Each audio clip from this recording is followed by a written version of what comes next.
previous dates, we completed the adventure category, the arcade category, and the board game category.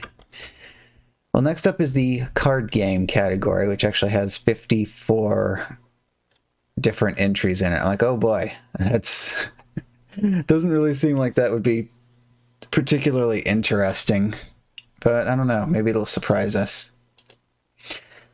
So we have Canasta. The popular Canasta card game is loads of feature-packed fun in this Windows version. Comfortable Windows-like operation, drag and drop, undo, online help, wave sounds, and MIDI music, up to 4 players, numerous options and various animated card movements, high score list. Try to beat the electronic card sharks. Oh, is this a CompuServe number? Midis, yeah. Sounds good if it works. I run into that problem before too, with stuff just straight up not starting. Okay, we got... Oh, no, it's still necessary. Just run the program. Okay. This is the shareware version of WCanasta. You may test this program and are encouraged to give it to all your friends. If you enjoy this software and use it for more than 4 weeks, please acknowledge my efforts by paying for them. For $22, you'll receive the newest full version of WCanasta, featuring no shareware reminders, all game options, and the MIDI music. What? You're telling me we don't even get any of the MIDIs without paying? You've used this program blank times in blank days. Here just a short introduction. You have to meld cards of the same value. A meld of at least 7 cards is called a canasta. You can take the card from the stock on the lower right by clicking on it. To select cards from your hand, click the cards with the right mouse button, take them with the left mouse button, and drop them in the play window below. To end a turn, drop a card on the discard pile right below. Well, that's it.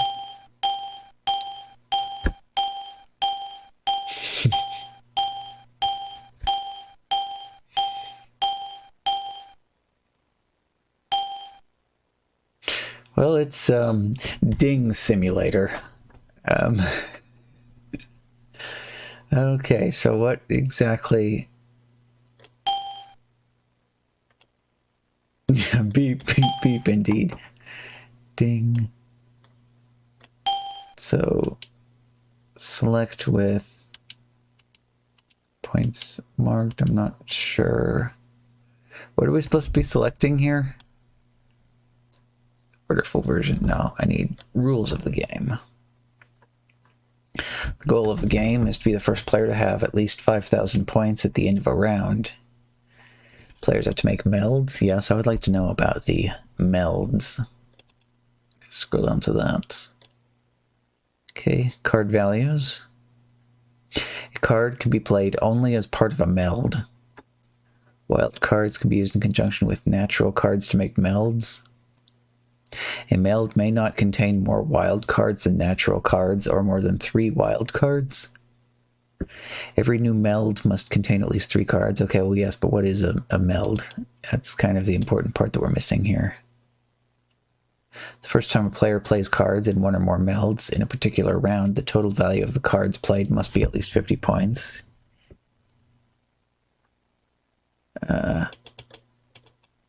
Yes, but where... Going out, freezing the discard pile with wild cards. 3s.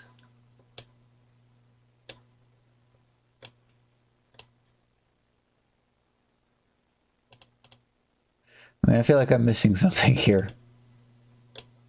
Oh, there's a photo of the programmer. On CompuServe. I don't know, I'm just going to try to pick some stuff and see what it even does. Like maybe 4, 5, 6, 7, 8, Jack, King. And then what? Then I click on... Oh. Ding. No. Only cards of the same denomination can be melded. It's like ace, ace, ace, ace, ace. That's 100 points. Okay, that works. I see. 8 and 8. Nope, you need at least 3 cards to meld. And then a random extra ding at me. Just because it felt like it, huh?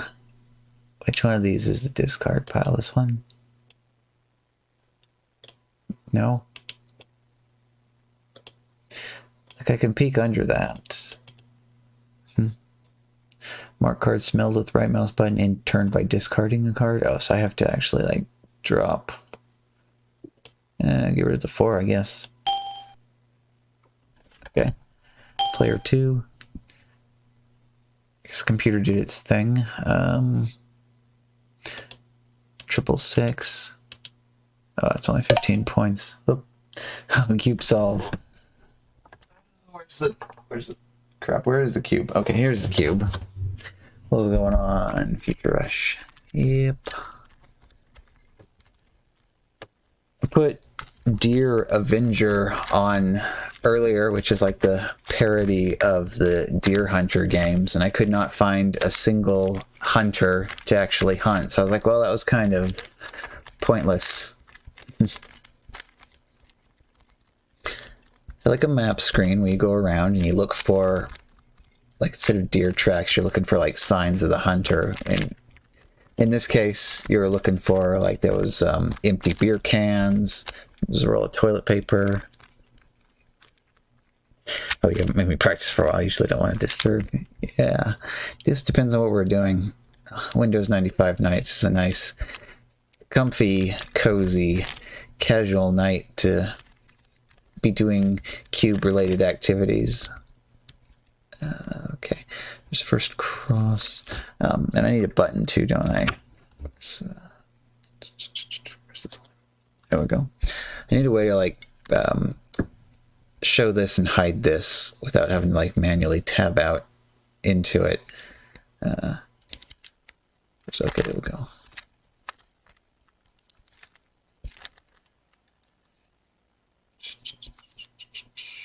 Where is, okay, there it is.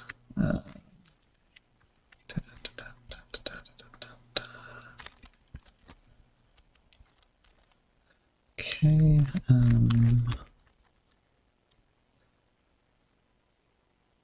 yeah, I probably should just practice this on my own more often. Maybe take it with me to like work. Yeah, that'd be reasonable enough. Just scramble it up and put it back to normal again.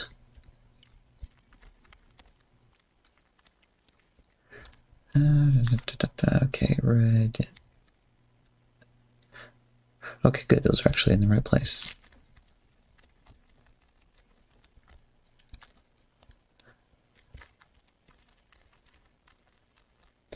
Okay. Cube scrambled and cube successfully restored. Boop. And boop. And thank you for GG. Yep. So the first game we had here, oh, and by the way, we're now in the card game category, which I'm not expecting to be particularly interesting, but it's funny how we have 54 total games in here. Yeah. This is Canasta for Windows. I don't exactly understand completely what's going on, and the help file for this doesn't do a good job of explaining either. Oh, and something just, oh, okay. That's weird. Let's see, so we need to have like 3 of the same cards or something. Can I take a card? It looks like I can. How many cards can I take? Oh, just the 1. I don't have 3 of anything. Discard that 5. Computer does something, and it's back to me again. Check, check. Queen, king. Get rid of this 7. Oh, I have to. Let's take a card first, and then I can. Wait, now I have 2 7s. Guess get rid of the king then. Yeah, the computer Computer has more points than me now. 7, 7, 8, 8, Jack, Jack, Queen. 2, that didn't help. Discard it. Oh, this is nice too. Also, this, wait, what? Oh, okay. So you have scroll bars. So you can see like 2 players out of 4. You can see 2 players at once, and so you have these 2 separate scroll bars to choose who you're looking at. That's different. Or just look at ourselves twice if we want to. Yeah. Take a 9. That doesn't help any. Discard it again. Oh boy, now the computer's got lots of points, and I have practically nothing.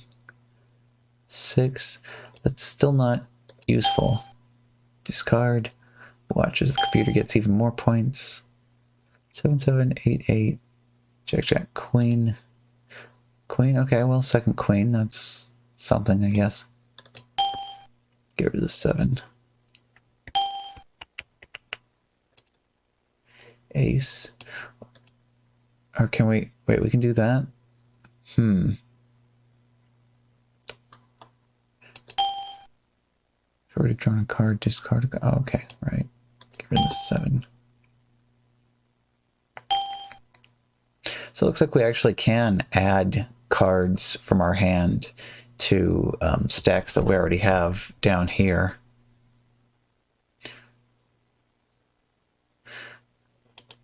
Okay, and the computer apparently has a stack of kings, which also has 2s in it.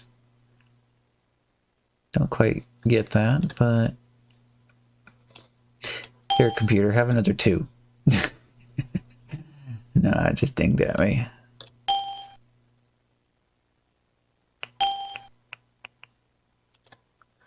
Five.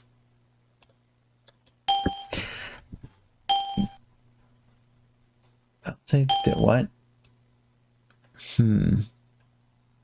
Take card from stack or meld with up card of discard pile. Ding. Yes, this is Ding Simulator. This is also supposed to have MIDI music, but apparently the shareware version does not have the MIDI music. You have to buy the full version for $22 in order to have the MIDI music. Let's see, jacks and aces. I can't like just put random crap into these piles like the computer was, huh? No. Okay, at least I have 3 of a kind now. 8.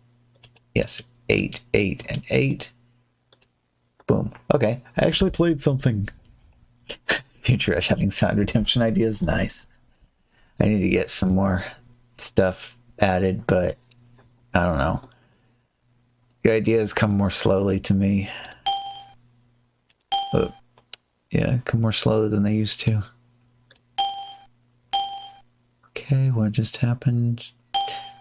So apparently you can take the entire discard pile or something. The computer's doing it. I don't know how that works.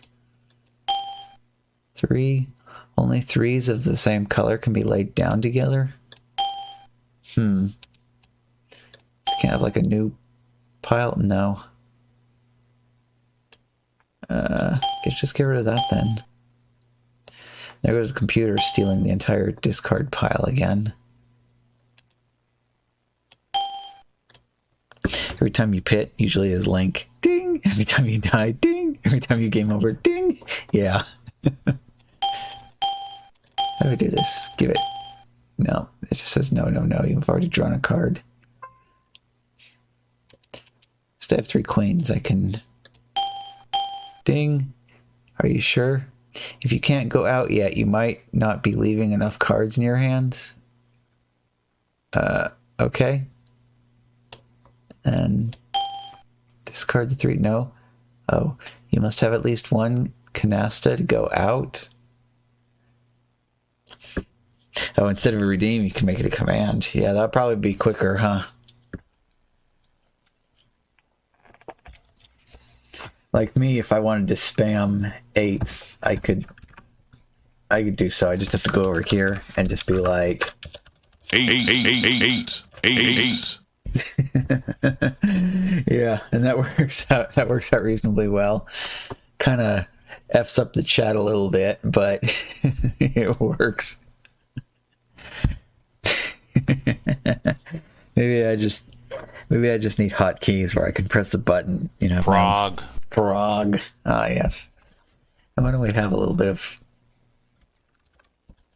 of frog too, since this should be the first time that we have the. Let's see, where is incantation, and that was Polytoad. Ta-da!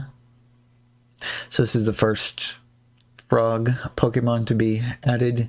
And I guess we'll get more over time, but this was the most frog-like, so I figured it was a good place to start. Yep. Hi. Says I, the frog. Well, that was W Canasta, and when you try to exit, it apparently does some stuff. Order item number 11642. Oh.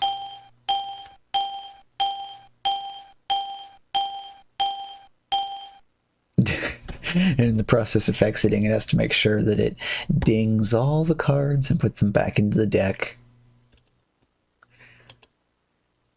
Then right under this we have Canasta 3.01. Windows Canasta 3.01 is a strategy card game for Windows. Using artificial intelligence, you play against the computer.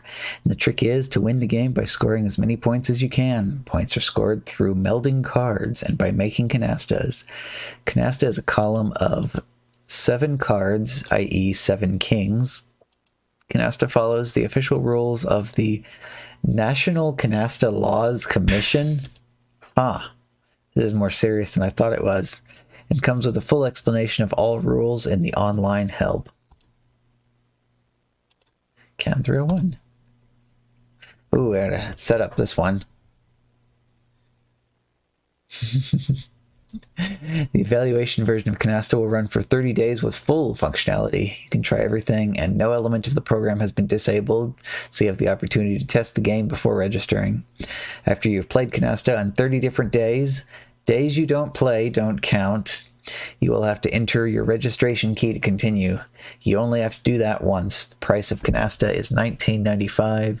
Your key will remain valid for future updates of Canasta. All right, let's install this one. Wait, full install or custom install? Sound and music files, high resolution support, minimum configuration. Weird, but okay. Let's install that. Hey, Sots28. Yes. Make a new program group. I wonder if this is the same game as the previous. No, this is. Welcome to Canasta. Oh. Dang. Okay. Taking a discard pile is not possible now because you cannot meld the top card. Oops.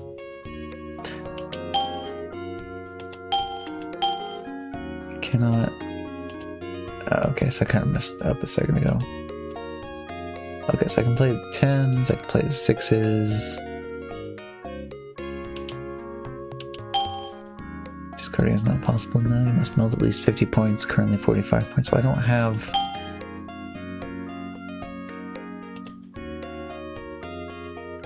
card by clicking on it, discard card by right-clicking it. Take all my cards. At least 7 wild cards. Discarding is not possible.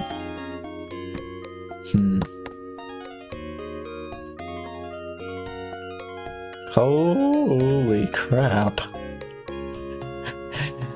Snatcher for 250, good grief. That's amazing. Wildly impressive. Pass discard. Right. Not possible now. Do what? You've already drawn. You need at least 7 wild cards to create a wild card canasta. Okay, so that...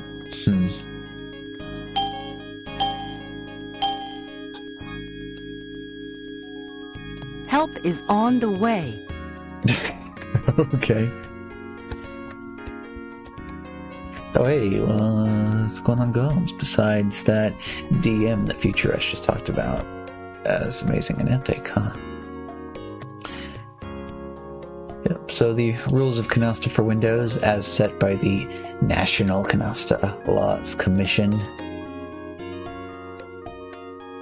If a certain kind of card is melded, there must be at least 3 cards of that kind on the table at the end of the turn. It's possible to add a wild card to a column of cards of any kind on the table. The wild card is then seen as a card of that kind, but the value remains unchanged. However, the restriction is that there may never be more wild cards than other cards within one column.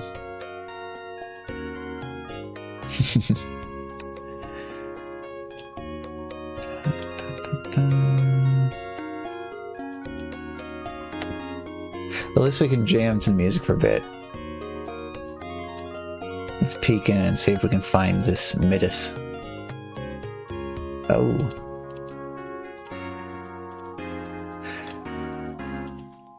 So we have 3 MIDI files here. I'm a bit sus of the name of this one.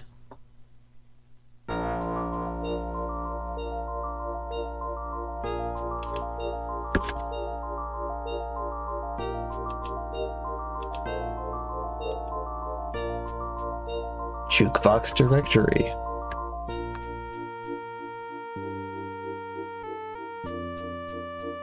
Oh, to be clear, Gob's former coworker has the game, not Gob's. Oh, okay. The order of words is important when it comes to this kind of stuff, huh?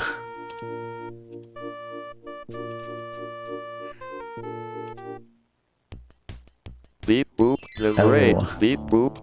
HTH. Huzzah! Welcome in. We're just doing some Windows 95 stuff. Let's see if we can have... Yep. Holy crap, every time here I was playing Super Mario Maker 2, it's like my favorite game or something. Go check it out right now.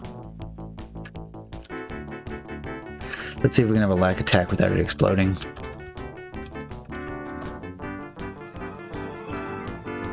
Lag attack. We probably should not listen to this Midas because it sounds like it is in fact. It's done, done, done.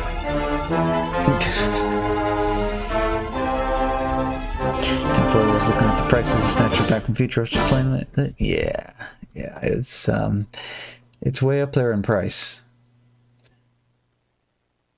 Yeah, so we have. Well, how much was this one again?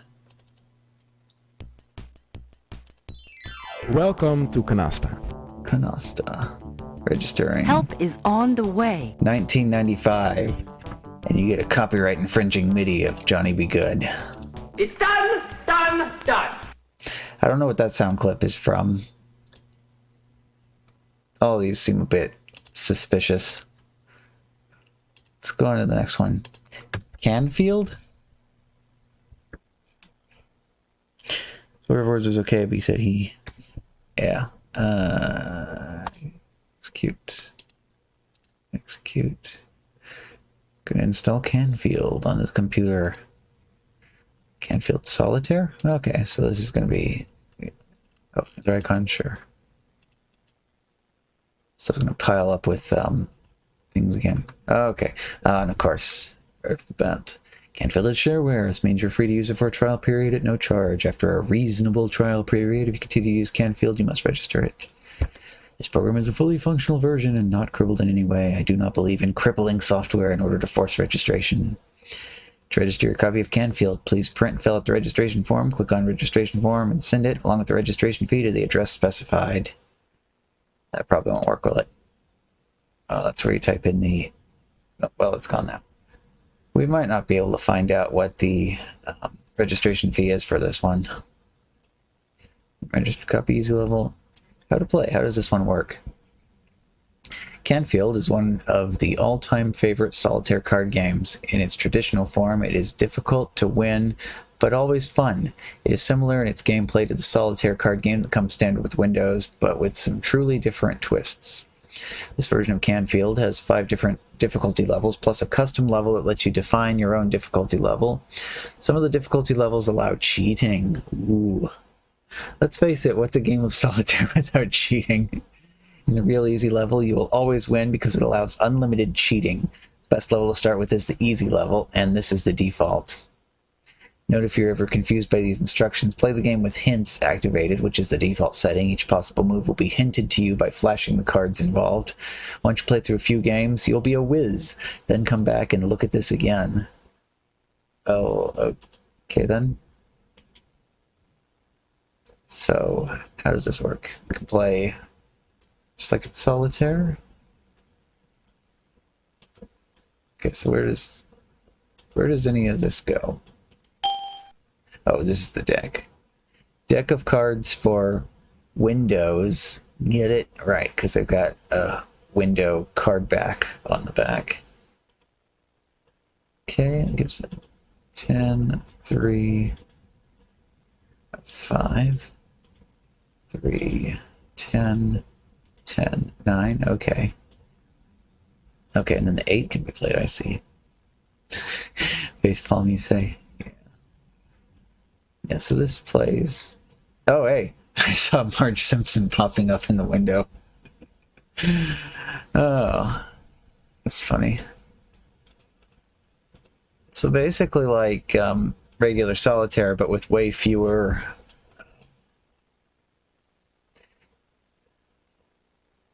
way fewer columns here, because we just have the 4. Put the deck back to normal. I'm not sure what this is. Huh. So it goes 2 ace, then you can put the king on top of the ace. Oh, so it wraps around. Interesting. 10, 3, 5, 3, 10, 10. Okay, so there's like nothing...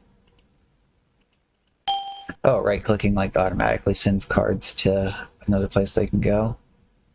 We got a oops button. I guess that's undo. We got a button with 4 question marks on it that just dings at us. What's this? That also just dings at us. What about this? Okay. These 2. I'm not exactly sure what happened there. Okay, we can pull this down to here. Oh, 6 onto the 7. Okay, so you have to start with queens up in the foundation. 7, 9. So I see ace and get excited because I think of like, oh hey, it's like not like Tetris. It's like regular solitaire. Aces are good, but they're not quite as powerful in this apparently.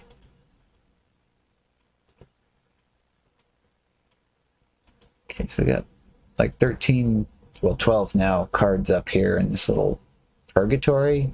I don't know. And then down here we have the regular deck that we can cycle through the cards in.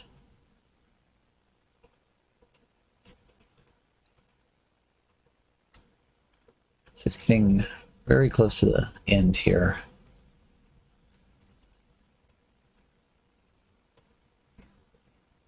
What was that? Oh, was that flashing because the entire...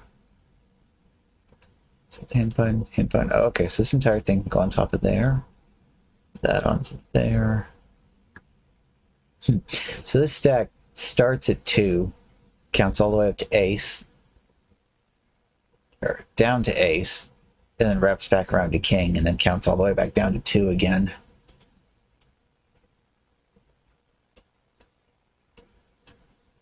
This is interesting.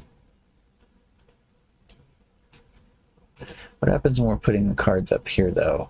So it's a queen, now it's a king. So now it has to go with the matching ace. Yep, that's it, all right. Oh, I wonder if I should... Oops, real quick. Should I have done that, or should I put that down there first? Ace. No, that probably should just go up as soon as possible. King. So we got 9, 10, and King are the only 3 cards left down here. Use the cheat button.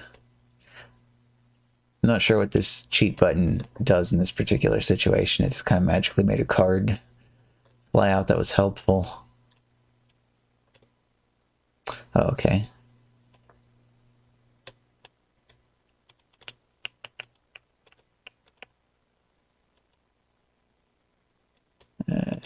Cheat. That was the final cheat. Okay, so I think that this is now stuck and unwinnable. Could I go ahead and change the difficulty in the middle of the game? Ridiculously easy. Accept. Okay to update records from this game. Sure, why not? Nope, that started a new game. Okay.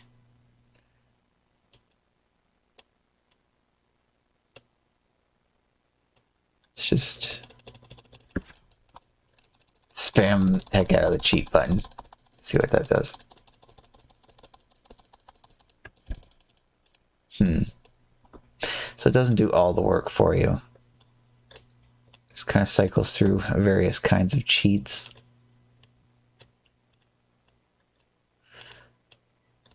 So in the case of this one, I'm not sure what's going on. I think it takes a card that would be useful out of this stack and moves it to the top so you can do something with it.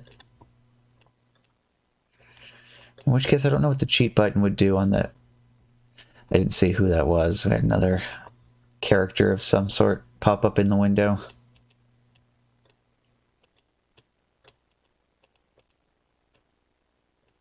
Two options for that one.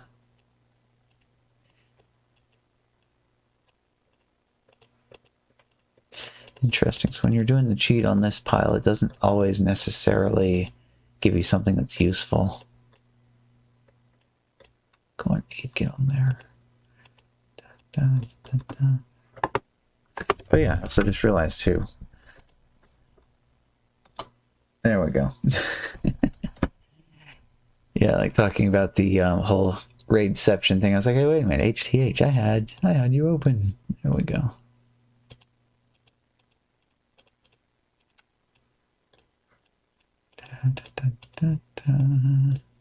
Okay, so whatever card it starts with up in the top corner, it looks like that's what you need to use as the first card in your foundation. Oh, but what's going on here? It goes 2 to 4. Oh, is it because, right, because it doesn't stack downwards, so it's already, the 3 is covered up, that's why we can't see it.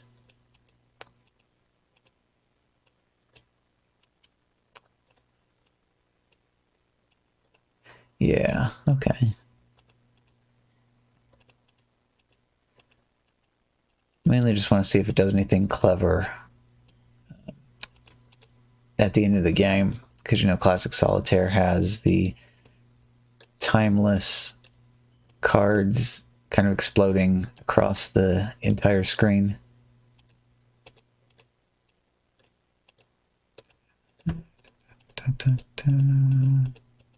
Yeah, only 3 cards left in that pile.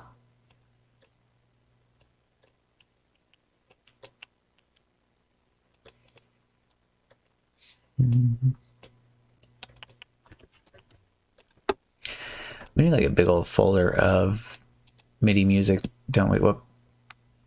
That one was difficult to see. Couldn't tell what it was.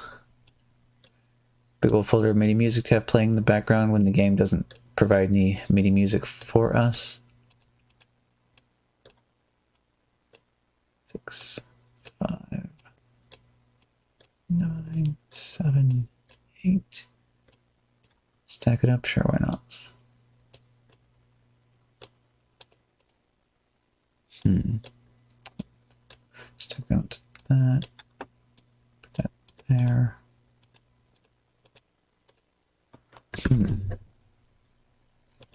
Hint? Really? What's this button do? Nothing.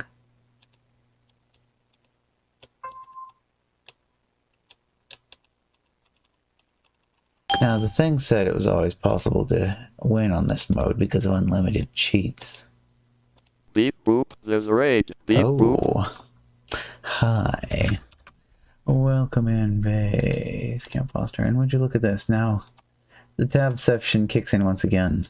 Yeah. 8. Holy crap, Base Camp Foster was playing Dream Daddy. It's like my favorite game or something. Go check it out right now. With Lack Attack. Lack Attack. Oh. Huzzah. And thank you for happy birthday sticker. Oh, Base Camp Foster is subscribed. I'm not sure. Does 9 months sound about right? Goodness.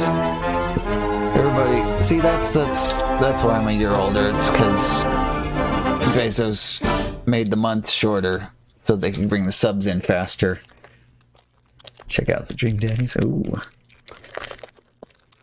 But yeah, I'm gonna open one of these every time we get one of those little subsy doodles. So it's Pokemon Trick or Trade 3-card pack thingies. Oh, come on. I very carefully want to open the top. Come on. See, because I don't want to damage the foil on the package too much. But pinching the top to get the thing to actually come apart. Here we go.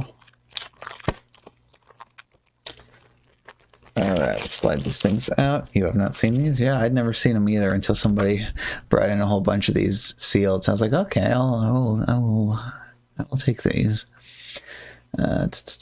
Raw cam, so we can look at it. We can be surprised as we see that we have Sinistea. Like a teacup with nasty purple goo inside of it. And Spinnerack. An actual cute spider, which apparently has a little face on his back. I kind of not really noticed that before. The last one. Ooh. Miss Magius? And this is the shiny card for this one. Teacup is a Pokemon stretching, yeah. It's funny, somewhere we were having this discussion the other day about Pokemons that it's just people looking around the desk and like, oh crap, I need 3 more Pokemon to meet the budget for this game. And they're like looking around and they're just like, there we go, teacup. Boop. Let's see, set this off to the side. Yeah, so today the category is card games. Which I'm like, oh boy, this is going to be a painful category for us to work our way through here. The worst is the Ring of Keys, yeah. Clef Key, the kleptomaniac keychain. Likes to steal keys. Should be easy for Shadow to name that Pokemon. Yeah. Yeah, so let's hit this one right here is Canfield. Registered copy, real easy level. And it's the help file set on the easiest level. It should always be possible to win because we can use the cheat button. Okay, maybe. Alright, I'm not sure what it's doing, but it looks like it actually is kicked back into gear here.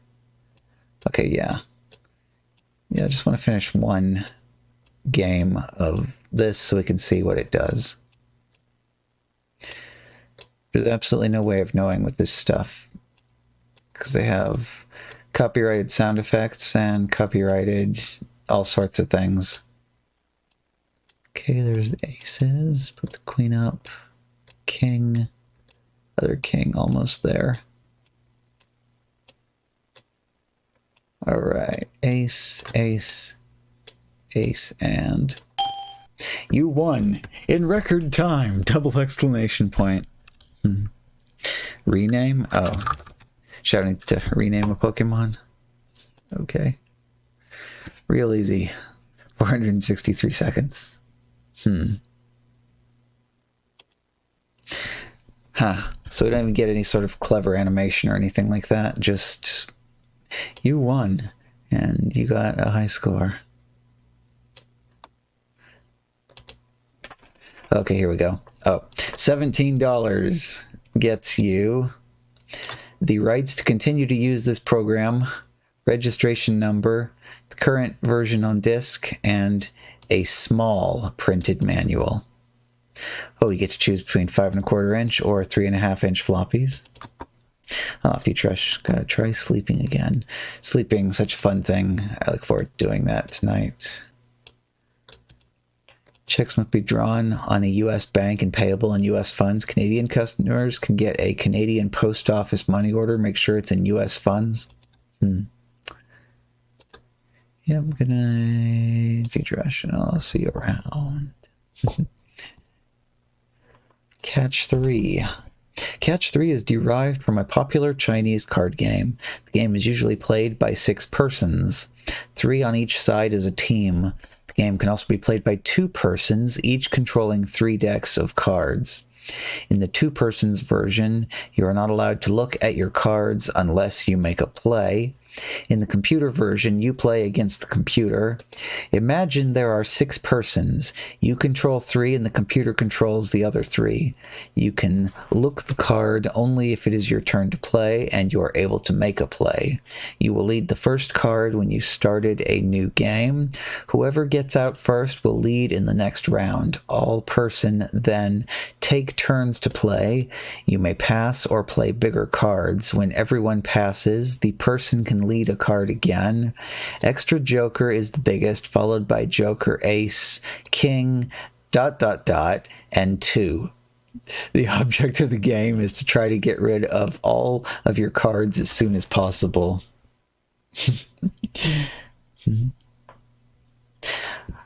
Ooh, asking the questions. Did Sharon get Let's Go back okay? Windows Solitaire set the standard for card animations. These shareware games need to keep up. Yeah. Execute. You can just run it. We don't have to install anything. Oh, look at this. We get to specify our seed. Okay. Rules. Catch 3 is a fun social card game. The computer version is a single player only. You must have a mouse to play this game. All right. Yeah, this is the same thing that it talked about earlier. How... Wait, start the game? Type your name in the box. Each person gets 9 cards. Usually the player smaller. Oh, Shadow just subscribed. I'm not sure. Does 20 months sound about right? I don't want to believe 20 months sounds right, but it's got to be right, huh?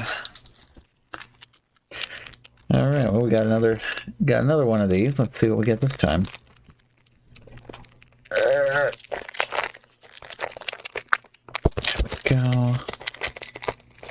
Slide them out. And turn thing back on. Whoop. It's also over 20 months. My goodness. Well, we got the next one lined up and ready to go. But first, let's look at the cards from this one. We got a Haunter. Oh, look at that. That's nice art. Haunter always looks happy. He's got like that kind of grin on his mouth. And then second card, Katana. I don't know how many cards there are in the set associated with this, so we might end up seeing duplicates. There's 3 in each? Yeah. I think everybody's got to love Hunter, right? Ooh, Darkrai. Yeah, each one of these things is 3 cards. I have no idea the story behind them, but I just have them, and we get to look at them. Here comes the next one. Oops. Toward the back of it. It's fine, I got plenty of these. Come on out. Come on out.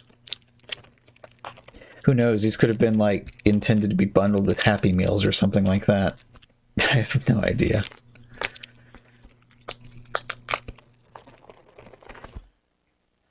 Alright. Top one from this. Another Haunter. One in the middle. Zubat. Oh, it looks like it's knitted. Man. It's like Yoshi's Woolly World kind of thing.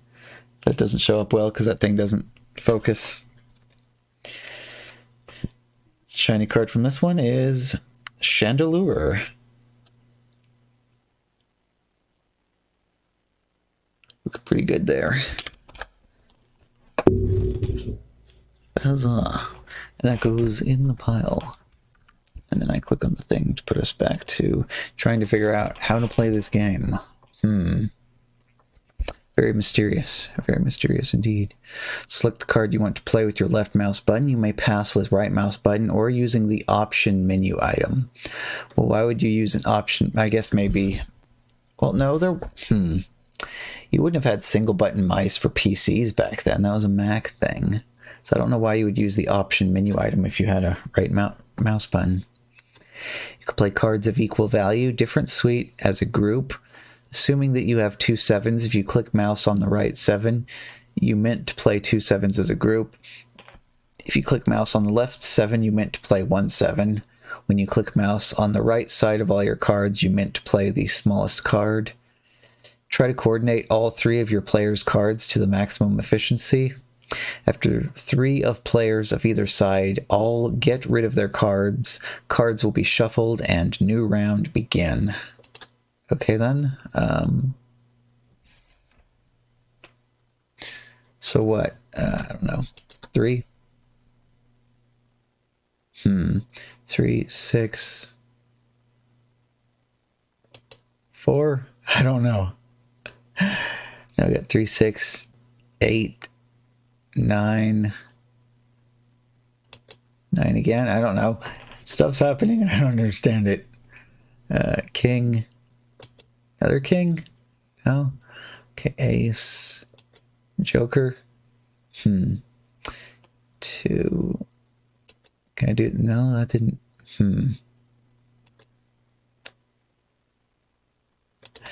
mean, at least the cards are flying around. That's nice, but... I don't feel like the help file... Oh, actually, I can just spam click on the screen and then something happens. Okay. Score, -20. Let's just say this is like golf or something. We did a good job and call that a day. Animation. Oh, crack the whip. Just subscribed. I'm not sure. Does 8 months sound about right? 8. 8. 8. Glorious, glorious, fantabulous number. Oh my. And that is... 8. That is Hype Train as well. 8. 8. 8. Can I get this open? Yes, I can. There we go. 3 more cards of Pocket Monster. Whipcap. Alright. What do we have in this one? We had another Haunter. Whee! And Hattrem. That's one that comes after Hatena. And again, this camera gets the job done, but more so out here than out here. It doesn't like refocus, that's its problem. And Chandelure again. Maybe I need to break into like the regular packs of cards instead of these, since these are like obviously like promotional or something. Actually, it says something written on the back here. 8? When have I heard 8 before? 8! What Pokemon surprises hide inside? 8. 8. Halloween night is filled with frightful delight as ghostly 8. Pokemon and their friends join 8 the fun. Gengar, Pumpkaboo, Darkrai, Mimikyu, and a horde of other shadowy Pokemon bring tricks and treats for the spookiest celebration of the year, and Pikachu's tagging along too.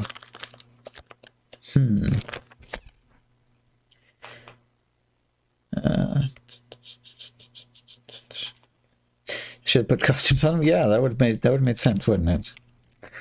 We have a number down here at the bottom, so it's like showing. I'll have to look this up. I don't quite get what's going on with these things, but they're neat though. Let's see. Oh, don't forget about the boop. There we go. Get rid of that. Get rid of that. Move on to the next one.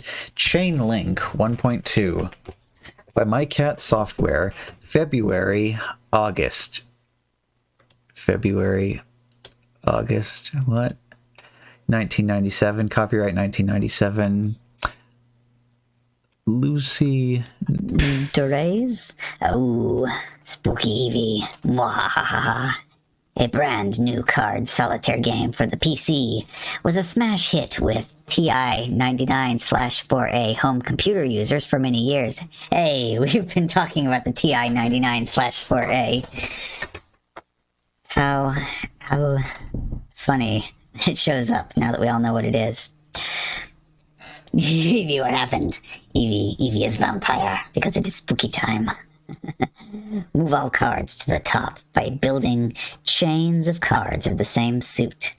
Use the mouse or the keyboard. Big card design option. Windows 3.1, WIN95 compliant. Minimum requirements. 286 VGA. Needs VB-Run 300.dll to run. Hopefully we can find that on the CD if it isn't already in the right folder. Hey, it's that computer, exactly. Chainlink is not freeware. You may use Chainlink for 30 days. You are on day 1 of your 30-day trial period. If after 30 days you would like to continue using it, then you must register it. Register later. Let's see what Chainlink is all about. So I said, the contents. A card can Only be moved if it is totally uncovered, i.e. at the bottom of a column. Okay, so like freeze cell. Any card at the bottom of a column to the bottom of another column if they form a chain.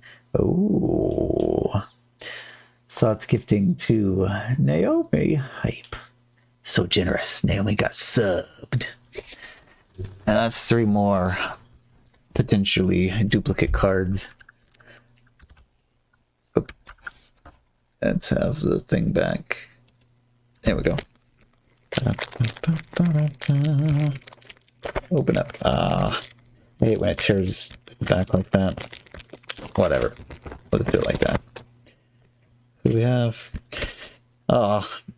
Chandelier, Spinnerack, and Haunter out of that one.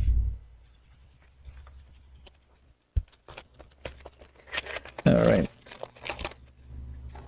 It's kind of speed running going through the cards here. I figure we're going to see everything there possibly is to see on this pretty quickly. Why don't we get one of the other ones, see what we have in there.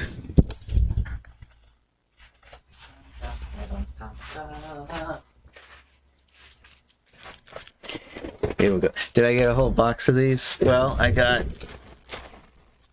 this. So I don't know, it's a good number of them. It's probably supposed to be given out for like a promotion or something like that. And so you're not supposed to be one person opening a whole bunch of them. Let's break out the better stuff. Oh. I want to open that cleanly. Start from the bottom.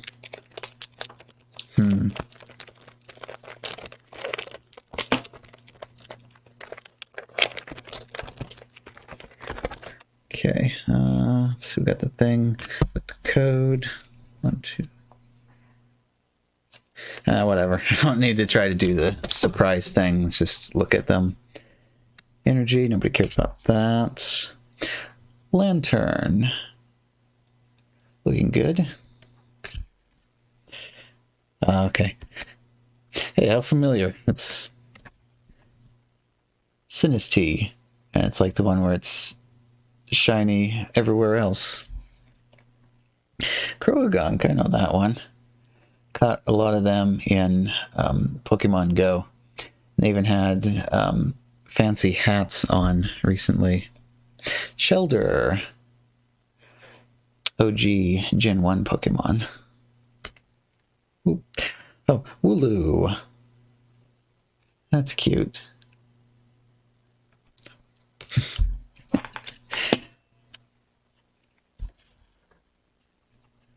Sinistea.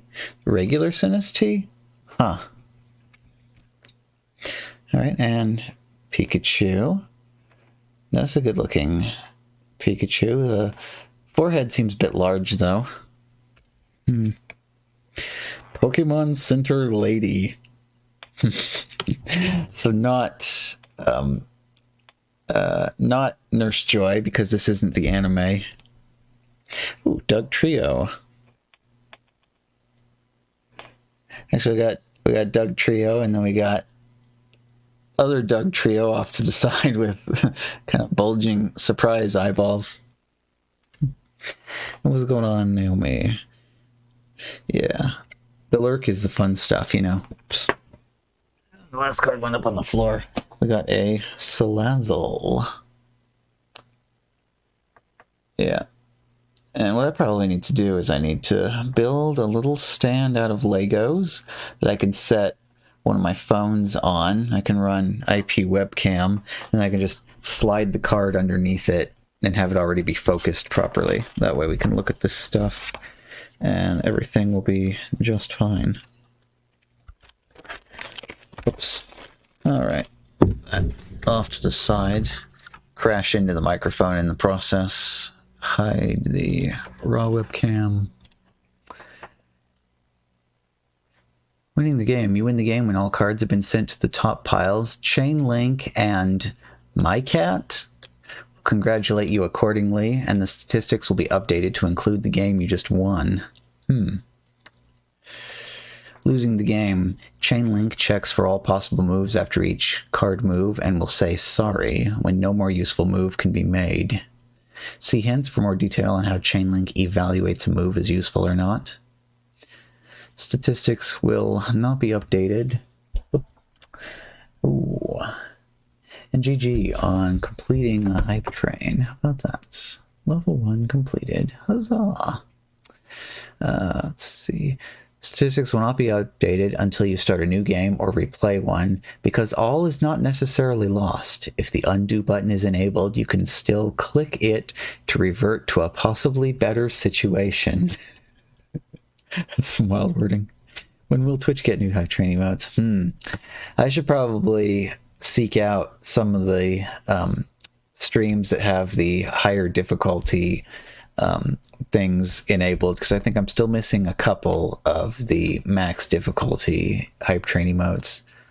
It's not to like, because there's like a tag that automatically gets added to streams that are currently have a hype train in progress, so you can actually view that tag to browse through streams and maybe find somebody that's already on level 5 and then just drop 100 bits, you know, get yourself another free hype training mode. You have hype shock, so you're ready. Yeah. And what, like, for most people, is it hype hands? Most people want to finish off the set of these two. So which the one out of here besides hype shock that? Oh yeah, hang on. This one basically replaced the original. Like, I have literally no reason to use that one ever since I got the other version. So, you don't have the lion? Yeah, I think that's one of the high difficulty hype training modes. I don't remember what tier that is. Actually, I got another one with the same character. There we go. How appropriate. This is my reaction to you not having the other one yet. You have that one too, yeah. Thoughts maybe not as ready as you thought you were. Oh noes. Let's see. I need to look and see, because somewhere somebody's going to have the table with all of the emotes arranged properly, so we can actually see what level each one is at. Shock. Yeah. Okay, so we had that. What is the actual... Okay. Card can be moved. It's totally uncovered. Any card from the bottom of a column to the bottom of another column if they form a chain. 6 of hearts over 5 of hearts building up, or over the 7 of hearts building down. Okay, so it goes in either direction, huh? So 5 can go on the 6. Yeah. And then 4 into the 5. I mean, all the cards are visible, so you'd really actually want to look over the entire game, kind of figure out where you're going to go and what you're going to do kind of ahead of time. 6 onto the 7. Up. Oh, and it bongs at you. Sorry, no more useful move. Undo.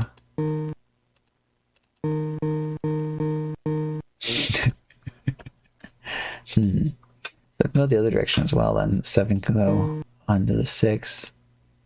Or the 6 can go onto the 7. So that game is hosed. Hence, you can make these moves. Been there, done that, it didn't work. Good game. Or WIN-DB? Save game to WIN-DB? Resign this game, yep. So what is WIN-DB? Like a list of games that have successfully been won? Is that what it is? It's kind of a bit different from Free Cell then, because in Free Cell, didn't they say that every single game was theoretically possible to win? I don't even remember anymore. I know that there was a couple of special game numbers you could type in where just by looking at it, you could tell that it's absolutely impossible. There's no way you could possibly win that because of how the cards are like stacked up in like ascending order or something like that. So basically there's like no way to clear down far enough to do anything. I think it turned out to be false in Free Cell. Yeah, I mean, just thinking about it, you know, there have to be plenty of situations where that's not possible. Plus the magic special game numbers that you can type in that just give you utterly broken games. Rings a bell, yeah. And I wonder how they would have proved it. Would they have people going through and trying to solve, like a whole team of people going through and solving the games? Or maybe they just have a computer program that can solve the game for you and report back whether it's good or not. Oh, and this is actually a problem. This should have gone over here instead of over there. Except that 2 is apparently the start. Right? Can that go up there? Oh, only the ace of diamonds can move to the empty pile. Okay, so where is that at? Underneath this.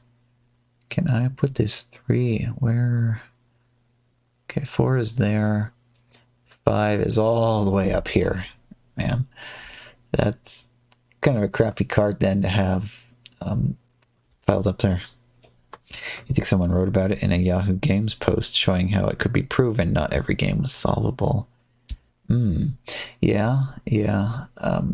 You really only need to think of one specific kind of situation just by artificially placing the cards. It'd be impossible, and that would prove that. I don't know, maybe if you wrote an algorithm where it started with all the cards and it tried to build it up by moving them down into the play field, you could have an algorithm that guarantees that anything generated by that would be winnable. Sorry, no more useful move. That's sad though when you have 2 aces right next to each other like that. Maybe Windows meant that they believed every game you could be dealt by the program was winnable? Yeah. There's a few specific things in Minesweeper that like specific rules about the way that the game is designed. It's supposed to make it so that you never get completely stuck. So the first rule is that the game is not actually generated until you click on the very first square. Because otherwise, if it generated the game first, you could click on a mine on your first click and immediately lose. But the way they worded it made it sound like it was possible to win every game, like as in every game. Yeah. Including the artificially made situations where it is definitely impossible to win. Can we restart the current game? Replay. Yeah. So that just immediately takes the ace and the 2 and tosses it up there. So 3, where do we actually want to put the 3? 4 is probably the best place to attempt that. We got 5 here. Kind of requires a good amount of thinking, I suppose. 4 there. Wait, bad move. 4 of diamonds on the 6 of diamonds. Uh-huh. Wait, that sounded familiar. That's the jazz ball. The sound of the ball bouncing off of the wall sound. Yeah, you weren't supposed to open on a corner or side in Minesweeper because it immediately reduces your opening info. Yeah. Yeah, because you click at the dead center, you get information about everything surrounding it, huh?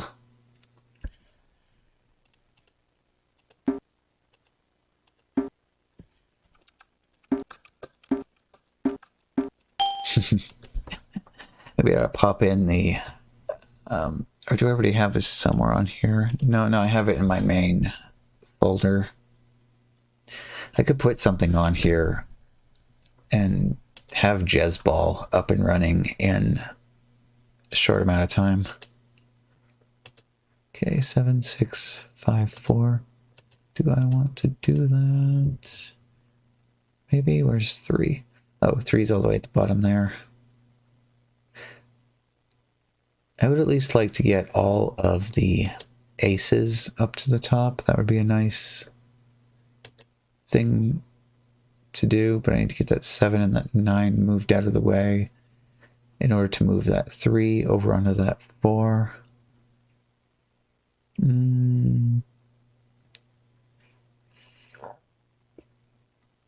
Nowhere to put this 5. Right, where's the 4 of hearts? 4 of hearts? Pile them all the way up here. King. Queen's all the way down there. Yeah, that's...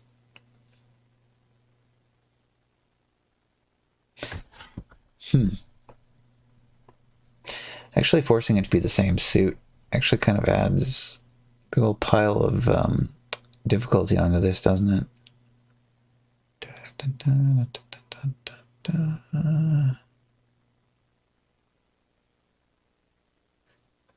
Maybe card games isn't a good category to go through. All right, we need the info too, don't we? Shareware info. $15 for chain link.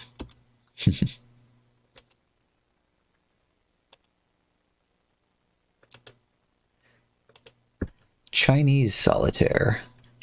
This is an original game combining the best elements of Klondike, one of the world's most popular solitaires, and Scorpion, a game that offers tremendous opportunity for skillful play.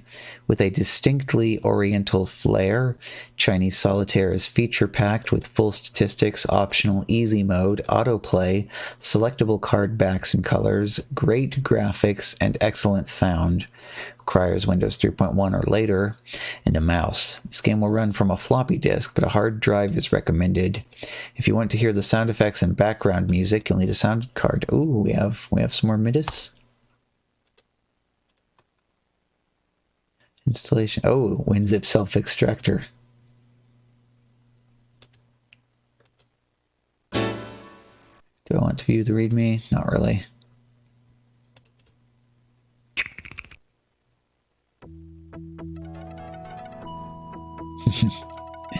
Welcome to Chinese Solitaire. And that's all it does is just scroll the message. Alright then, okay, ace to the foundation.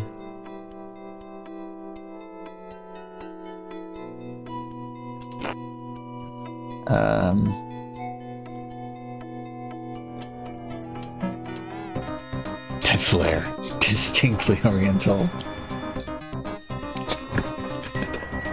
How about that music? Okay, sounds like it's calmed back down again.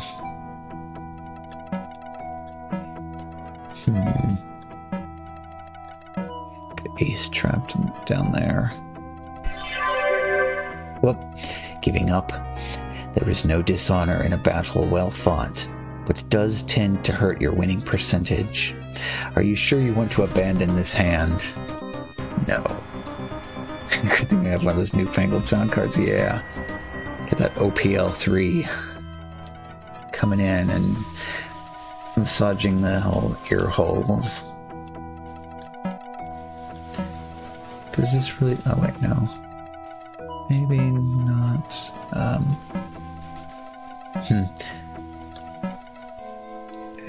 won't let us do anything like that, would it? Then again, maybe it does. Is there anything... Let's see, 4, 2. Can I put the 2 on the 3? Oh, okay. Apparently you can just do that. So the rest of this stuff that's sitting on top of the 2 doesn't matter.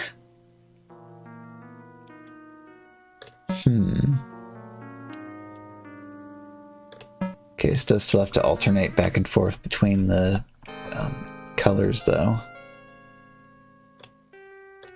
It's funny, this is completely backwards here. 10,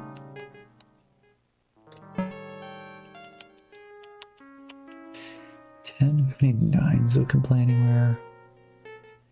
No, must be under here. Or nothing. So I probably shouldn't have clicked on this thing up in the corner when I did. It's a little bit too early for that.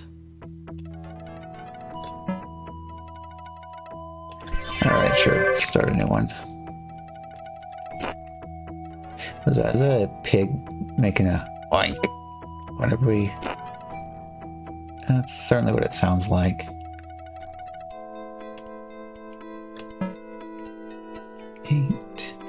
Eight.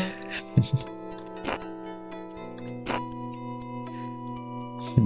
kind of a good way to get to cards in a hurry. 8. Yeah. Fantastic. 8. I've got another 8 right on top, right over here. The exciting part of the song.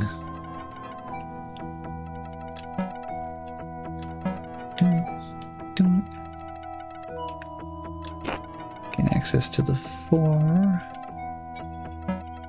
I should probably upload it.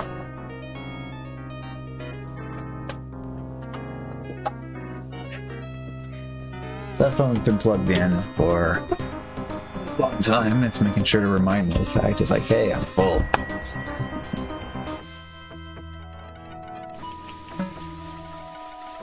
I wish I could go through and root all of the phones that I have.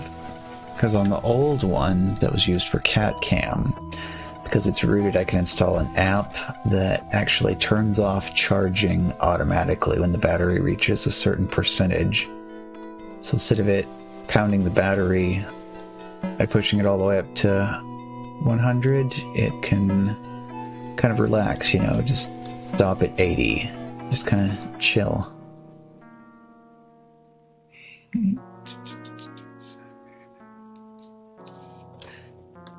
Trying to...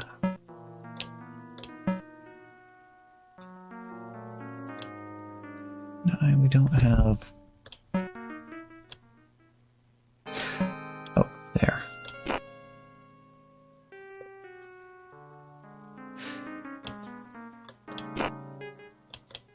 Okay, now can we start the... start a tableau with the king? Good.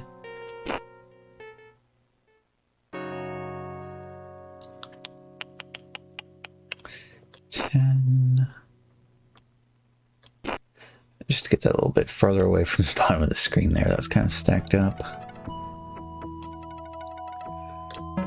4.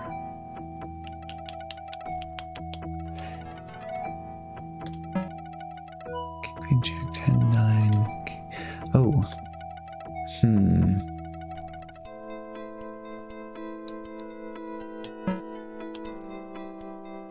I need a black 10 here somewhere.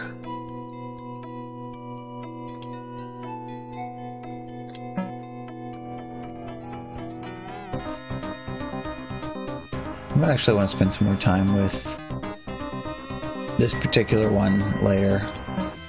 Perhaps minus the music, but it's kind of interesting twist to the way that the cards are laid out initially.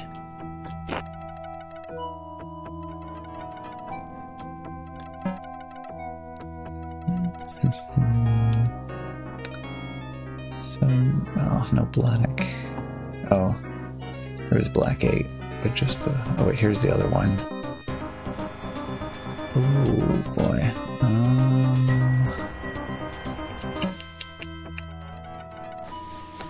Need somewhere else to place this so I can get that off of there.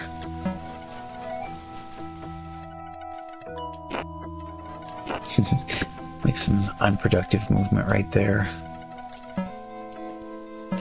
Alright, I guess I'll take the extra cards there.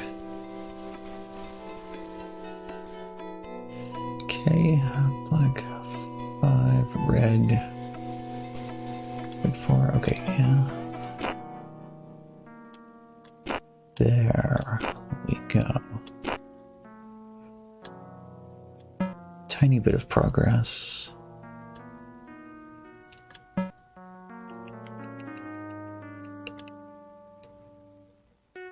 And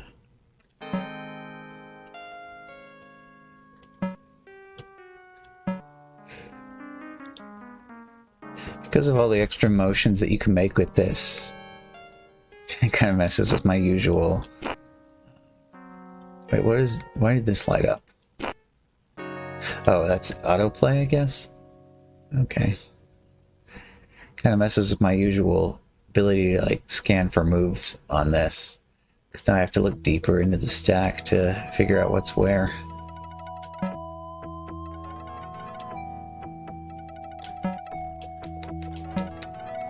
Ace. Oh, yes, yes, yes. Actually, yes. This autoplay button.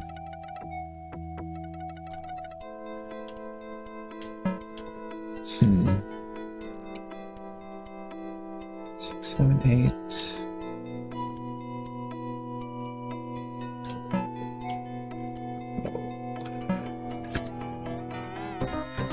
I really need a home for this card right here. 8.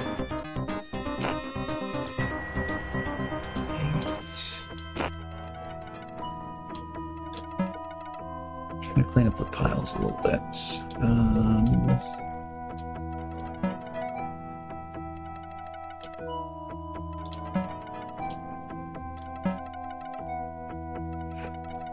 Okay. 3, 4, 5, 6, 7. Yes. Okay, check.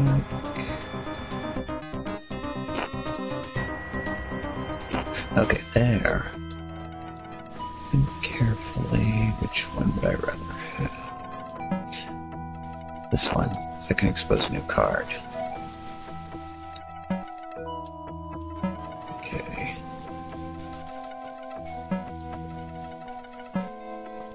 This doesn't do anything productive, you know. Sometimes you just have to shuffle things around so you can think about it a little bit differently.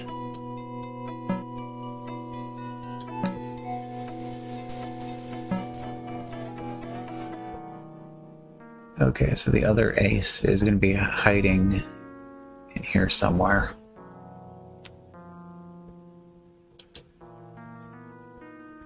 Check 10, 9, 8, 7, 6, 8.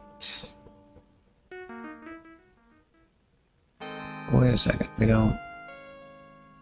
Red 9 over there. Oh, red 9 is... Oh, it's buried. That's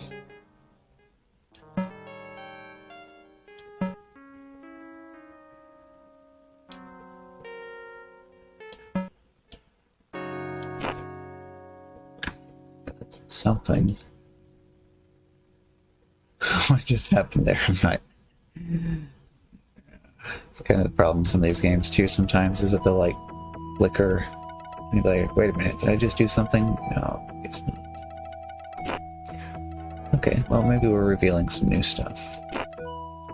5. Okay, 5. Yes, there we go. Okay, 3 kings stacked up on the foundation.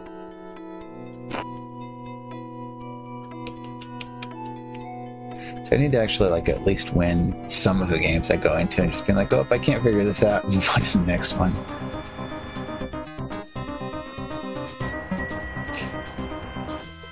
Yeah, so card games can be a painful category, but we'll eventually get through it. Probably have to break this one up into multiple parts though. It's like, why is it so big? I guess it's a large category just because it's easy to throw together a card game, huh? Well, shoot, even I made a card game. Didn't publish it or anything.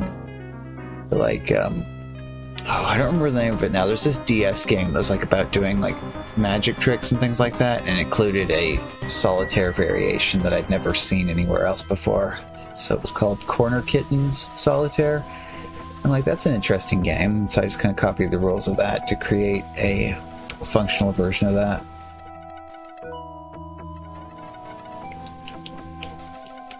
It's an interesting game though, because it comes with a pile of cards that you use. They're like specially marked, and you use that for doing the various magic tricks that it describes.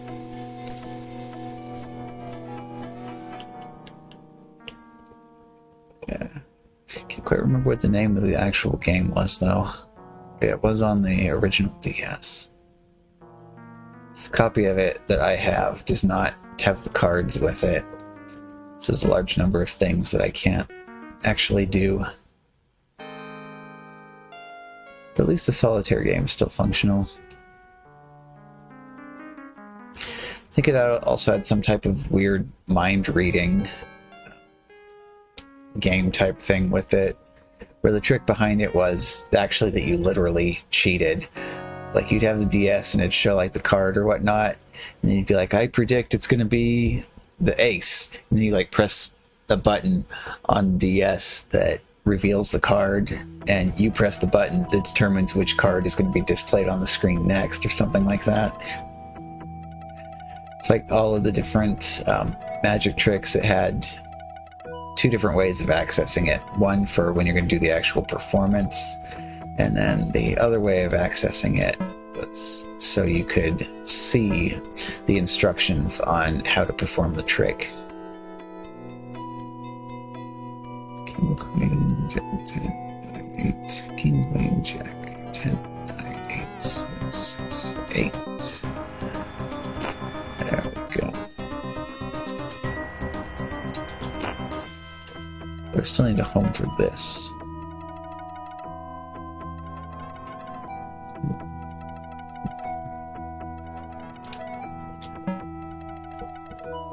Yeah, it's the... So that's why I'm doing my checks of these stacks here. So King, Queen, Jack, 10, 9, 8. So that one's fine. King, Queen, Jack, 10, 9, 8, 7, 6, 5. That one's fine. King, Queen, that was fine. King, Queen, Jack, 10, 9, 8, 7, 6, 5, 4. So that's also fine. 10, 9, 8, 7, 6, 5. That's actually the wrong color. There we go. See, looking for stuff like that. So that's what you have to...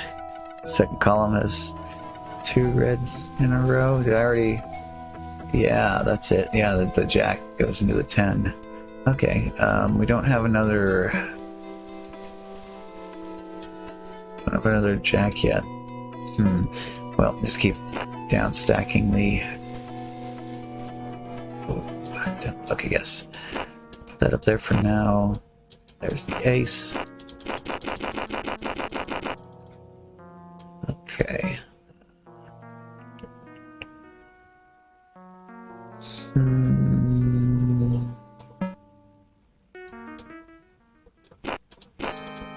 Okay, yes. Let's shuffle things around a little bit until...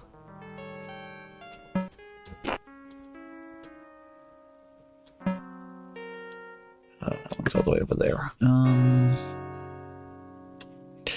Just have 2 cards left that we need.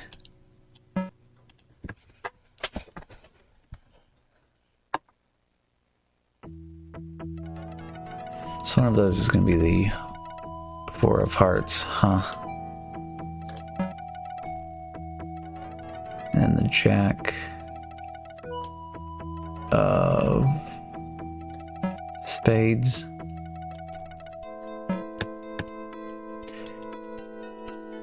It doesn't let you pull cards back down. So I don't think that would help in this case anyway.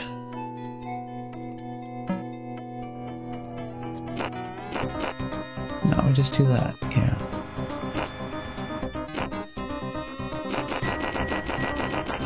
There we go. Here we go. Here we go. Special animation or just, wow, you've done it. Boodly-ding! Congratulations. Fortune has been kind this day, and victory is yours. But do not gloat. Next time you may not be so lucky. Will you tempt fate once more? And we got this little dragon here. No. And we just get ungloriously dumped back out onto the desktop. Next one we've probably seen before from a different CD. I don't know. Dino Cards version 1.1. Whatever, you're gloating. Yeah, I think we all deserve a little bit of a gloat, don't we? From Dynotech Software, whom we will recognize. Windows card game for ages 5 to 9. Play new card games with Derek the Dinosaur, Mrs. Rex, and Rex the Tyrannosaurus.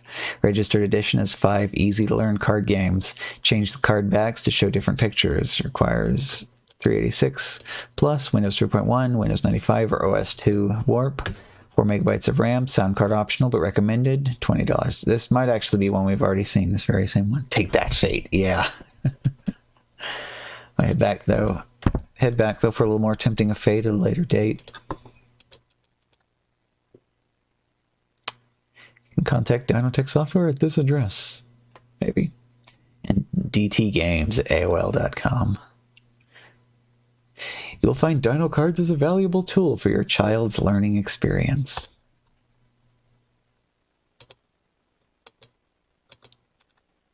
What's that? So we can bring this.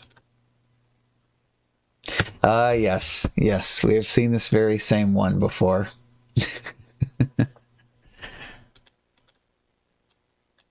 See, there's different, oh yeah, options to register UK or United States. Yeah, so we can either play lowest hand or highest hand with. So registered version has small to big, 4 kings, or royal family. Oh yeah, and then their Dynotech nag screen. I'll hold out for now.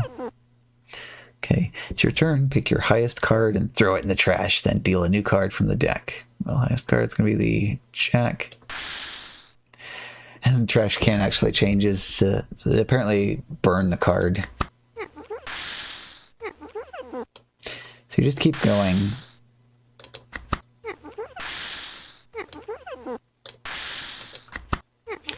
Jack. Trash it. Queen. This is getting worse for me. Jack. 8. Dealer calls. Oh, goody, I win. Yep. So basically just keep playing until you decide, okay, that's it, the game's done. And then it compares your hand of cards to her hand of cards, and whoever has the highest value or the lowest value, depending on which of the game modes you're playing, is the winner. Do you want to play another hand? No. Yeah. I remember this, though. So, somewhere on here, where's the particular thing? Wait, this is not help on this. This is help on help. Okay. Yeah. Yeah, I remember doing this exact motion. Fun, challenging collection of new card games for children ages 5 to 9. And then I made the comments on the dinosaur having breasts. Yeah, I'm just like, yeah, that's very scientifically accurate. Should I want to stop playing with Derek the dinosaur? Yes. Well, this must be a relative of the Dirty Thirsty. It's Dirty Hearts. Classic card game with a computer opponent and dazzling graphics. Well, I'm ready to be dazzled. Middle schoolers love dino breasts. Yeah. I'm sure everybody is sketching that in their notebooks nowadays, aren't they? Let's turn this back on so this can charge up a bit. But yep, Dirty Hearts. Classic card game with a computer opponent and dazzling graphics, so prepare to be dazzled. For the beginning and advanced player, learn Hearts for the first time or brush up on your existing game. Requires Windows 3.1 or 95, developed by Arthur Crump. I think we might have heard that name before already on this CD. Oh. One more, another Visual Basic app. Okay, let's see, copy files, copy to // Windows / desktop. Is that, excuse me, is that where it was stored on this? I feel like it is. 17 files, and we're making a folder for that. Actually, no, copy to subdirectory. Do it. There it is. Okay, then we can exit the Visual Basic program, so we can run a Visual Basic installer. Dirty Hearts installation is completed. Whoa, look at those card backs. So dirty. Start. What ding you say? All right, put that face down this time. Oh, two of clubs must be played first. Okay, well I got that. Ding. Smells like beef and ginger ale. Yeah. I'm trying to play the two of clubs, but you're just dinging at me. Ding, ding. Oh, clubs. Okay.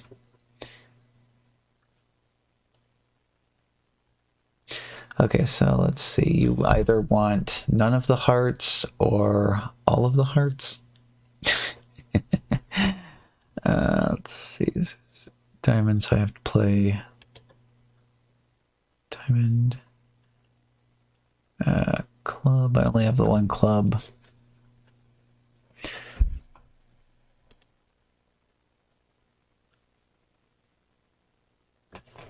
What's that? I scored 13. Oh, I got the one I didn't want, didn't I? Oh, hearts can all be played on first turn. What? So dirty. So thirsty. Yeah. We've got the latest development too, where I asked Crayon to generate a picture of a dirty thirsty, and it decided that apparently a dirty thirsty, or not dirty thirsty, I asked for the beef fizz, and when I asked it for the beef fizz, it apparently decided there's a little cube of beef floating on top of the drink, along with a little bit of like green leaf of some sort sprinkled on there. So that's what's going to happen, is we're going to have a little tiny piece of meat floating on top of the drink. Oh.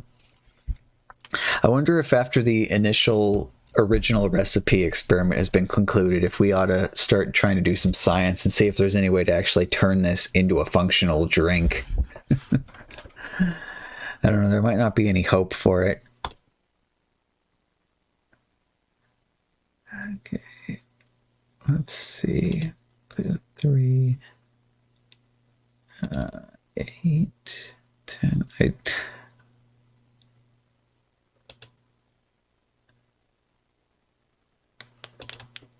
Yeah, my score is not doing too healthy here. So how about it? Is everyone dazzled by these graphics?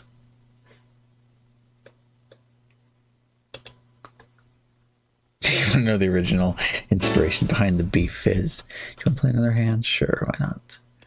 What do we have for card backs? Okay, so we have this wild thing. We have kind of outer space. We have space shuttle. Or we have snowflake. So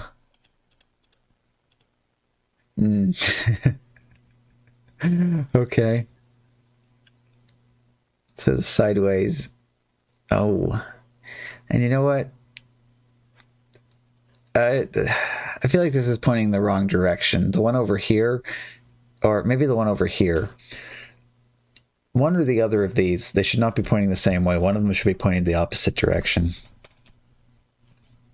Someone tried ginger beef and was like, I wish this was cold and liquid. Maybe that's the ideal drink to go along with that meal. See. Oh, and then if you get the McDonald's French fries, because the McDonald's French fries are supposedly beef flavored.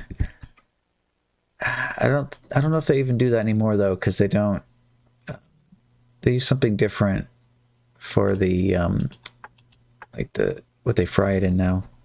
It's distinctly Oriental, yeah. Oh, these are all the titles from Arthur Crump, huh? So you had Bomb Blastic, Horse Basketball, Rock Slide, Sub-Zero, Backgammon Deluxe, Mancala 2000, Shark Dominoes, Strategist Checkers, Wari 2000, Dirty Hearts, Infinite Spades, Pity Pat, Poker Face, Rummy Challenge, Solitaire Gold Pack, Tonk, Ultimate Bid Whist. Okay, yeah, we've definitely seen other Arthur Crump software before, because Bid Whist, that sounds familiar. Yeah, right, and this is just menu for the sake of being a menu. These don't actually give you any information about the games or anything like that. You know what? This heart icon down here keeps messing with me. I keep seeing something that's vaguely a red square, and I think, uh-oh, OBS has the red square. No, it doesn't. OBS is over here. This is just pure Windows 95. So we got card back. Ordering Dirty Hearts. $10. I don't really think... Oh, well, what do we get? You get the expert level, save and restore games, and the latest version. I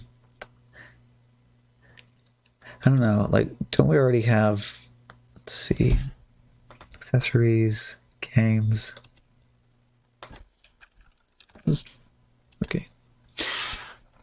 I mean, I don't know. You know, we already got the one. We don't really need the other. But then if you're on Windows 3.1, which I think it said that also worked on, you didn't have that, did you? Let's see, did you have card backs in... Oh. Okay, well, there you go. There you go, Dirty Hearts. You win 1 point on Microsoft Hearts. Microsoft Hearts does not have different card backs. So that's +1 Spice Shuttle for Dirty Hearts.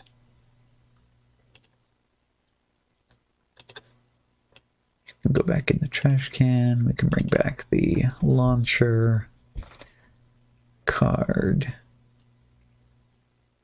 Dirty Hearts, okay. Dynamic Gin. We got 16-bit and 32-bit versions. Classic Gin Rummy card game for WIN95. Play against computer opponent that adapts and learns as it plays. Really? How would it do that? Select from 3 gin variations, 8 card backs, 4 skill levels, drag and drop cards for flexible hand layout, load bitmap images on the background for stunning user interfaces, resume previous games, save configurations of different users, play and evaluate free for 36 days or 30 sessions, $12. ASP.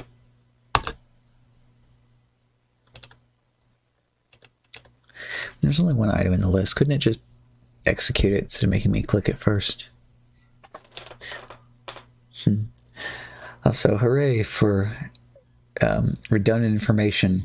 Press the OK button to start the installation. You can press cancel if you do not want to install this software.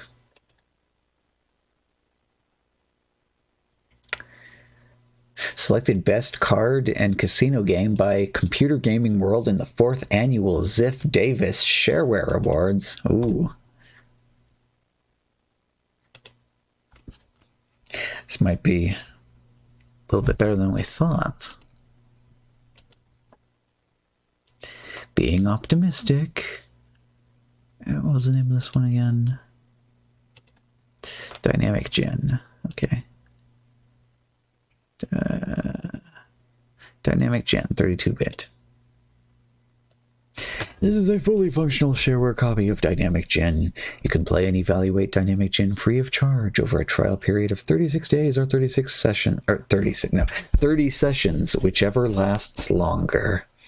A session cannot exceed 24 hours.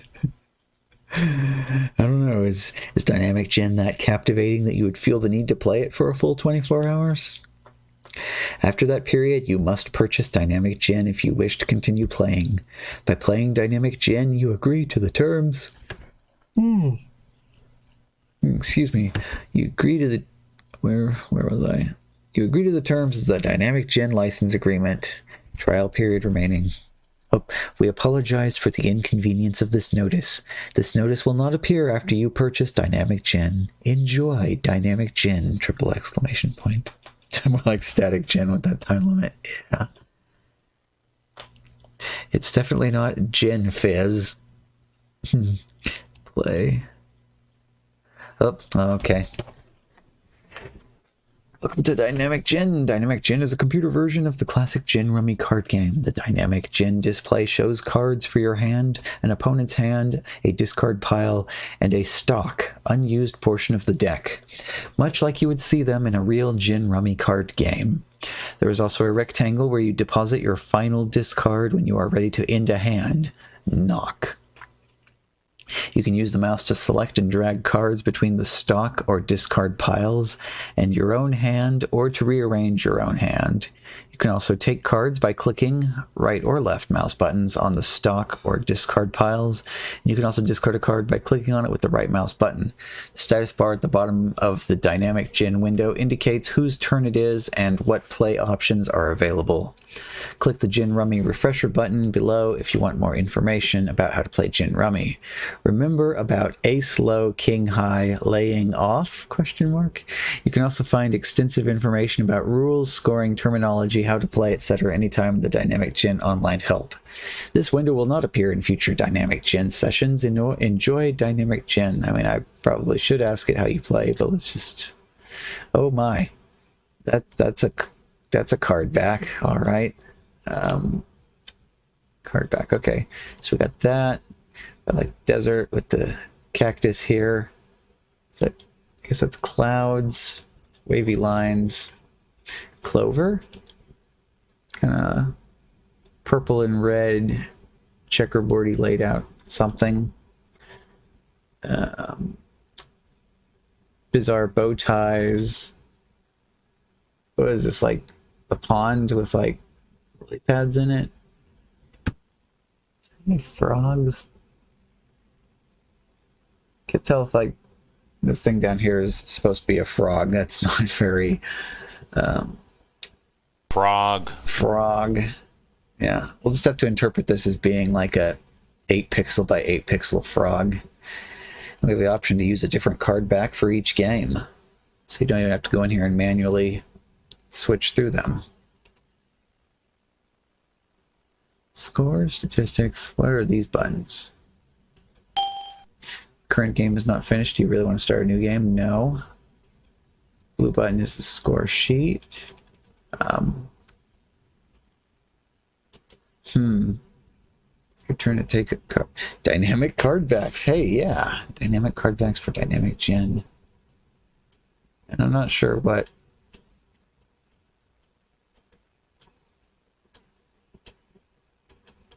King one.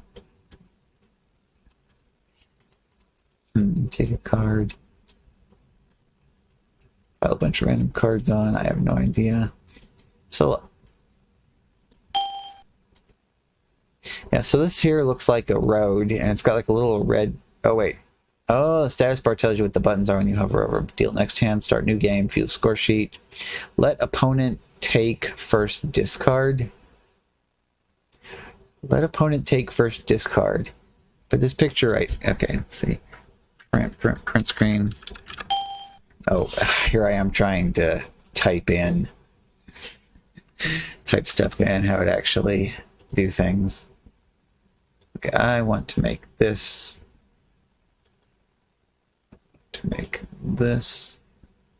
bigger. Okay, so it's an icon of a road. There's a little blue car, there's a little red car, and it's got like a little dotted line. Oh, pass.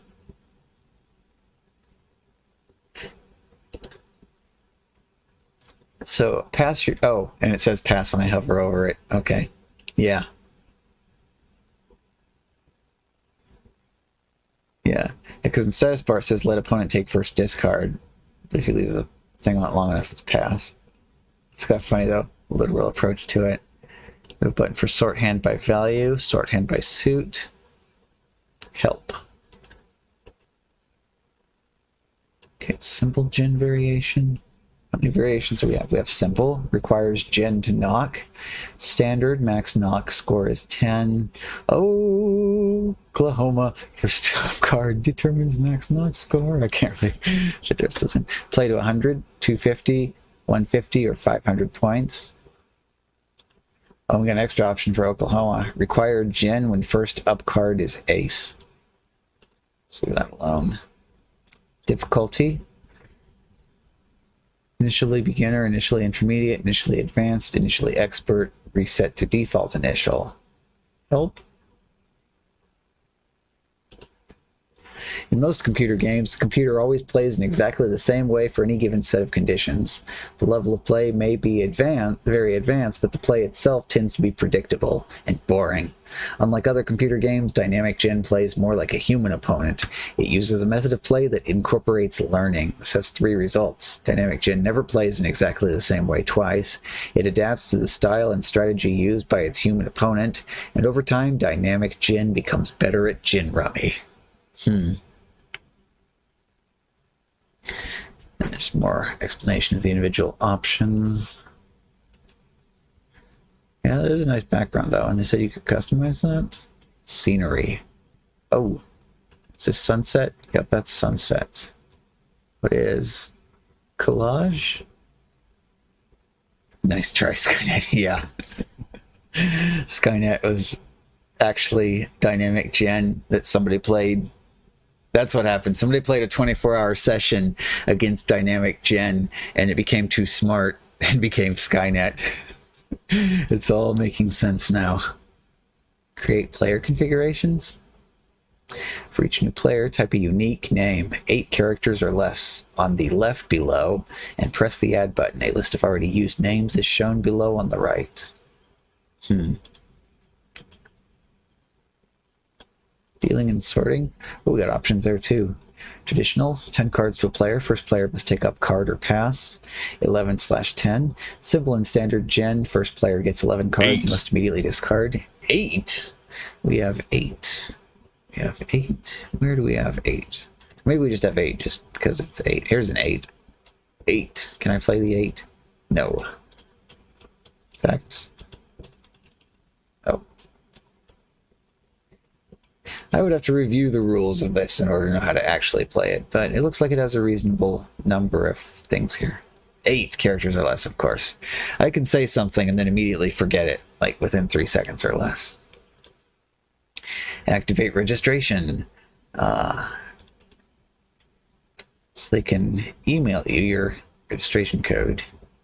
How much does this glorious piece of software cost? Website ordering. Wait, what? Okay, visit our website at cybersym.com. CyberSym. You can order Dynamic Gen and related products with MasterCard, Visa, Discover, or American Express card using our secure charge card ordering system. You can also download backup scenery image collections and the latest versions of Dynamic Gen. With all the recent increase in traffic on the World Wide Web, please be aware that web connections don't always work the first time. If you don't get a connection to our website, try again at a later time. Goodness. That's quite the problem to have, I guess. And again, how much is it? group and site licenses. What you get when you purchase... Maybe this... Okay. Basic cost to purchase Dynamic Gen is $12. Upon purchase, you will be sent a unique set of registration keys. Codes. Your registration keys are valid for major version 1 of Dynamic Gen, any and all minor versions or revisions. Once you enter the keys into Dynamic Gen, see options, activate registration, you will no longer be bothered with the shareware evaluation notice each time you start Dynamic Gen. Purchase of Dynamic Gen entitles you to a registered license for Dynamic Gen. Whoop. Beep beep, backed up again, yeah. From the site. This is the place to find next generation pattern recognition, filtering, and artificial intelligence technology and applications. Oh, so that's what they pivoted into, huh? They used what they learned in Dynamic Gen and kept it going? Or is this a 20-year-old copy of the website that hasn't been updated since the Space Jam website was current? Under terms and conditions, okay. So you can install it on multiple systems as long as only one copy is run at any given time. The registered license also entitles you to download and use any minor... Yeah. If you need floppy disks containing the program files for either the 16-bit or 32-bit editions of Dynamic Gen, we can provide those for an extra media charge. We can also send floppy disks with collections of additional backdrop scenery images, either 256 color or 16 color, for an extra media charge. Note that these image collections can be downloaded free apart from any connect charges from our website, or from many online services and electronic bulletin boards. Yeah. Copyright 2008 through 2019. What was the date on this? Does this have it? Help about. Copyright 1996 to 1997. Oh, and the email address smartsym@cybersym.com. License agreement. Oh. Yep, all the usual stuff. Oh, okay. See, that looks decent. Is there anything else in here worth looking at? Probably not. Okay. I don't think we need to also look at the... Well, I don't know. We're already here. Just dive in.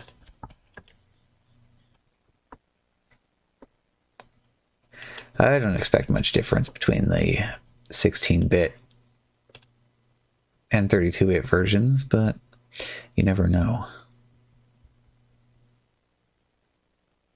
Check that out a shortcut? Yeah, sure, why not? Oh, they have Dynamic Gen on the front page. Click it and you get bad news. Uh-oh. Or Dynamic gone. Dynamic Gen has been discontinued. Womp. Oh, wait, this is the dynamic card back, isn't it? Okay, play. This looks no different. On the plus side, though, the 32-bit version should, in theory, still run on modern Windows. Excellent card games.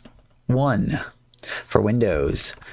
5 addictive card games with many features and options. All scores are kept for any number of players.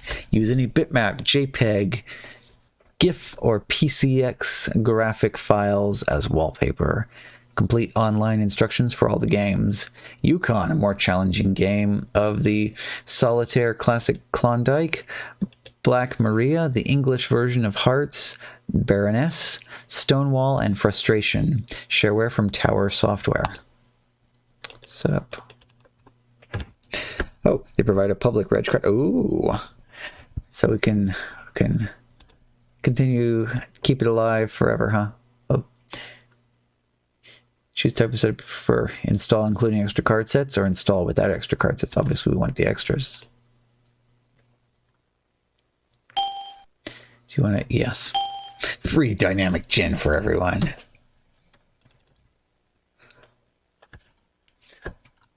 This is slightly disturbing somehow, this graphic with this severed hand with a string tied around the finger. And I mean, this totally is a severed hand, right? Look at this little extra line here. Is that not like the bone sticking at the bottom of it? Excellent Card Games is not free. This is a shareware version of Excellent Card Games. You may use it for 30 days. If after 30 days you would like to continue playing, then you must purchase the licensed version. You have 30 days remaining to evaluate this game. Don't forget. Yep, you must purchase it or they'll cut off your hand and tie a string around it. 1-800 to register? Convenient phone number, huh? New York, New York. 1003. Yeah, I agree. Welcome to Excellent Card Games. This also looks like in itself an album cover, doesn't it? You get the floppy disk and this is the box for it. Yukon. Oh, we got a wooden table. That's pretty good, actually. So that, well, okay, so we just click on stuff and it just magically shoots over to here. So I don't like that. So when you pick up the cards, wherever you click on them, it snaps, the card snaps to the center of the mouse cursor. I like it better when you click on it and wherever you grab it from is where you actually hold on to it from. But yeah. Okay, put that there.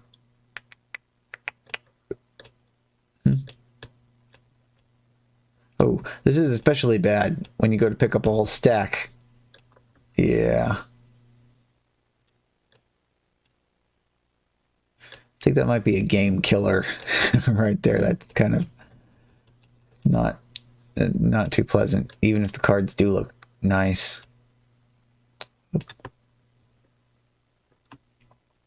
So I've never seen solitaire game played on a wooden table like this instead of on like the green felt mat. I mean, I guess they have other colors too. And then Dynamic Gen had all the different backgrounds you could load. So we could totally have this wooden table in Dynamic Gen if we wanted to. Wonder if this texture repeats. We can just like print screen, grab a bit of it, chunk it over there into Dynamic Gen.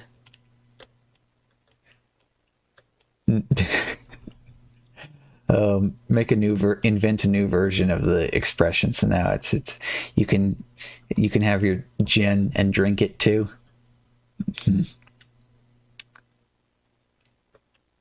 7, 10, 7. This one feels very stuck already. Oh, does this one also not have a... Oh yeah, it doesn't even have like a draw pile. So the entire thing is dealt out from the start. So next question is, does this work similar to the Chinese one where you can like basically drag? Oh, okay. So it does. It works the same way as the Chinese one. Like I could drag this whole thing over here, even though it's got all this other crap in front of it. Oh, cheat. Replay game. What? Oh. Okay. So you always get a new game unless you cheat until you want to start the current game over again. Okay, so there's a speed option. Wallpaper. Card SRM. Oh my goodness, what the heck? That is... Hey, good morning, Nintendo Natalie. Yeah, we're in yet another category. The good old shareware collection. This time it's the card game category. And this is excellent card games, but it apparently lets you change your wallpaper, and this is a mess. Let's see. Change that wallpaper again. That was card SRM. Let's look at rain.bmp. Now this one, that's nice looking. Kind of looks like carpet, like a blue carpet. A little bit light going on there, yeah. Oh, you know what? We can look at that too, actually. Where was this one? This was excellent. Yeah, X cards. So that was cards SRM. Oh. I see. So you're...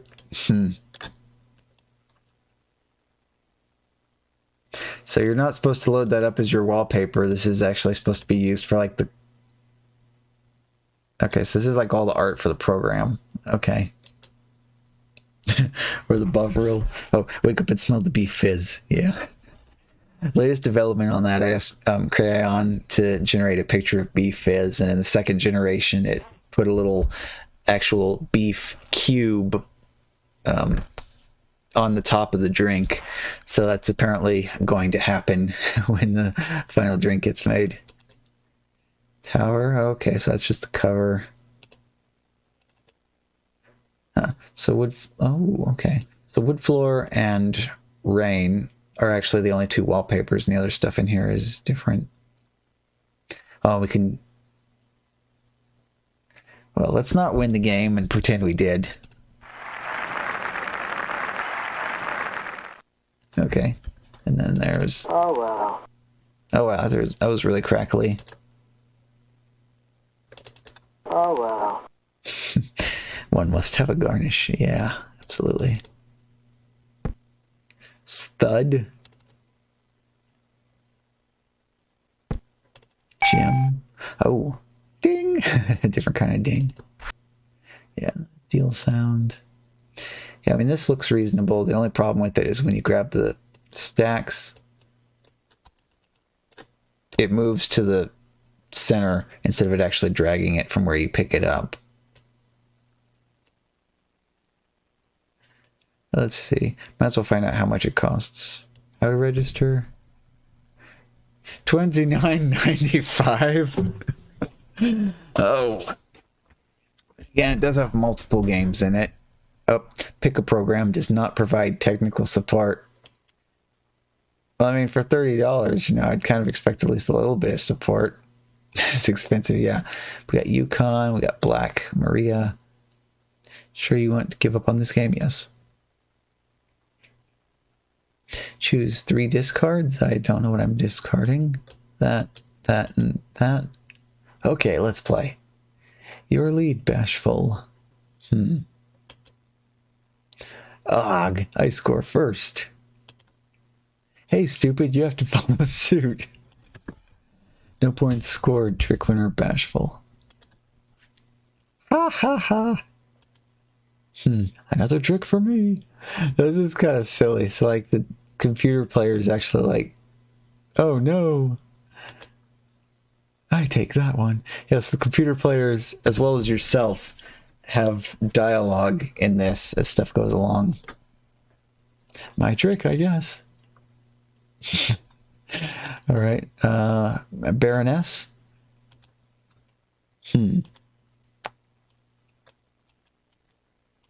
Okay, so we can pick the Queen of Hearts nose.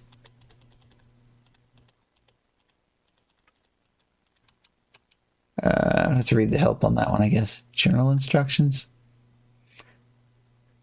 This was Baroness. Okay. The objective of Baroness is to remove all the cards by discarding pairs that add up to 13. That is 7 and 6, 8 and 5, 9 and 4, 10 and 3, Jack and 2, or Queen and Ace. Kings can be discarded on their own. Suits are disregarded. Simply click the first card to select it, then click on the second card. If 2 out of 13, they will be removed. Okay. 6, 11,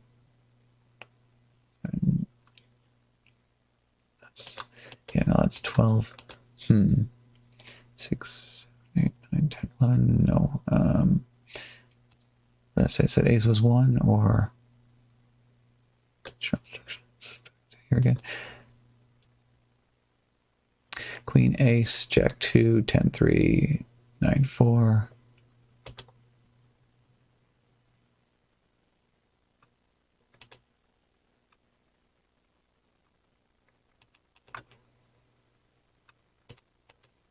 Okay, 9 and 4.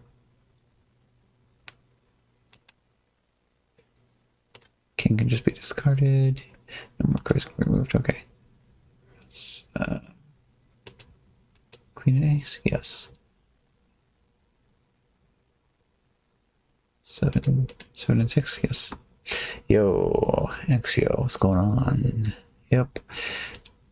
Tonight we are in the card game category, which is, oops, dings at me, which is very long.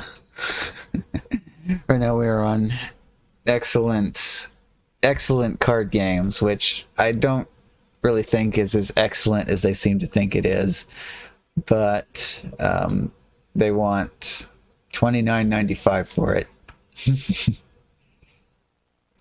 Oh yes, and Shadow finally with the delayed reaction to the Natalie alarm clock. Yeah. Oh, Patty Wagon's on the way. Yeah, Nintendo police coming to get you. Yep, so excellent card games. It's got 1, 2, 3, 4, 5 games in total, so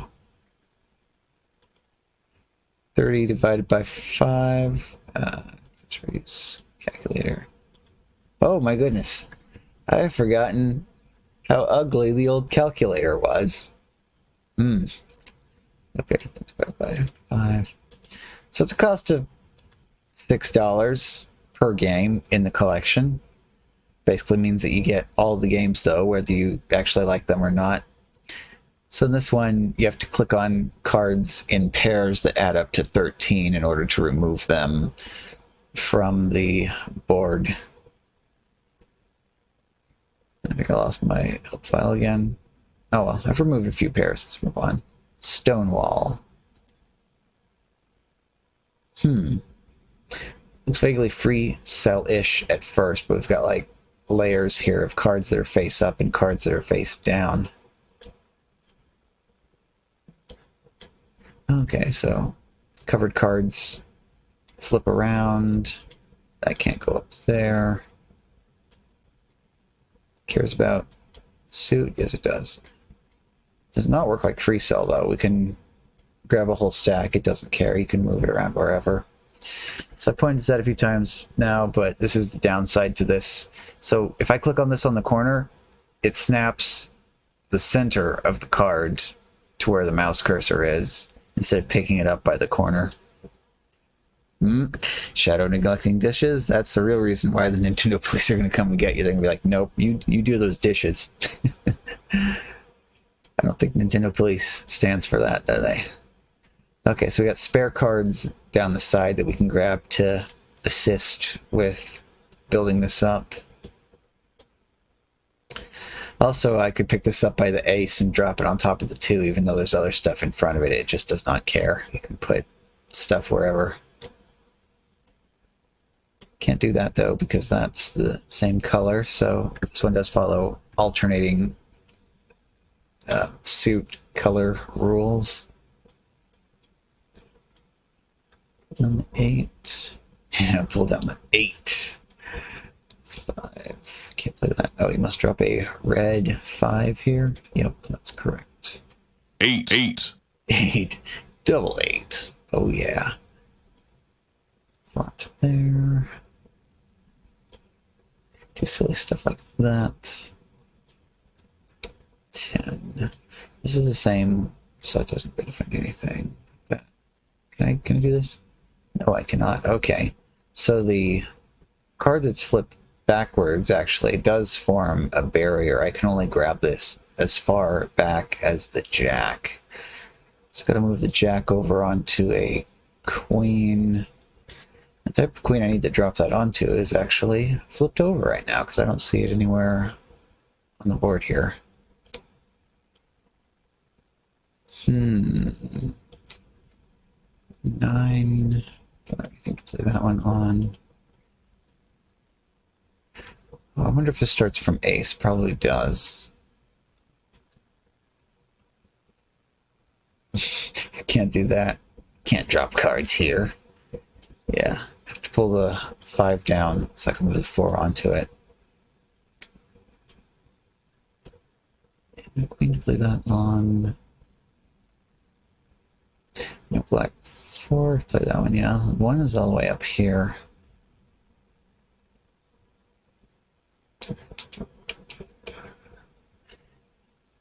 Feel kind of wedged.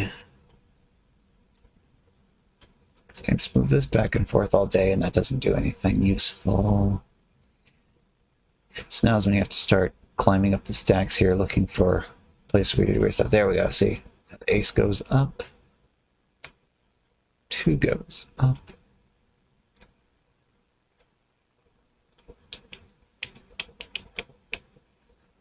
Where's the next ace? Yeah. Okay, all the way up there. So, like 5, red 6 somewhere. Okay. All of my options that I'm looking here, it's like blocked in everywhere. Stuff I can't use, more stuff I can't use. Well, we get the idea. Next, frustration. I think there's been another game called Frustration. Hang on, is this...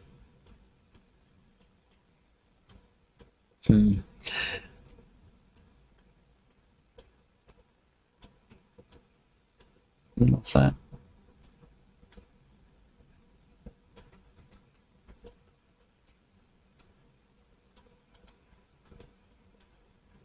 I feel like there are rules here, which I am not.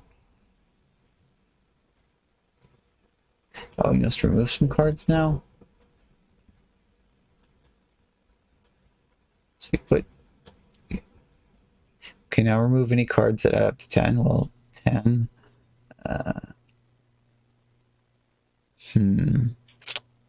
8 and 2, 9 and ace, 6 and 4, 10, okay. I'm not sure what's going on here. Oh, better luck next time, percent. Better luck next time, percent, okay. I guess that's the speedrun category then. Try to get to better luck next time as quickly as possible. Playing this game. Frustration. To win this simple game, all you have to do is arrange the kings, queens, and jacks around the edges of a 4x4 square grid. The game is played in 2 phases. In the first, you pick up cards from the deck one at a time and place them into the grid. If the card is a king, queen, or jack, it must be placed around the outside of the grid. The acceptable positions will be highlighted with a tick. Once you've filled the grid with 16 cards, the second phase of the game starts, during which you must remove as many waste cards as you can. Cards with a face value of 10 or pairs of cards that add up to 10 can be removed. To remove a pair of cards, simply click on the first card with the left mouse button and click on the second. When you have removed all the cards possible, you begin placing the cards into the grid again. The game ends if there are no cards that can be removed once the grid is full, or if there is no empty space available for a king, queen, or a jack. Of course, frustration involves a certain amount of luck in order to win, but there's a definite strategy that can increase your chances of winning each game. When you are forced to play to one of the outside squares, always choose the one that has the least probability of being filled. For example, if 2 queens have already come out, but no kings have yet been played, there is twice the chance that a king will be the next card. With careful play, it should be possible to win approximately 1 game from every 6. Frustrating, huh? I don't understand what they're talking about with this strategy. When you're forced to play to one of the outside squares, always choose the one that has the least probability of being filled. For example, if 2 queens have already come out but no kings have yet been played, there is twice the chance that a king will be the next card. I'm going to try one more game of frustration, but that seemed... Okay, so queen to the outside, king to the outside. Oh, wait a second. Okay.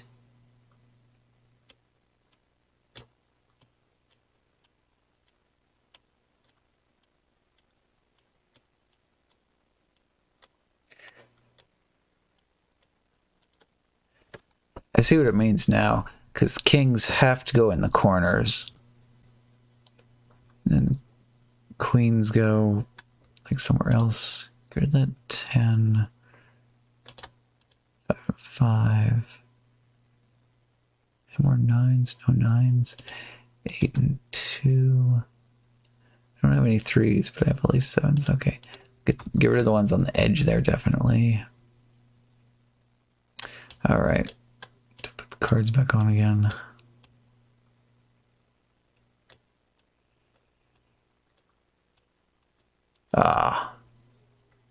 that the best you can do? You must remove some cards now? Exclamation point, question mark. Why not? Okay, so the game's actually hosed again. It's just... Well... Oh, lightning bolt, broken heart. Sure you want to exit? Okay. Well, it's card games. I don't think it's $29.95 worth of card games. Excellent Card Games 2. An incredibly addictive compilation of card games. So I can assume this is from the same developer and just has even more card games. Install with the extra cards. Gives the shortcuts.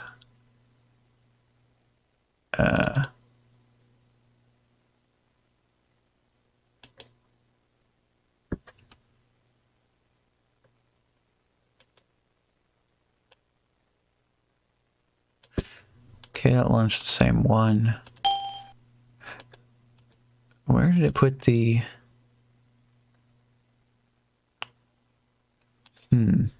Oh, Shadow has been trying to remember how to play this Zelda 2 game. Been seeing it a lot lately, but it's been a week since you actually played it. It's hard! Double exclamation point.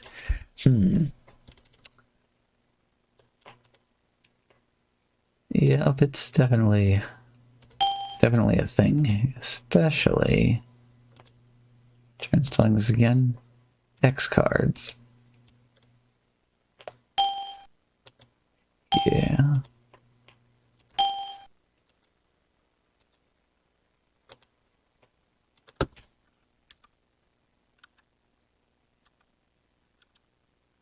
Isn't like different versions of the same program, is it? Not actually like 1 and 2.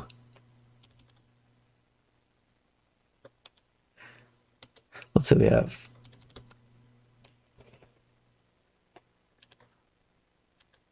cards 1R about show version 1.80. We have X1R32. Okay, so it's like 16-bit and yeah, that must be it. 16-bit and 32-bit versions of the same game. It's impossibly hard. Harder than Star Tropics. 4 Seasons Solitaire. 4 Seasons Solitaire for Windows. 4 Seasons Solitaire for Windows. V1.11. This addictive, feature-rich card game now includes context-sensitive help and a resizable main window. In addition to auto mode, multimedia sound effects, and music. Hey, Morbitus. 3-level undo, card peeking, and challenge scoring. 4 Seasons Solitaire requires Windows 3.1 or later and a mouse. The game will run from a floppy disk, but a hard drive is recommended. If you want to hear the sound effects and background music, you'll need a sound card. Okay, it sounds very similar to the description of one of the previous card games, so this is probably from that same developer. Now, I see challenge scoring, and I just can't help but think of a particular funny spoof car commercial. Star Tropics Easy Game. Yeah. And if anybody has any meaning when they hear the words challenge pissing, then you'll know exactly which one I'm thinking of. Oh, another WinZip self-extractor.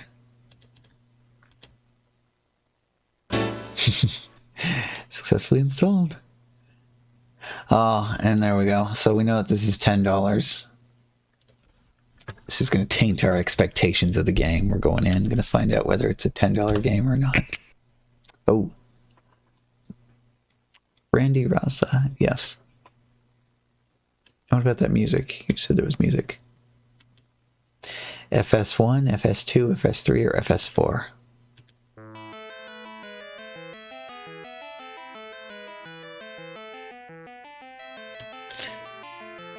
Alright, classical music. We're promised Midas. Yeah, it's a manual. Get it started yourself, Midas. It's not automatic.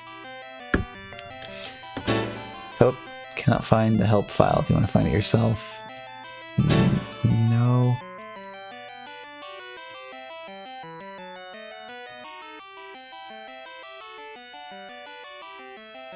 Okay. Four Seasons is a standalone one-deck solitaire, also known as Corner Card and Vanishing Cross. Solitaire and Patience games lists the odds of winning at 1 in 10 games, though I found that I can easily win half of the games with judicious use of the undo feature. Yes, that may be considered cheating in some circles, but it does make the game a bit less frustrating. Right, how do we play this? How to play. Game is begun by dealing 5 cards to the tableau, and 1 to the upper left foundation. The remaining cards form the stock. The waste pile is initially empty. The first foundation card forms the basis of all the other foundations. That is, the rank of the first foundation card is the starting rank of the other foundations. For example, the first foundation card is a 7 of hearts. The other 3 foundations will also begin with a 7. Each foundation is built up in suit until it contains 13 cards, wrapping around from king to ace as necessary. Okay, yeah. Tableau cards are available for play at any time. May be moved 1 card at a time to the foundation or to another tableau pile. Tableau piles may be built down in rank regardless of suit. Cards in stock are available for play at foundation, yada yada, okay. It seems straightforward-ish. Okay, so we gotta start with a 2. Boom. There's a 2. Check. 10. 6, okay. 9 to 8. Illegal move. Cards in tableau must be in descending sequence. Alright. Look at that buzz. Illegal move. Cards in foundation must be the same suit and in ascending sequence. Can't start with the ace because it has to be... Oh, I can't actually improve that in either direction there. Undo. I went to peek. Okay, there's the peak. Jack. 10 and jack. 9.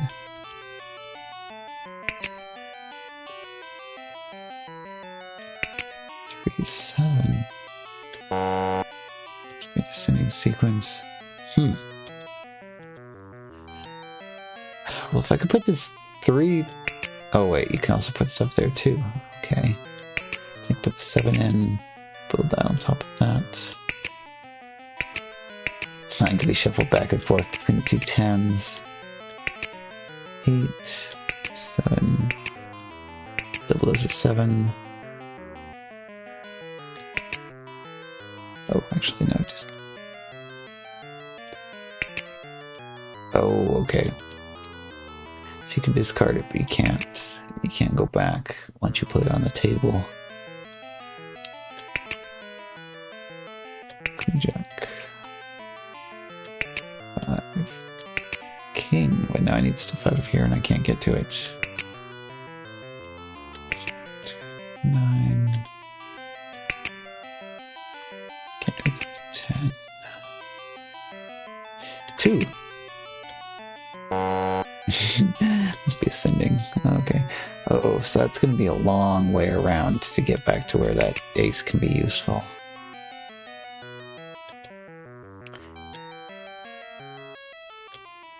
Time for the second Midas.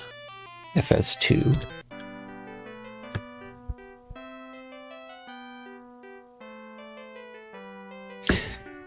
It's also quiet.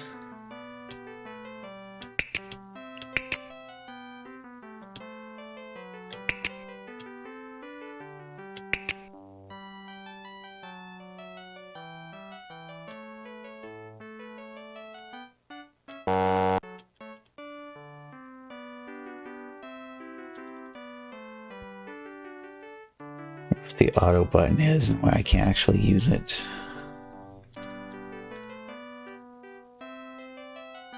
Peek, yes. Button bar. Move auto.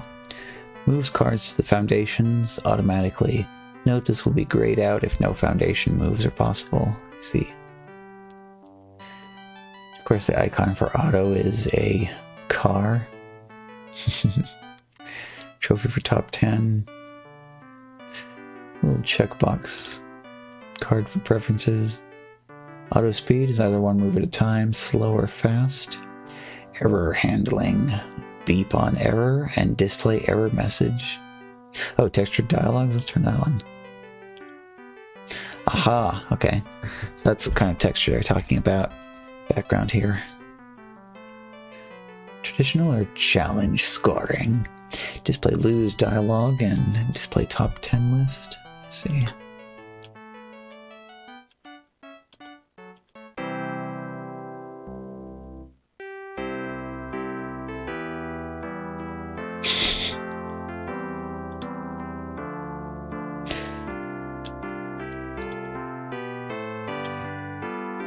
Alright, and last Midas.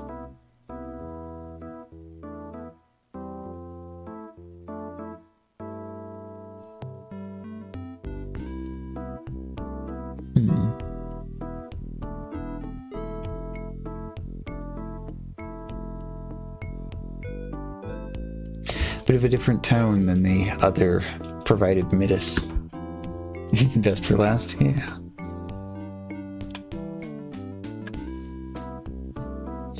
What's that?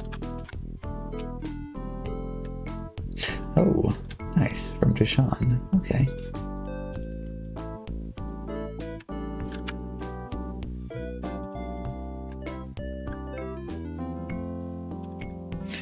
Can't actually turn up the Midas. It doesn't let me change the volume.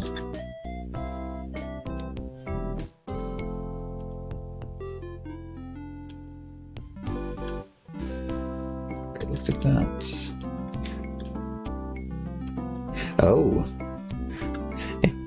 Ability to turn specific sounds off and also test them. Solitaire. Whoa, what? Solitaire. Oh my goodness, okay.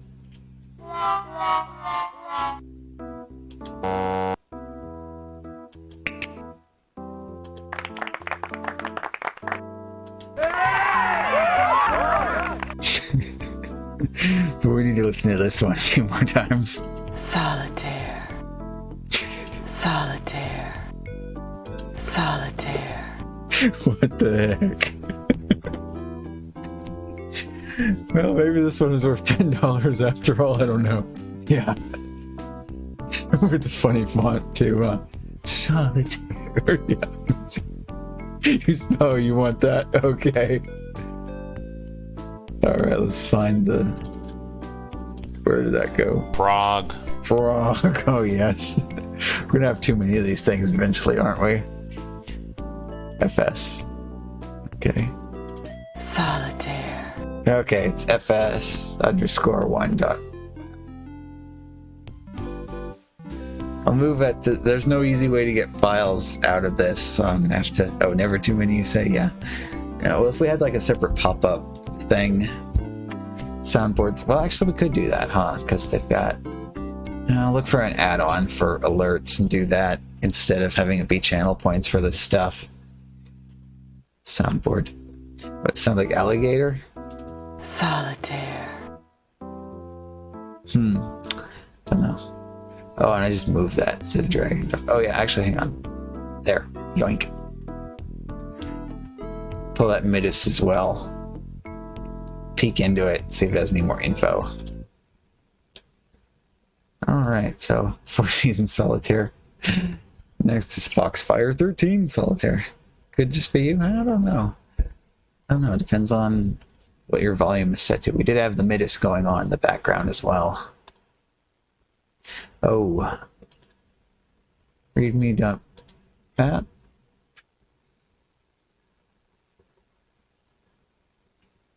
Oh, another one with MIDI support? Okay. Sounds good to me. Is this going to spoil it and tell us what the registration is? Let's close that.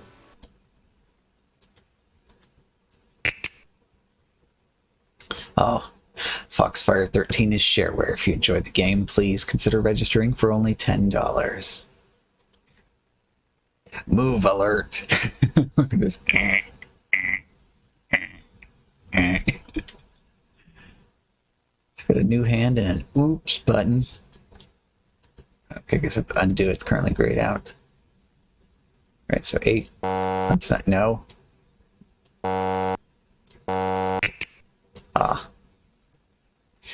Should perhaps consult the... Okay, how to play. The game of Foxfire 13 is begun by dealing 4 cards in a row, forming the tableau. The objective of the game is to remove pairs of cards that add up to 13, or a single card with value of 13, i.e. a king. Oh, so this is the same thing as what was it? Excellent? Okay, now there's too many of these things. Crap, where? Sometimes games. Make zoo. Machine. Did not put a icon on here? See X cards. I agree. Yeah, I still agree. Okay. So Excellent Card Games called this Baroness. And you gotta click on 2 things that add up, or just pull the kings directly off. Okay, now that's totally different. See, this one only has 4, whereas this other one has 5. So yeah, obviously not the same game at all. Yeah. 6, 7, 8, 9, 10. Okay, so 6, right? 7, 8, 9, 10, 11, 12, 13. Is that not? Yeah, okay, you drag and drop a card to play it. Alright. Move alert. It's 1 to 6, yes. Nothing like move alert. Okay, yeah. Yeah, 10 on to 3. Ace. Okay, nothing, yeah. Move alert. Yeah, the king.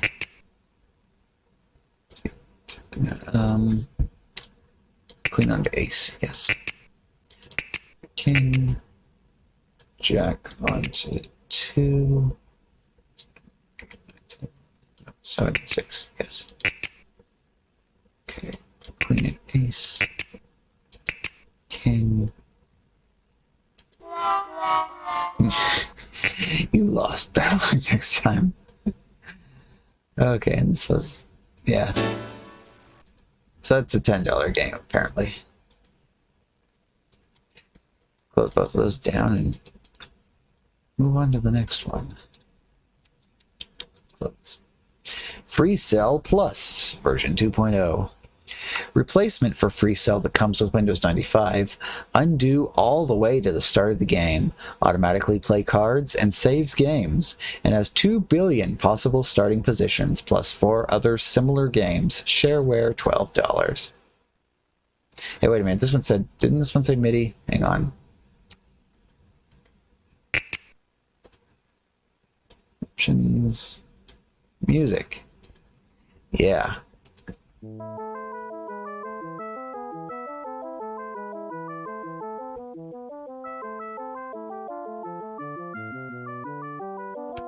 Okay, this one going to follow the same pattern of classical and then all of a sudden a wombo mode for the last song.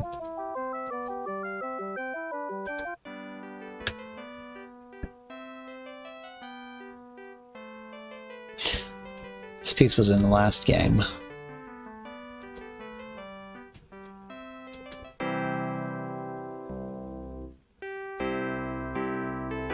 And that one, okay, so it's the same music.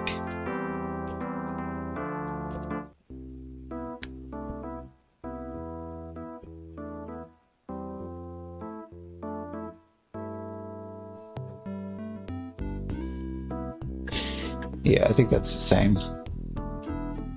About Randy Rasa and Todd Svek. I feel like that might be cut off. I don't know. Oh, same womp womp sound. Okay, where's sound? Hang on, sound effects. Card. Win. Lose. Whoopsie daisy. Whoopsie daisy. Whoopsie daisy. Okay. Yeah, I would have heard that. Yeah, no sound for the about box though. Alright, free. Yeah, free cell plus. Okay, we're gonna get that. Let's go. Free plus.exe. INI file error. Oh. Because it's trying to write to the CD, I guess.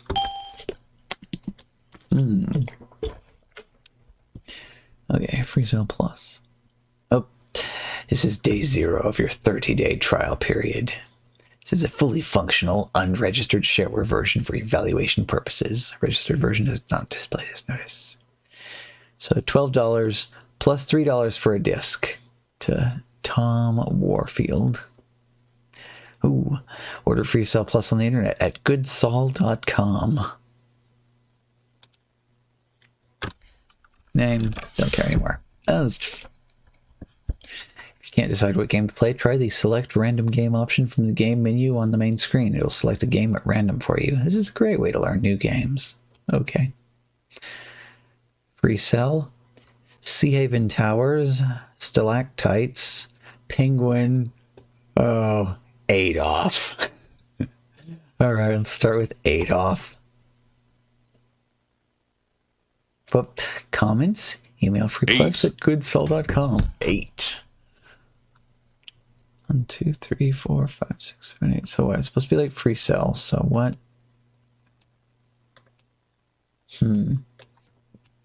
Are these over here the free cells? No, I think this is the tableau. Maybe. Or no, foundation. Get them backwards. Foundation, tableau. So it's basically just free cell, but you have 8 free cells instead of only 4. Seems likely.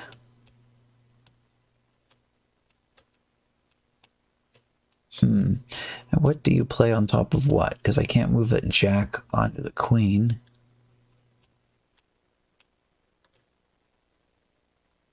Do you have to match the...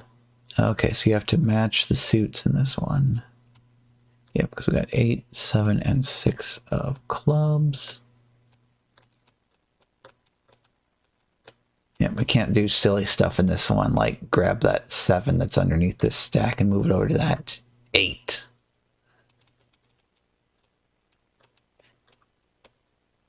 We use up all of our free cells, though. We can move that over. Then pull these back down.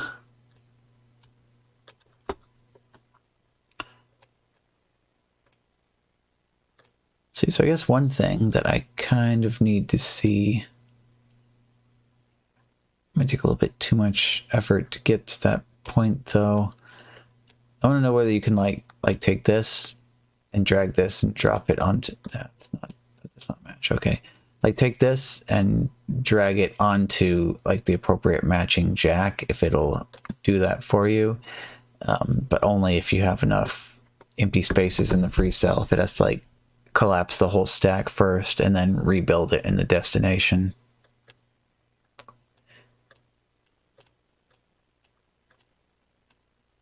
See, 10 is all the way over there, so that would go on top of that. If and only... Oh, actually, that's perfect. Yes. Now we only have 1 free cell.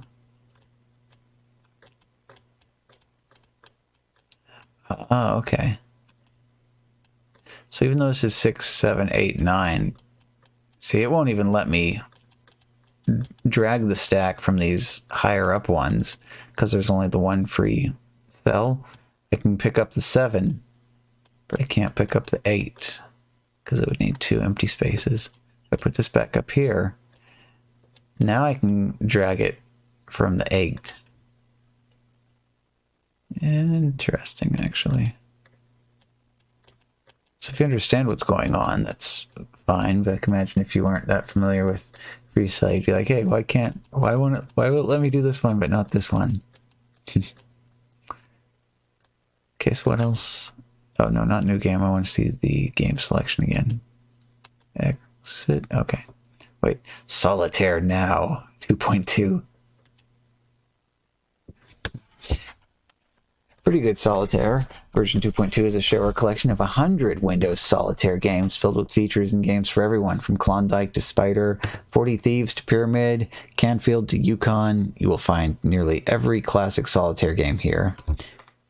Pretty good Solitaire is easy to play, giving you the choice of the standard drag and drop or its unique quick right mouse button mouse clicks to move the cards. You can undo one move or every move and redo them again if you wish. Autoplay can make all of the tedious, obvious moves for you. It keeps track of your wins and losses and keeps score during each game. Leave a game while it is in progress, and Pretty Good Solitaire will save it for you. When you enter that game again, it will play the game back for you to the position where you left off. It will store settings and games for multiple players. You can play groups of games together in a tour and keep a cumulative score. If you can't decide which game to play, the program can select a game at random for you. Designed by an addicted solitaire player for other solitaire players, Pretty Good Solitaire is guaranteed to reduce your productivity. Well, isn't that the best thing we can all hope for? Look for this collection in the same place you found Free Cell Plus, or download it from the World Wide Web at goodsol.com. Free Cell is just regular Free Cell. Yeah, this is totally just regular Free Cell. Let's see. Sea Haven Towers.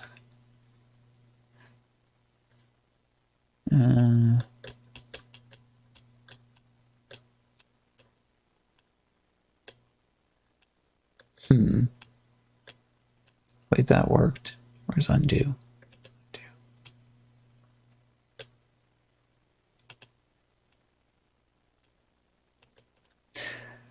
Okay, what was it that I tried at first that didn't? Uh-oh. Wait a second.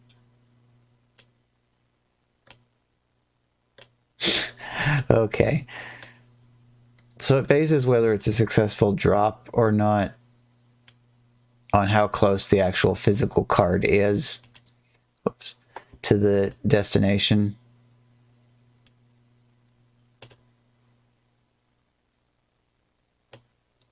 So like this, see, I would design this so that if the mouse pointer was anywhere, well, wait, that time it,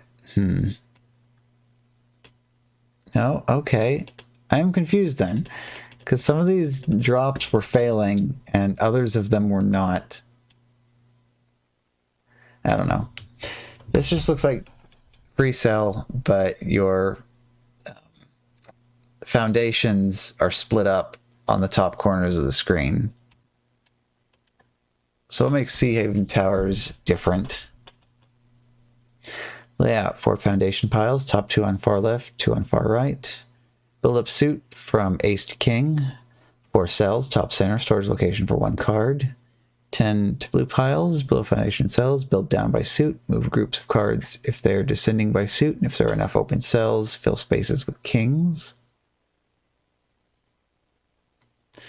Yeah, so I don't know.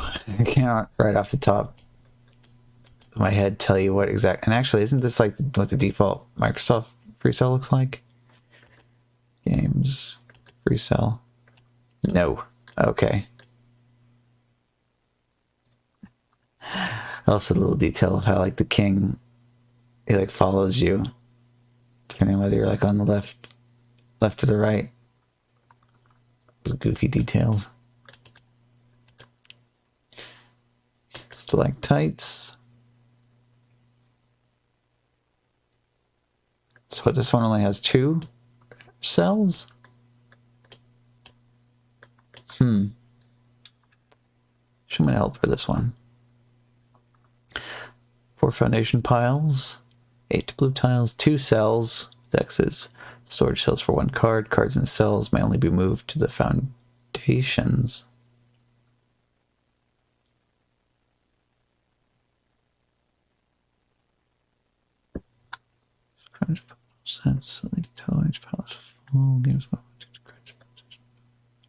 There is no building allowed in the tableau. Top card of each tableau pile is available for play. Tableau cards may be moved to the cells of the foundations if possible, and 1 card is allowed in each cell at any time. Cards and cells can only be played to the foundations. This seems like this would be like almost impossible if you only have like 2 free cells and I guess that's like expert mode or something. What's penguin? 1, 2, 3, 4, 5, 6, 7. So help on this one. 4 foundation piles, 7 cells or flipper piles. Why are you suddenly calling it a flipper pile? You weren't calling it that in any of the other ones. 7 blue piles built down by suit. Seems like these all just play the same way, I guess, just different, slightly different layouts. Oh, and where I put in as there's this little drop down here. We could choose which player you are for the purposes of keeping track of your stats separately. Oh, right. What are we doing for... Oh, 3 hours gone already, huh? WIN95. I guess short for fun card. Spades, hearts, cribbage, and go fish. 256 colors. Save and restore game. Scoring choice of player types. Billions of deals. Card counter. Cheat mode. Multiple decks and backgrounds. Full rules. Sound effects. Software reg number 13224. Oh. Copyright 1997. You may try out this product for 15 days. Come on. Their ones give you like 30 or 36. The show version has 32 shuffles per game. The professional version, endless shuffles, is $25 plus shipping.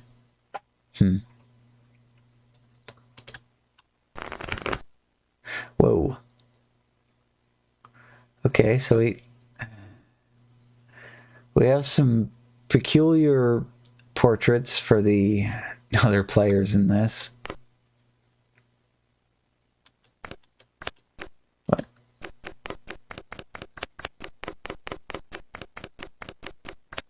Huh. So one must follow suit whenever possible. Yeah, so this is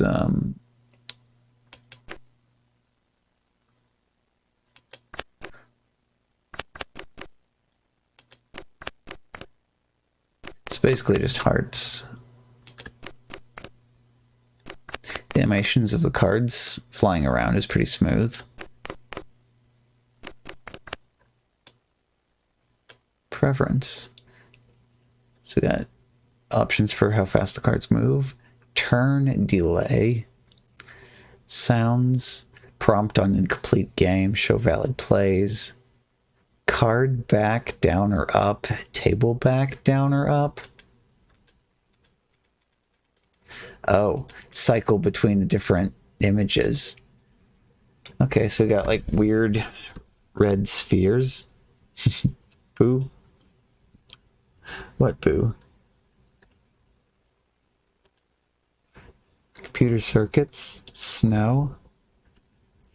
Oh, you thought you found a Zelda 2 RNG manip. That would be handy. Fish. Weird little bolted on metal panels. Ants. Gravel. What? Those like bugs of some type that are not ants. Weird kind of zebra stripe pattern. At first it seemed like you found something that would probably cost 4 to 5 seconds, but guarantee a 200 point bag. Oh, 200 points is a nice number. Let's see. Play on bricks. And the blue color, and the green color. Smaller red bricks. Yellow things. Odd looking wooden bricks that are held up with nails. Back to the red spheres. Okay. It's back to the blue color.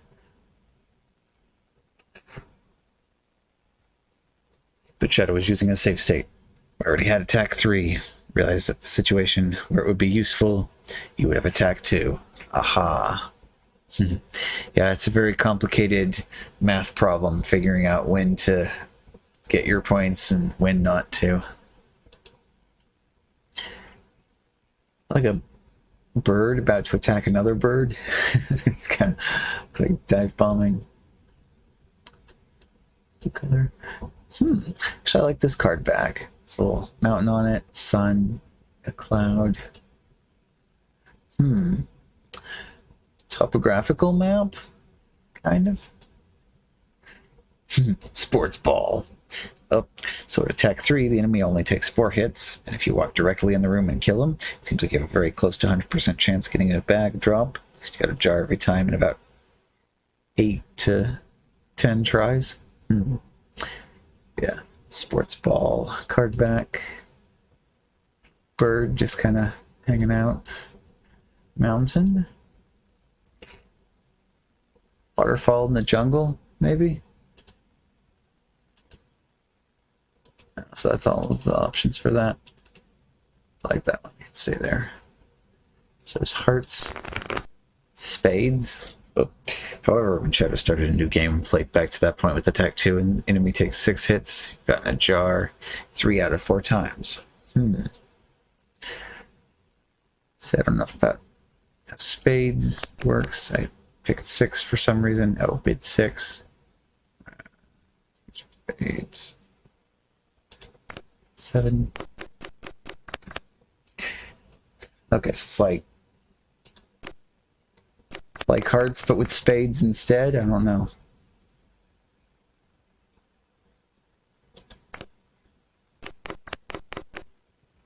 Bid 2, 1, 2, bid 4, 1. So you have to like guess ahead of time how many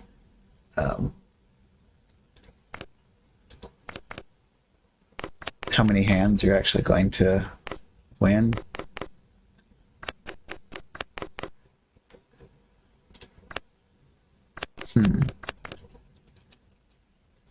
Oh, and these are buttons for some reason. You can click on these buttons even though they don't do anything.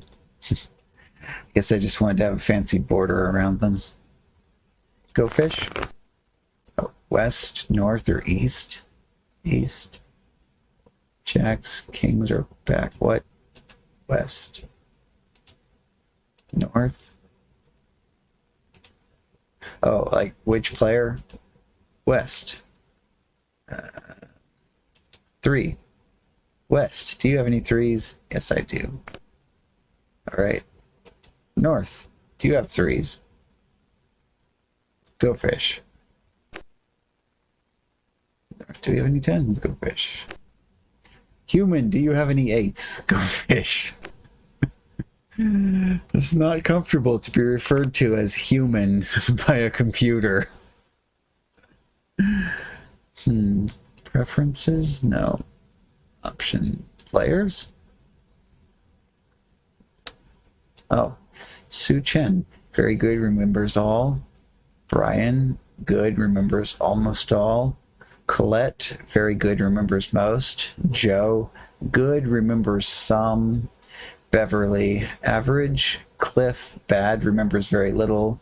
Fawn remembers almost nothing. And Sherry remembers nothing at all. Ah, so if we pick these, what?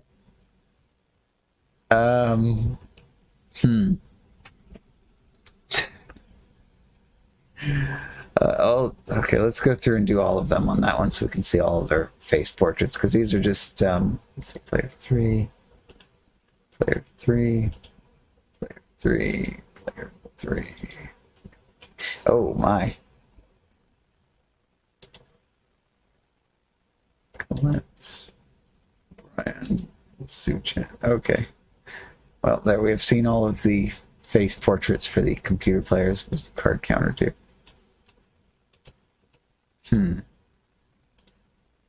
East. Do you have kings? Go fish. This might not be as useful in this game. I don't know. It doesn't look like it's doing anything. Human, do you have any sixes? Go fish. I'm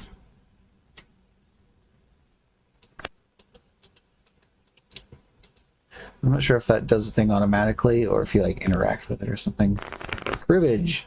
Oh, right. Yeah, this one has the wooden board with the pegs in it. 7 king. Put in crib. Just playable card in your hand. I don't know how to play this, so I'm just throwing cards in. Go. 10 for last for one. What?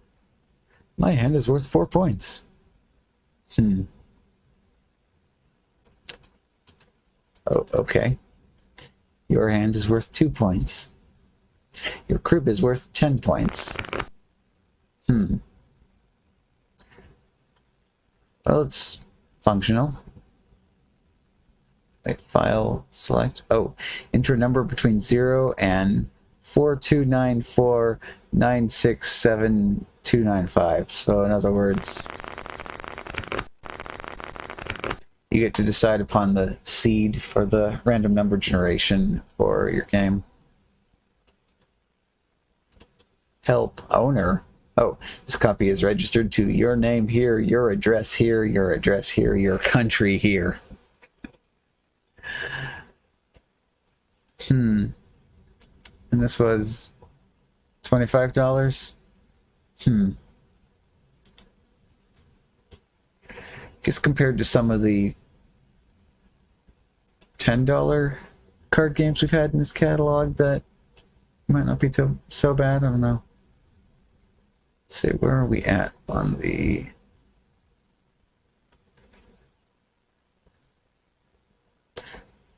Okay, so I guess the halfway point is coming up here. Let's see. I'd say halfway point maybe is peg solitaire. So we got 1, 2, 3, 4, 5, 6, 7, 8, 9, 10, maybe 11 more weeks to go. Was Fun Card the one we just played? Yes. That's what Fun Sol 97. Solitaire game, 160 plus solitaire games plus editor. Ooh. Tournaments, favorite games, random game, individual players, snapshot, save and restore game, unlimited undo and redo, logging, graphing, scoring, money, billions of deals, card counter, cheat mode and autoplay, multiple decks. Sizes and backgrounds, there are rules for every game, sound effects, software edge.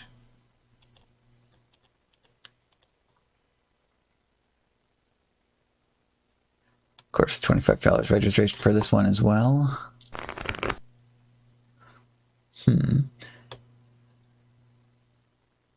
So what are...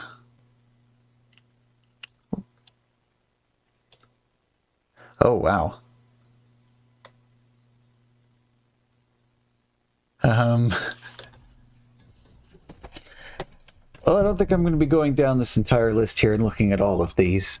It says Aces Up, Agnes, Algerian Patience, Alhambra, Alternate, Auld Lang Syne, Baker's Dozen, Beleaguered Castle, Betsy Ross, Bisley, Blockade, Blondes and Brunettes, Bristol, Burnt Paw, Busy Aces, Calculation, Canfield, Canister, Captive Queens, Carlton, Carpet, Casket, Chameleon, Chessboard, Citadel, Colorado, Congress, Contradance, Coppermine, Courtyard, Crawdad, Czarina, Daddy Longlegs, Dartmouth, Deuces, Diplomat, Double Canfield, Double Fan, Double 14, Double Klondike, Double Scorpion, Doublets, Duke of Earl, Duchess, Eagle Wing, East Haven, 8 off,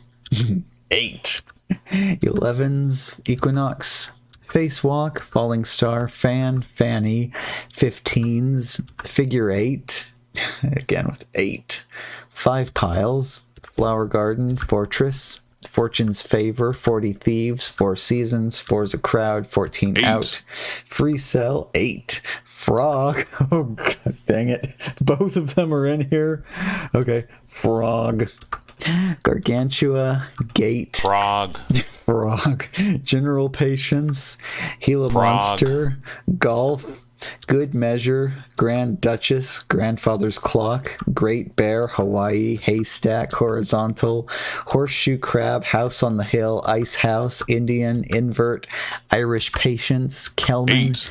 King Albert, Kings, Kings and Aces, Kings Up, Clonder, Klondike, La Belle Lucy, Letter H, Limited, Limpet, Lucas, Mackenzie, Maria, Miss Milligan, Monomoy, Mount Olympus, Mrs.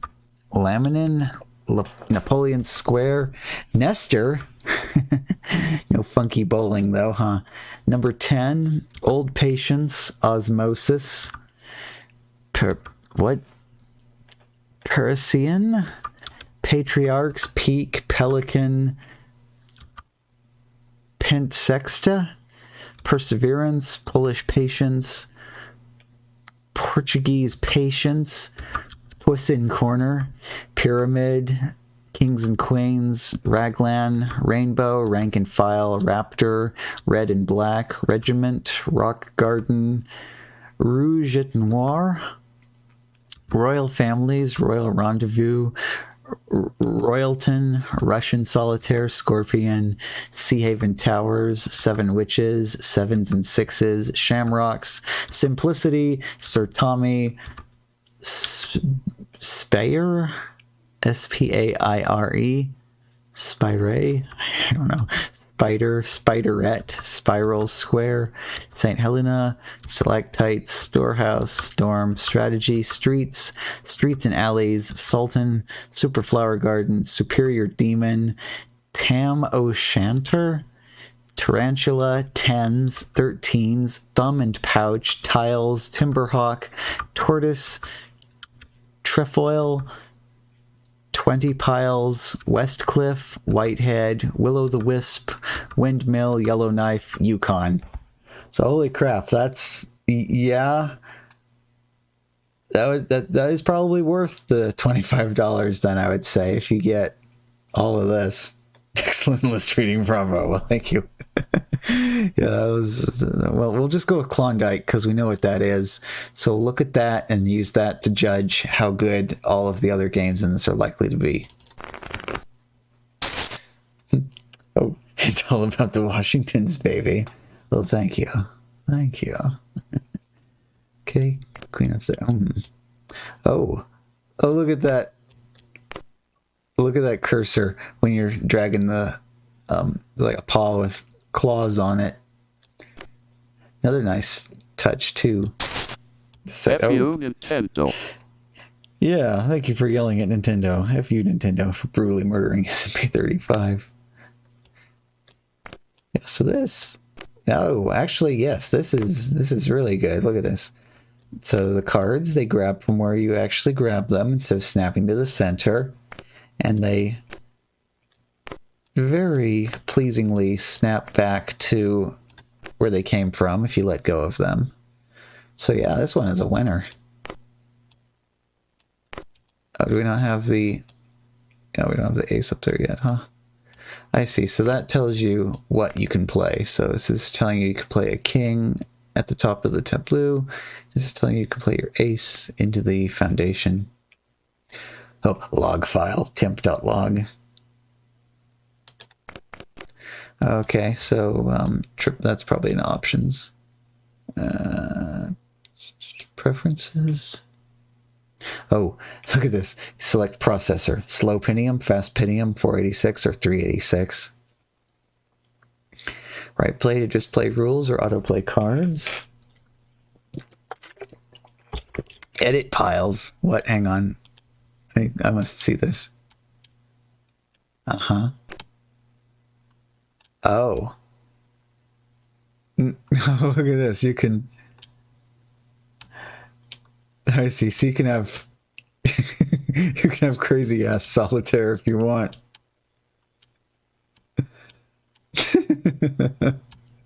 There we go. It's perfect and beautiful. Just the way solitaire was always meant to be played. Two. Oh, but you know what? I didn't see what I was looking for. Okay, it also has the card counter in it. Preferences. I was looking for whether it was draw 1 or draw 3. Allow display all cards, allow card counter, allow undo, display game seed. Oh, allow deal 3 if I turn that off. Oh, and it doesn't even have to restart the game either. I can just turn it off and be like, okay, let's just draw 1 card at a time. So let's get this. Tighten this back up a little bit though, because this is. Oh, is it not gonna?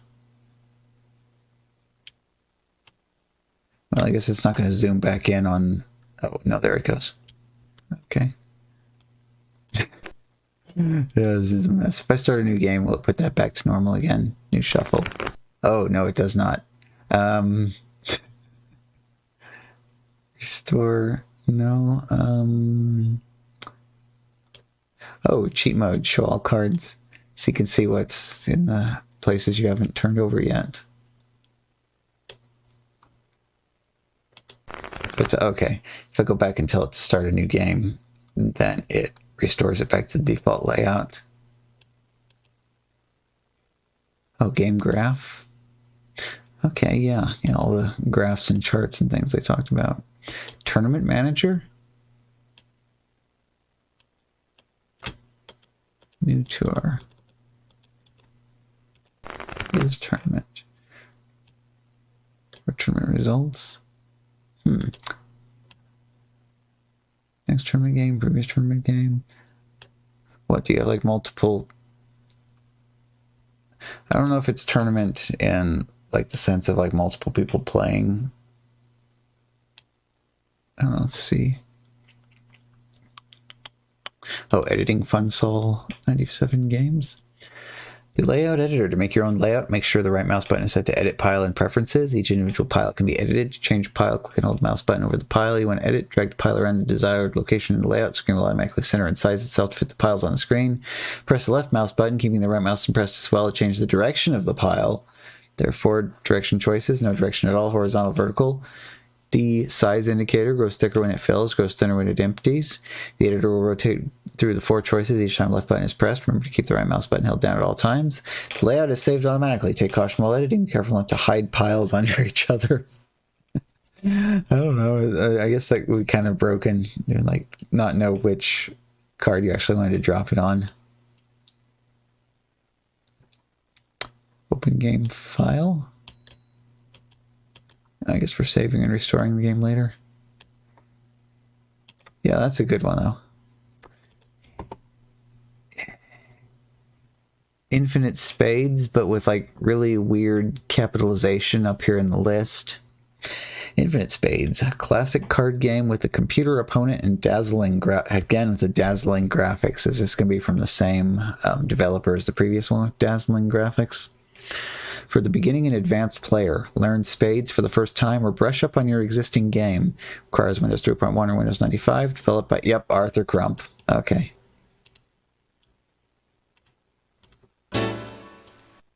Another, okay, copy files. Equal /Windows /desktop. Copy to subdirectory, go.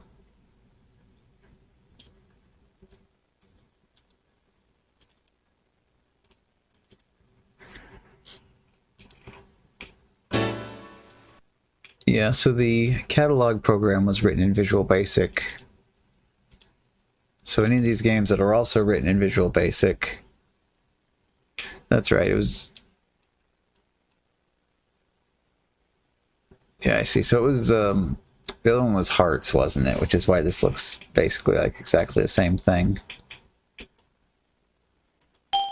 But it's Spades now. Your lowest club must be played first. 3.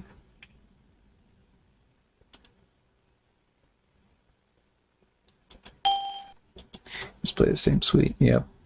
It's got the same card backs and everything. Yep, and the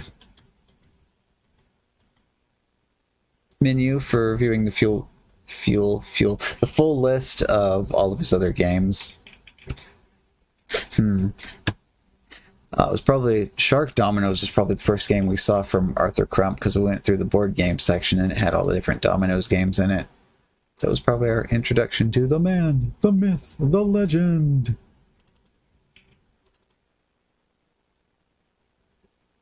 Card games. I think Steve Moraff, though, probably gets MVP. Yeah, I think so. Next game, King's Corners 3.0C. A classic game of solitaire where you must play all of the cards in their proper places before there are no empty slots available for picture cards. Sound card optional.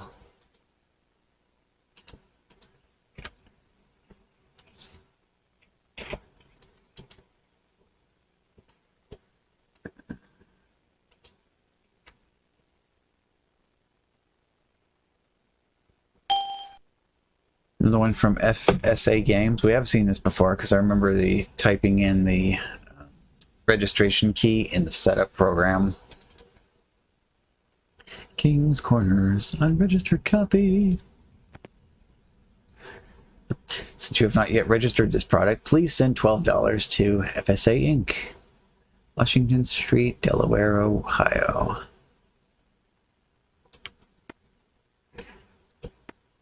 Okay, this is the same game as what was included in one of the other packs. What do they call this? Frustration?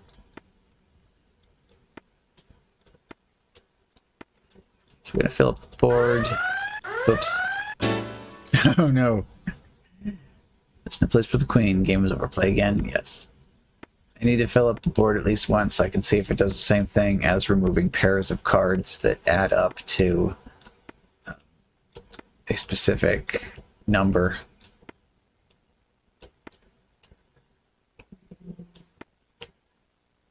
Ooh.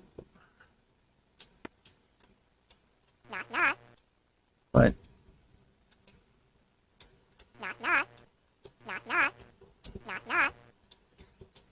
Not sure what it's saying there. Not? Okay, first discard. So 6, yep, pair total must equal 10. Knock knock, yeah, I was thinking knock knock, but it could just be not. 9 and ace. Yep, this is exactly the same game. So they want $12 for this one. Confirm early game quit, sure. Quit current game, yes. And also get that $12 out the door as soon as possible. Little Card Game Package, version 1.02. Collection of 3 little card games for Windows 95.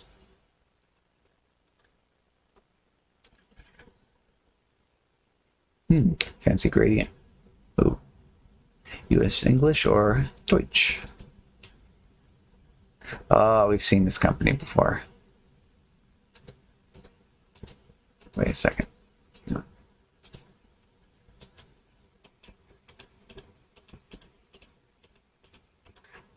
we can look at Mau Mau, and we can look at Watan, but we can't look at Red 9?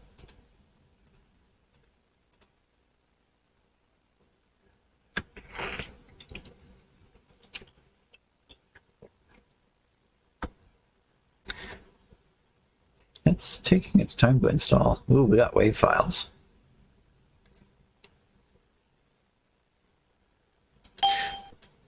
Well, slightly misleading because this says collection of 3 little card games, but it only let me install 2 of them. Check out. Oh. No.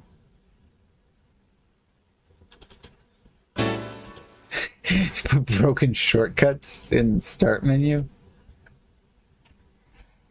Okay, where did it put it? Something stupid like the Windows folder. I guess I can run the setup program again. Pay attention to what it's doing.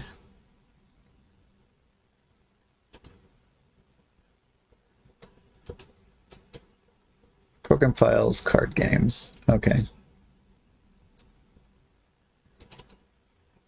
So I need to close down some windows. My taskbar is full here. Program files. Card games. There we go.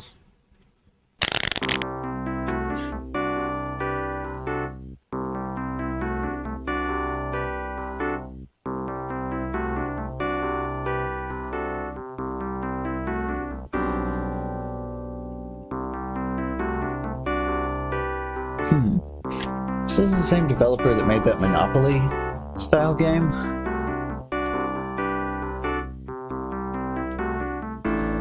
This reminds me a lot of that time was.mid.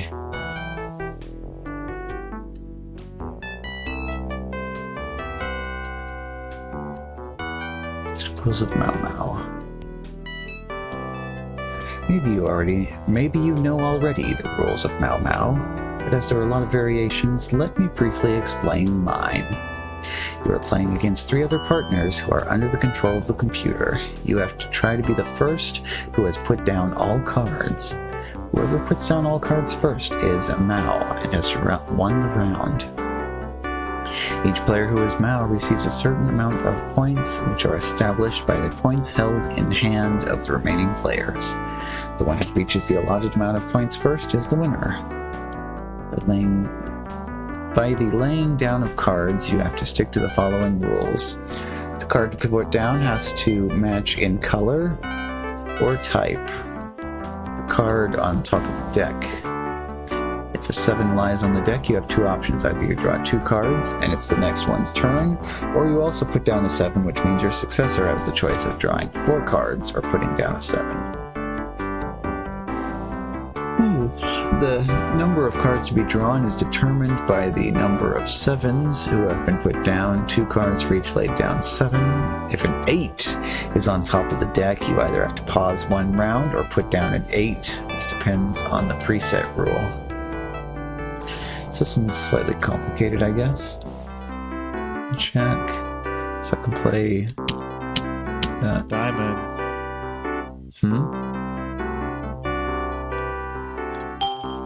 A jack was laid down, either lay down diamonds or a show. I don't have diamonds or a jack. What?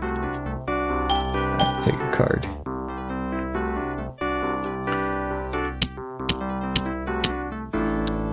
Eight. Oh, and I stopped reading at 8. I can play at 8 though.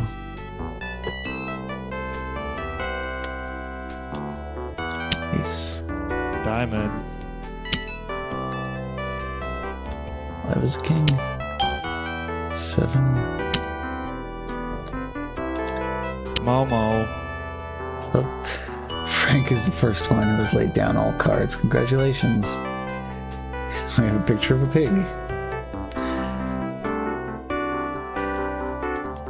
Diamond. Okay, registration on this. Oop. Yes, Winpolis. This is the same person. Okay. It's a little card game package. $25. Let's see, so if you wanted to buy their entire library, 25 and 25, so 50, another 25, 75, 80, 90. I can't do the math in my head. At least not if it's easy. A bunch of money though, if you wanted the entire set.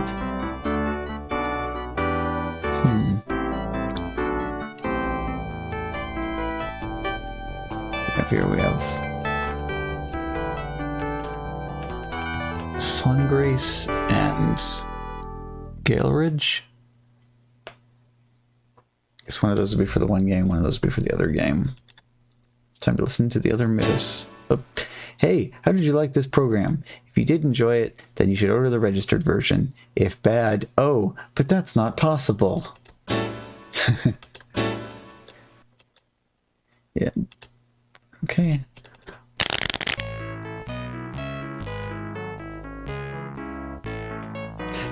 Moplo Monpoy? Yeah.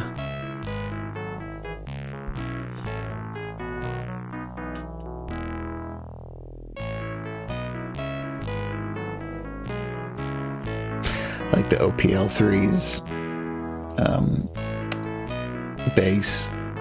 Just that bow, bow, bow. It's a nice sound to it. How does this one play? In Watson, you have to make as many tricks as possible. You score a trick if you have laid out the highest scoring card in one round. Each player puts down a card. For each trick scored, you receive 5 points. The player who scores the most tricks in a round receives an extra 10-point bonus per trick. Trump card and hitting card. In this game, counts the usual ranking order of the cards: diamonds, hearts, spades, and clubs. 7, 8, 9, 10, jack, queen, king, ace. 8 of hearts therefore counts more as the jack of diamonds. Interrupted is this order from a trump card. Defined is this by a color, e.g. diamonds, selected from a player, and this is worth more than any card of a different color.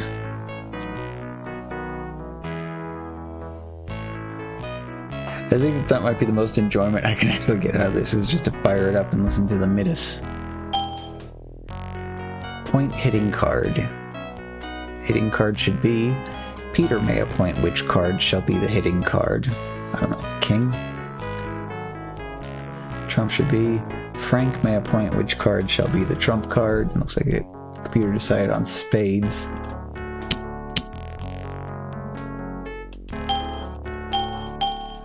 Oh, you have to... The hit goes to Peter.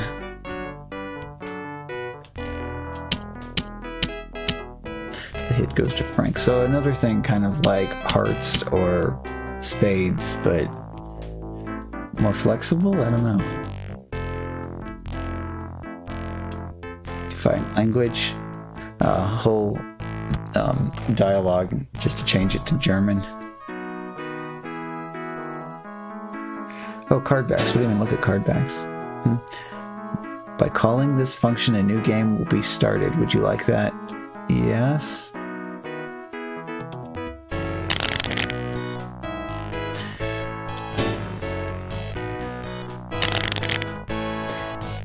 I mean, realistically speaking, changing... Oh, Funk Sauce just subscribed. I'm not sure. Does 2 months sound about right?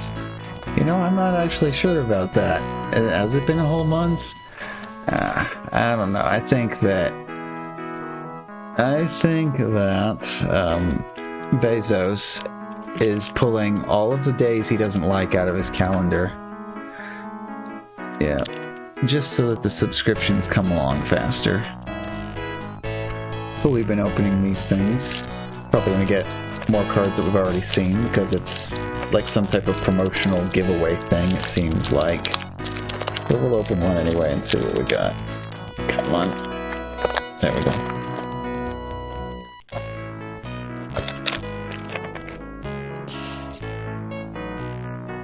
Duskull.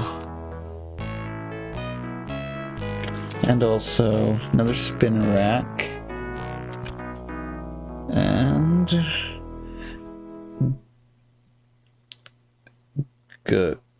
Gorgeist, I guess, evolves from Pumpkaboo, so I figure it would be like a pun on gourd. Gorgeist. I may or may not already have one of those in Pokemon Go, because I've caught enough Pumpkaboos. I don't know if I've evolved any. So everybody, apparently you weren't scheduled a full day at work, so you're home now. Huzzah. Home is nice. I get home all day on Wednesdays, and then the other 6 days of the week, you know, I do stuff. So we're having fun for now until it's time to not have fun again. Yeah, today we have in the shareware catalog, we have the card game category, which is a little bit rough to get through, but we've been finding a few things, a few points of interest as we've been looking through here. So you normally work 10 p.m. to 7 a.m. Eastern. Oh.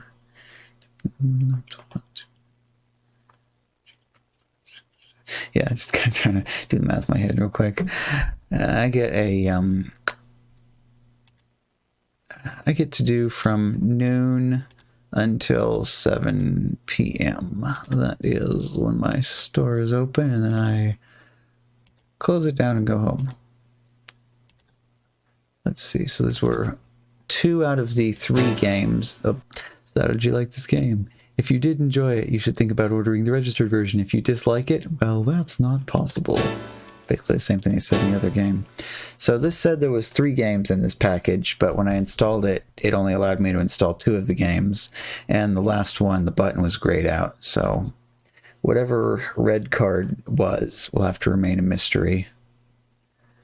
Next up, Monte Carlo Patience is a classic solitaire card game, requires Windows 3.1 or Windows 95, developed by Arthur Crump. We've seen a lot of Arthur Crump stuff. They apparently liked making... Oh, not this again. Alright, copy.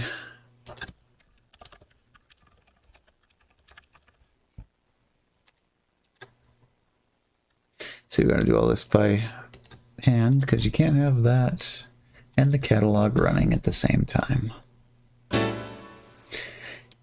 Installation complete. So we have 1, 2, 3, 4, 6. We have a 6x4 grid of cards.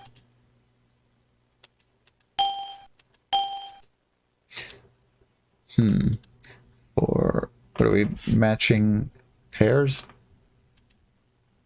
2 and nope. Well, we kind of are. And no.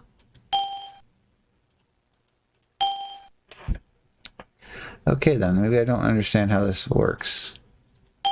Jack to jack, no.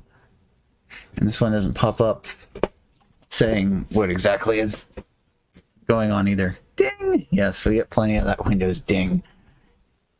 We had one that was basically just like ding simulator. That's about the only thing it wanted to do. Alright, how to play. There are many variations of the game of solitaire. Monte Carlo Patience is one variation.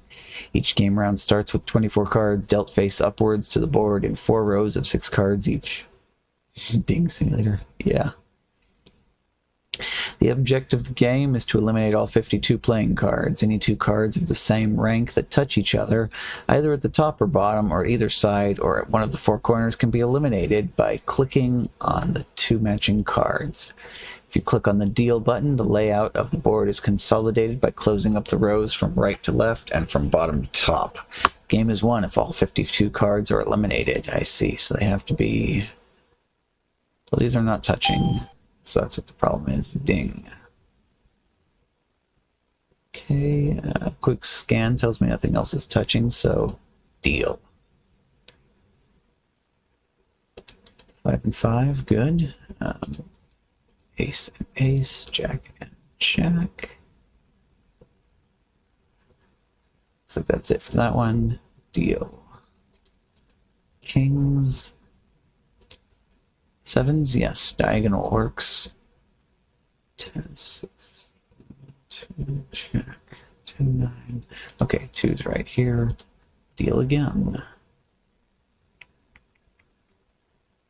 I would guess that the game ends if I'm not able to remove even a single pair from the board. Probably find out shortly. Deal.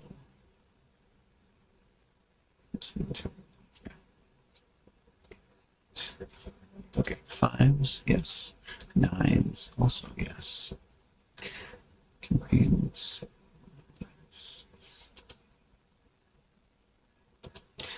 Queens. I haven't really been paying much attention to what happens because it says it consolidates it. So I don't know if there's good strategy to removing stuff that's like in the middle in order to encourage it to consolidate the cards in the desired way. Check king, queen, yeah, I don't see anything. Okay, ace. Oh, getting close to the bottom. Hopefully not run out of moves.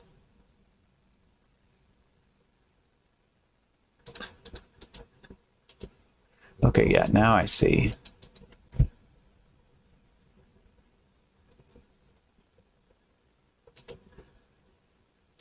Okay, the jacks will go. Start up.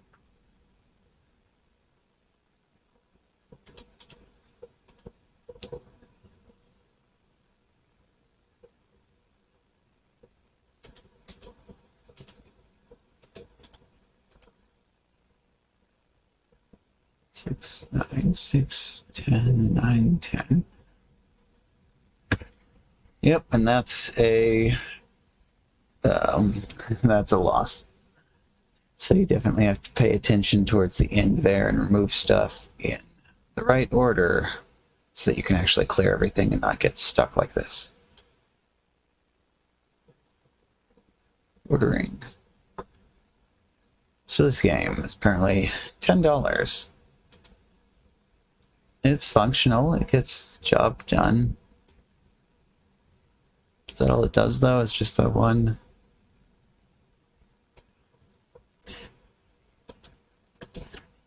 That seems like the kind of thing that now would just be a free app with a ad at the top, like a banner ad.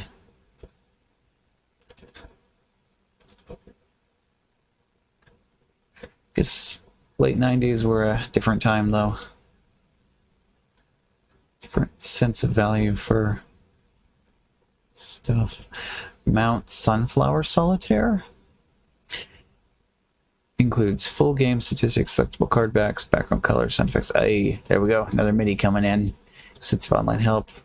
Requires Windows 3.1 or later in a mouse. The game will run from floppy disk, but hard drive is recommended. If you want to hear the sound effects and background music, you need a sound card. Mount Sunflower requires VBRun200.dll. So this sounds quite familiar, so I figure we've already seen this developer.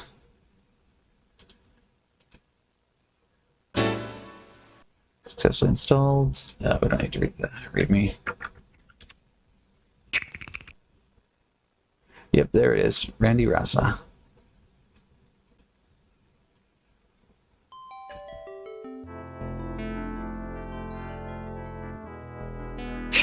Developers! Developers! Developers! Yeah.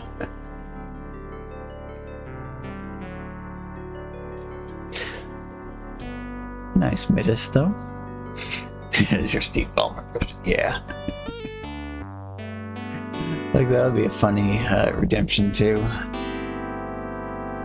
Probably more expensive than a good old 8 or Frog. Oh, so we have fully customizable background. Yep. Here's our card backs. Actually kind of like the aesthetic of the first Sun. Couldn't put that on the heart though. That looks nice. Oh, and those are the same noises too. Refresh screen, what? Oh, so it actually has a button, so if the graphics screws up, you can just tell it to repaint the screen to fix it. I've seen the Windows commercial with Steve Ballmer yelling about having a spreadsheet and a clock. No, surely not. That's impossible. You cannot have both of those things at the same time. There is just no way. Your 286 would melt. That's nonsense. Yeah, in the meantime we have a card game that makes lovely little fart noises whenever we move cards around.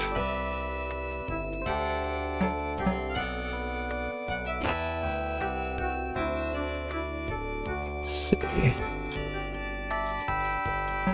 Oh, so you can only grab the topmost card. Looks like you can't drag a whole stack around in this one.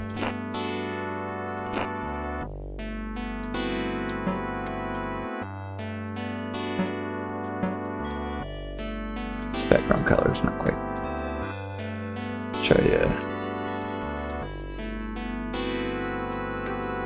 just do a nice there. Background color change will take effect on the next hand. Well, can't you just refresh this. Really?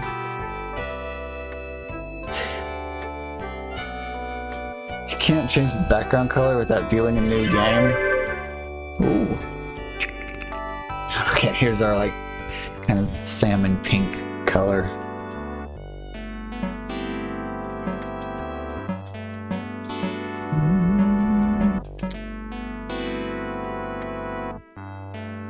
Well, it's a functional game.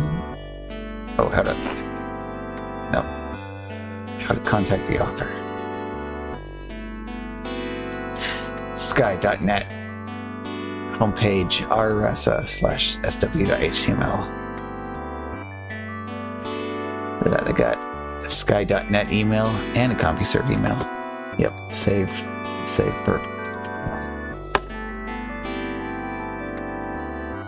for later.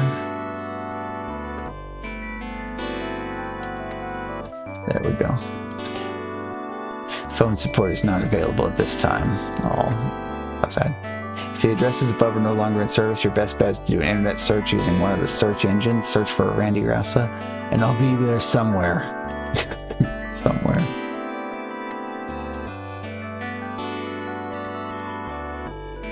And registration. This game is $10. Oh, you get your registration code, get rid of the reminder screen. You also get special discount pricing on other games I've written.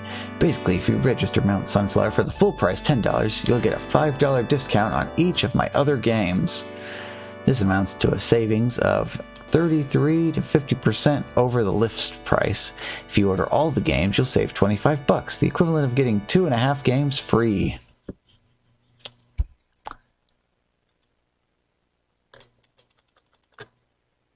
Be sure to fill out the form completely and accurately. If you're mailing or faxing the form and paying by credit card, please sign on the signature line.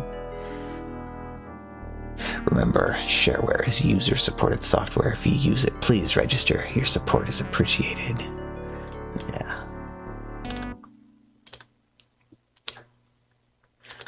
Be doing a search on the hard drive for star.mid and copying all of these off into a separate folder.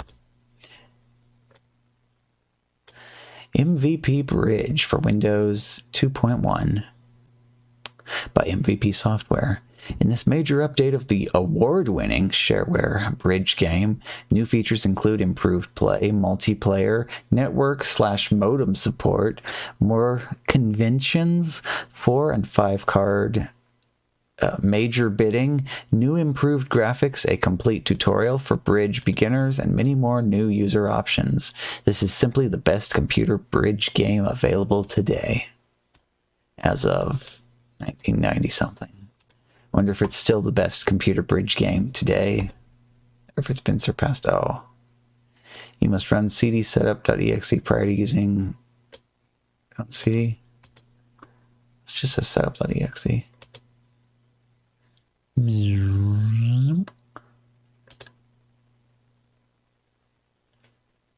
Yet another start menu shortcut.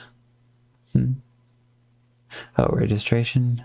You will have a trial period of 30 days or 20 uses, whichever comes later, to evaluate this program.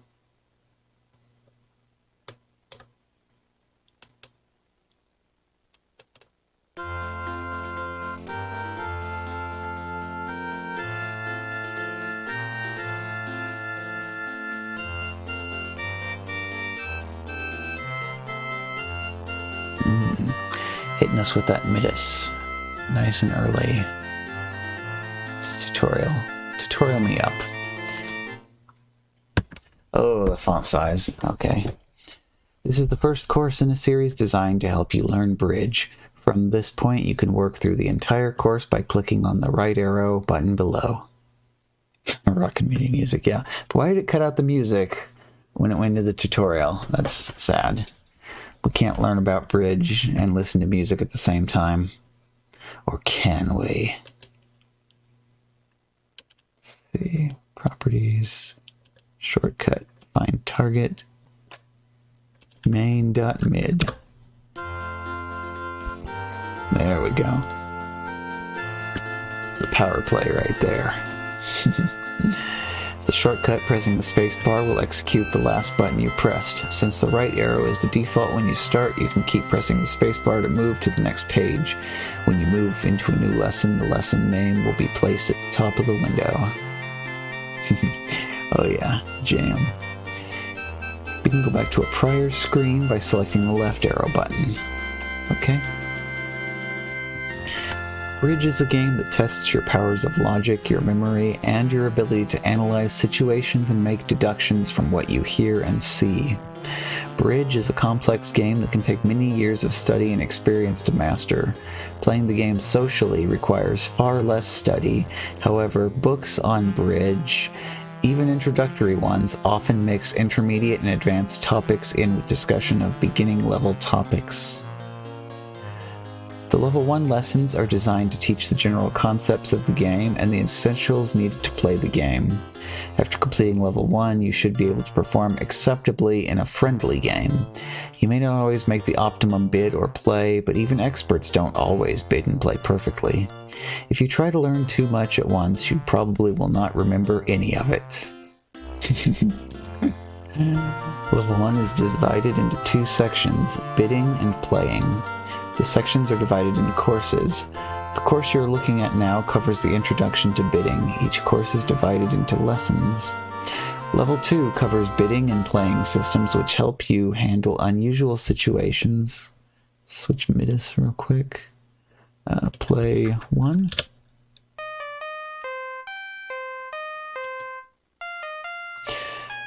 Unusual situations and communicate even more precisely during bidding. We will assume that you are familiar with regular playing cards and the four suits: clubs, diamonds, hearts, and spades.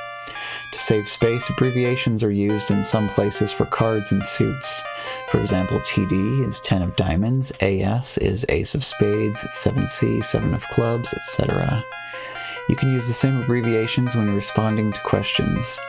When asked a question, enter your responses in the box in the bottom left corner of this window and press enter when done. To save time when setting up problem hands, cards of a value under 10 are often indicated with an X, since their exact values are usually not critical in arriving at the right bid. Example, instead of AK98, we will say AKXX.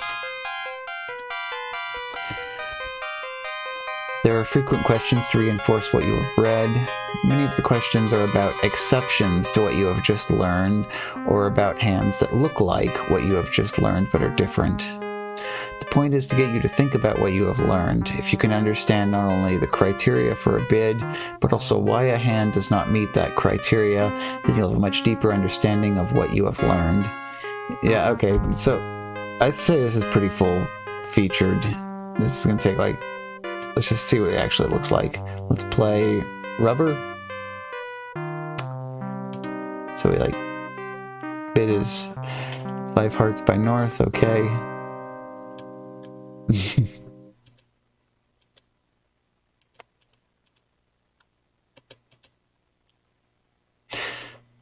This is kind of weird because it actually moves the mouse pointer around. So you could click on something and then it'll move somewhere else.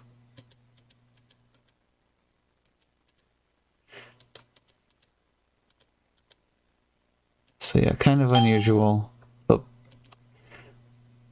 I'm just going to operate under the assumption that this is in fact correctly following the rules of Bridge, since I'm not going to take the clearly hours-long tutorial in order to learn it properly. Let's find out what the registration is. Quit the session. Let's see. Oh, video troubleshooting and audio troubleshooting. Multiplayer support, meaning gaming new Bridge basics. So the registration's not in there. And options. Do not modify this setting unless you are having refresh problems with South's hand. This will cause a slight screen flicker after every trick. Repaint after each trick. No by default. Ability to listen on modem or network or connect on modem or network.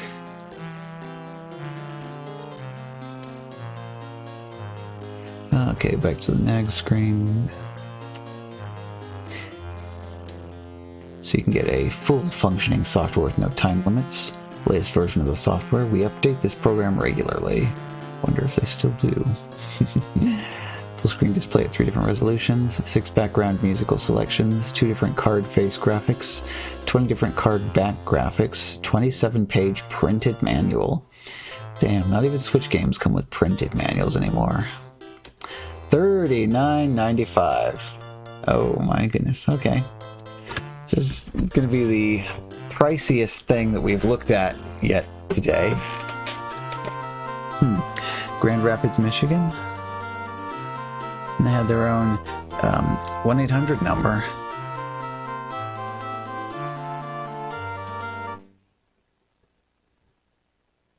$4 shipping and handling for US, $5 for Canada, $6 for all other countries. Michigan residents had $2.64 sales tax. Yeah.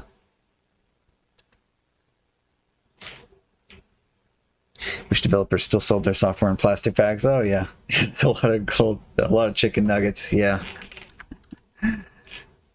Although probably only a single order of sushi. Go in there and pick out like a dragon roll and a rainbow roll and probably blow the budget pretty quick. So let's see, we got a couple more midis here that we can listen to real quick.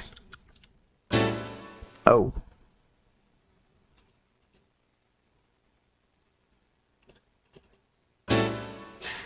Oh, did that not? That did not close the MIDI properly when it was done? Oh, you naughty, naughty, naughty thing. We get to restart the computer. Save changes? No. Ta-da! Ah, nice moment to get a stretch.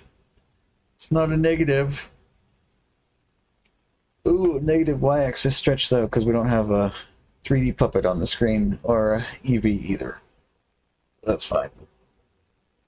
Windows 95.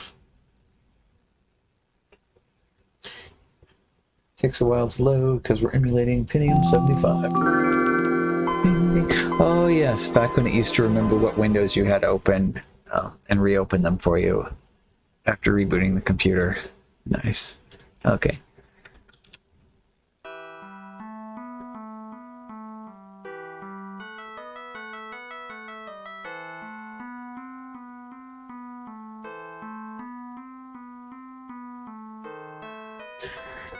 Okay, so you got your first lose.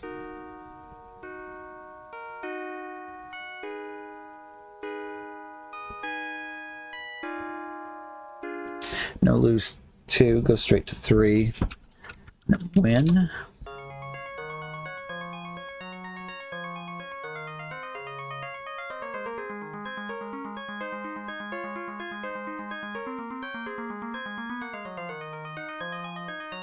That's nice. Number 2.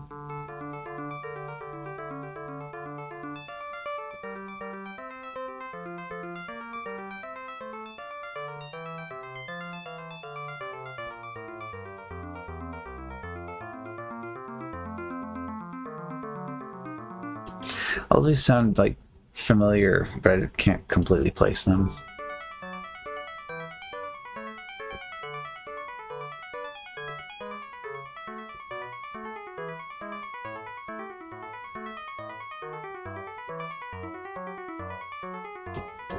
Okay, very nice. Let's see, back to the catalog.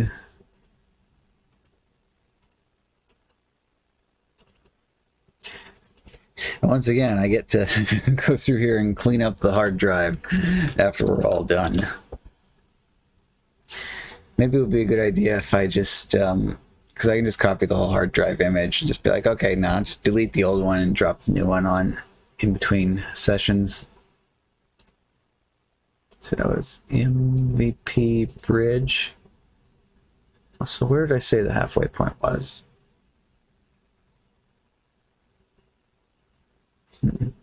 Well, I think Pity Pat is going to be a good final one in this category for tonight, and then we'll continue with other stuff later. Defeat Napoleon Solitaire version 2.0. Windows Solitaire Collection based on 40 Thieves, a classic 2-deck solitaire game. Contains 40 Thieves and 20 other similar games and a game wizard that can create your own 40 Thieves type solitaire games. Shareware $15. Well, spoiled that one for us right off the bat, but 20 games for 15, that sounds reasonable-ish. Oh, yeah, sure, why not? Do the thing.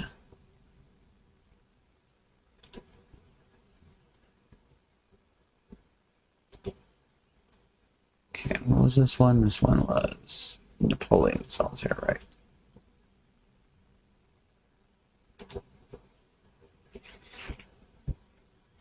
Registration screen. Goodsall at AOL.com. Oh, name. Yeah, whatever. Let's create a profile, but that's fine. We got so many games here, we need a tab. So this has Little Napoleon, Congress, Diplomat, Indian, Josephine, Maria, Rank and File, Midshipman, Number 10, Limited, Blind Alleys, Australian Patience, Single Rail, Double Rail, Little 40, Giant, Waterloo, Napoleon Square, Corona, and Blockade. Oh, and 40 Thieves? Okay, well that one just looks like, what, free sell? What, you got 1, 2, 3, 4, 5, 6, 7? Or not? You can't. Okay, I guess they just have X's for decoration. I don't know.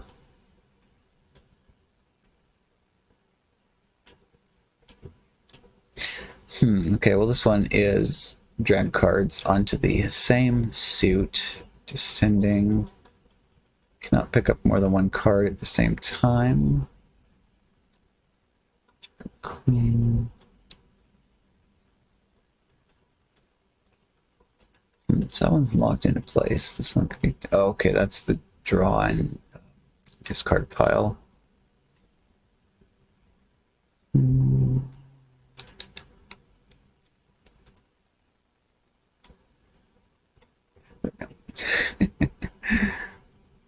Nice. 6 on to 7.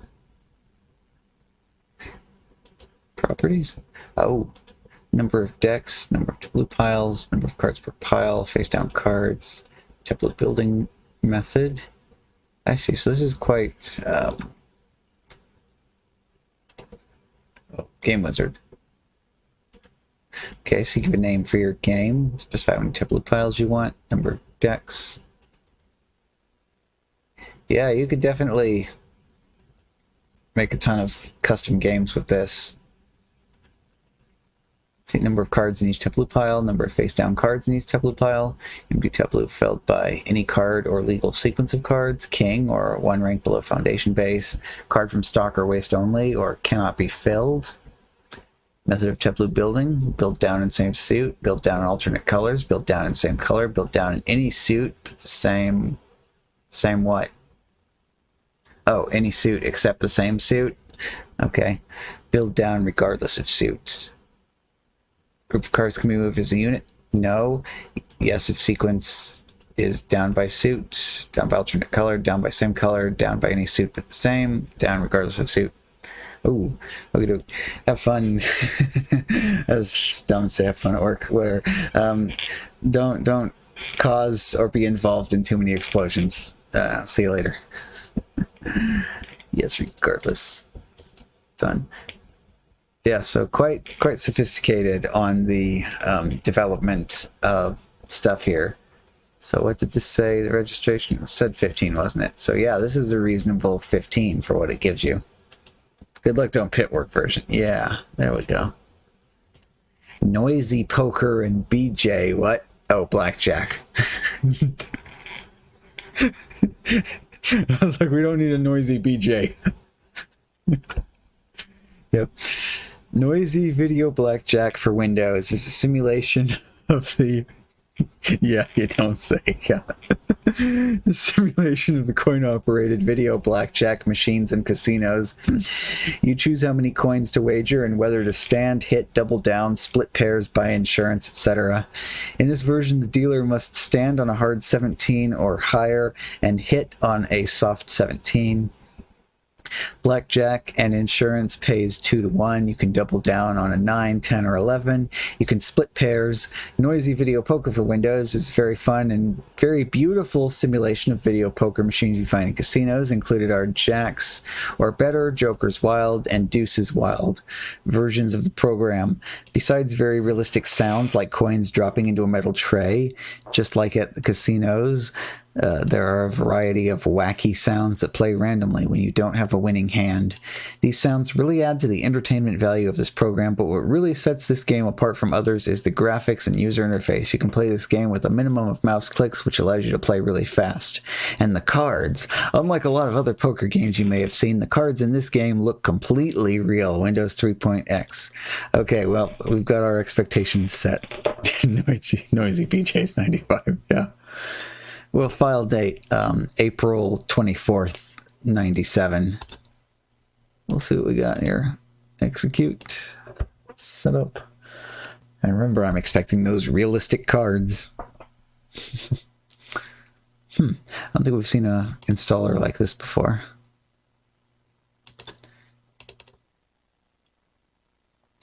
Registration. Okay. You can register either Noisy Video Poker or Blackjack for only $20. Registered version, yada yada.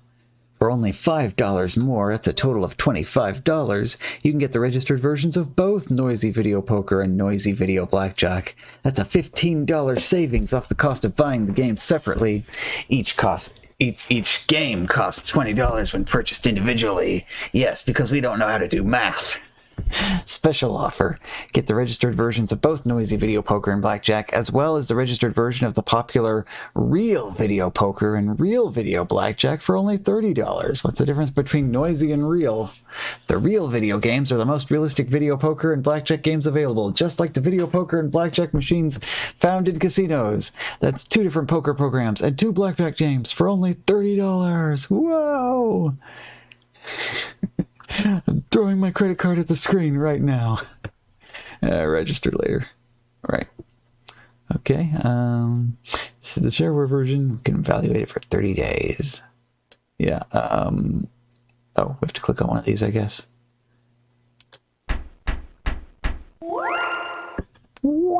Huh? Win. Insert coins. Okay. Credit. The function is not available in the shareware version. Please register. Register first allows you to do the following. Noisy Video Poker, you get all 3 video poker variants. Blackjack is split by insurance. I'm not even trying to do any of that. Insert. How do you insert coin?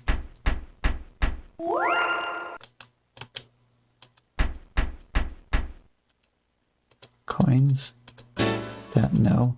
Credit, no.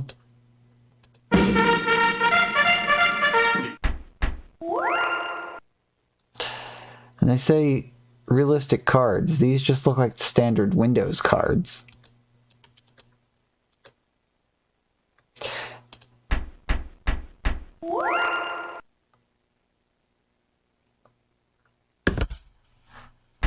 And this looks like it just plays by itself. Maybe it's just a demo. Alright, let's look at poker. Jacks are better.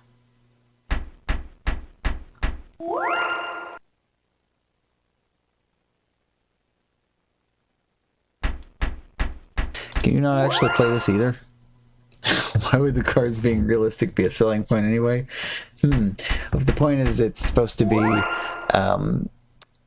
if it's supposed to look just like the casinos video poker machines, then realistic cards would actually be a detriment, because you're like, no, I don't want the table experience, I want the video experience.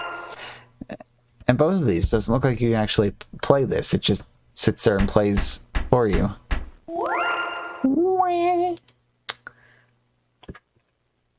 Evaluate this version for up to 30 days. Why would you evaluate something that you don't actually play? Because it just...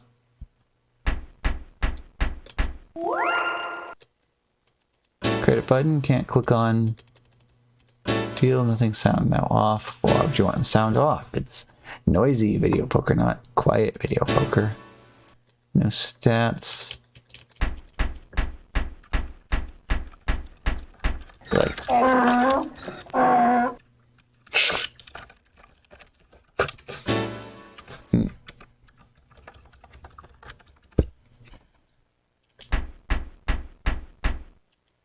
Oh, okay, finally it's doing something. Realistic donkey noises, yeah. I want to keep... I don't know, keep the ace and the jack. Draw. Yeah. Realistic car crash. Okay. Keep king and queen. Draw. 2 pair. Oh. 7-7 king king. Pays 2. Okay. Deal. Ace queen king. Boing. Oh. Pile of junk. Keep the 1 pair and the jack. Well, damn. I can't afford my debt to the casino. And the mafia comes and gets me. Wearing headphones, yeah. Alright, back. I do not think that is a $20 game. No. But hey, at least as far as the noisy part of that goes. Hey, let's go on Mangle. Played an early Windows game called Digger. You remember it when you were like 6? Digger. I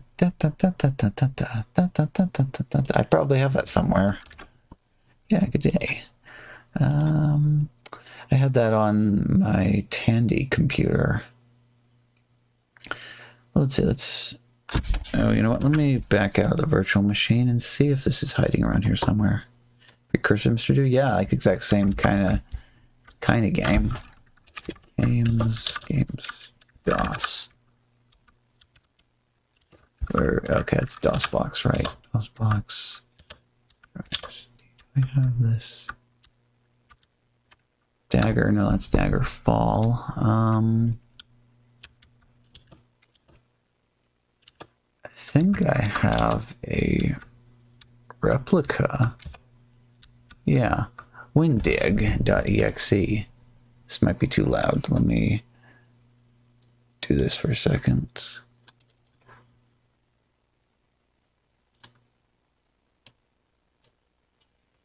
Holy crap. Okay.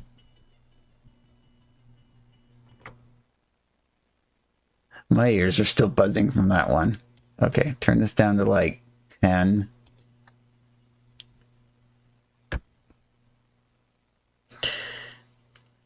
You have over 1,000 games for Windows just somewhere filled with shit. Yeah. That's usually the way that goes. I have a couple things that say 1,000. I have one that I actually can't get to run the virtual machine because it actually like freezes the computer up. I'm not sure why. Okay, so let's see. Add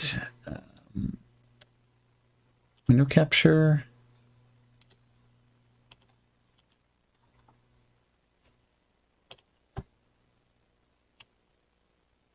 There we go. Here's what you were talking about here. And also sound. Okay, new game.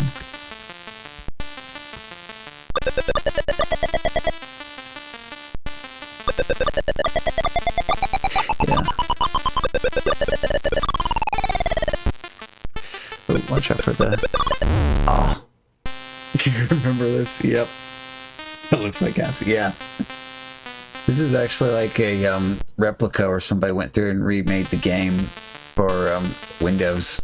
So this is actually running native right now in Windows 11. Oh.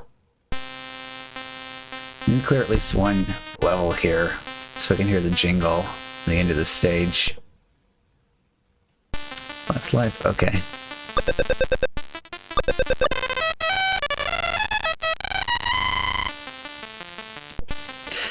What's the Emperor tune? Oh, it's, I think it's just a funeral march.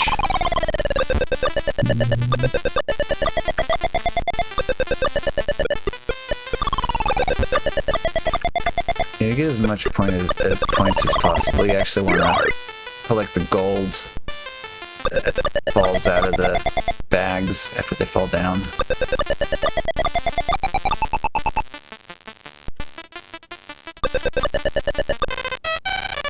Yeah, the main game tune, though, that's just popcorn credited to hot butter, I think.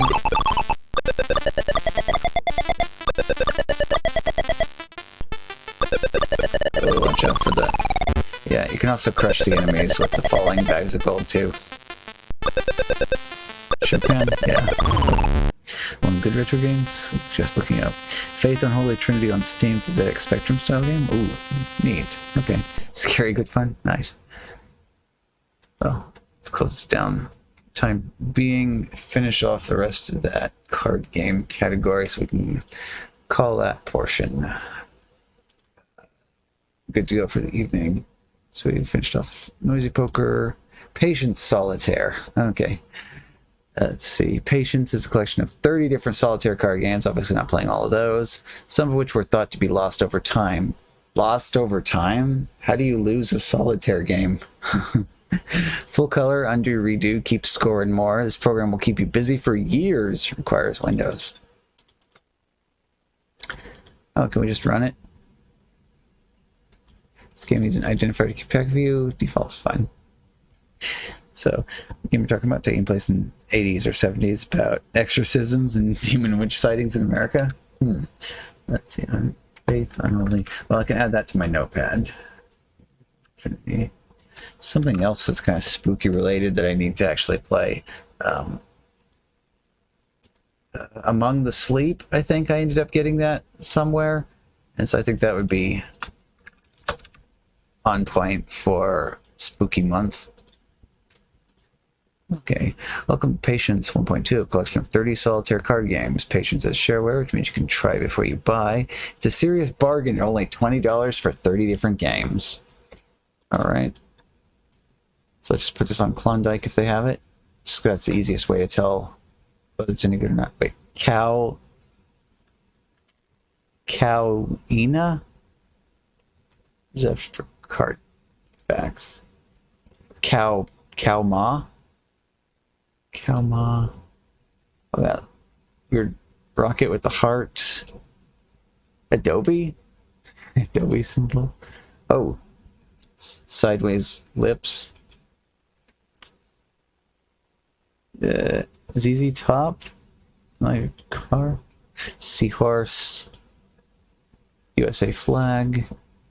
It's kind of normal geometric pattern design. Another geometric pattern design. Pair of swans. 3 C's on a coffee mug. Space shuttle. I think the cow is the winner here as far as card backs go. So let's see. Okay, well, there's a good sign. One of the things I check for in quality in any card game is I try dragging the cards from the corners to make sure that it actually, wherever you pick the card up from, is where it actually sticks to the mouse pointer. Because there was one earlier where I grabbed the card and it just would immediately go, and it would snap the center of the card to wherever the mouse pointer is. And that just does not feel good. Okay, so yeah, everything here seems functional. What? Oh. The unregistered... Okay, so the right click is the undo key. I see. It's kind of strange, but I guess it works. Draw 3. Okay, and then get option for that. right? Auto move cards, card design, set player's name.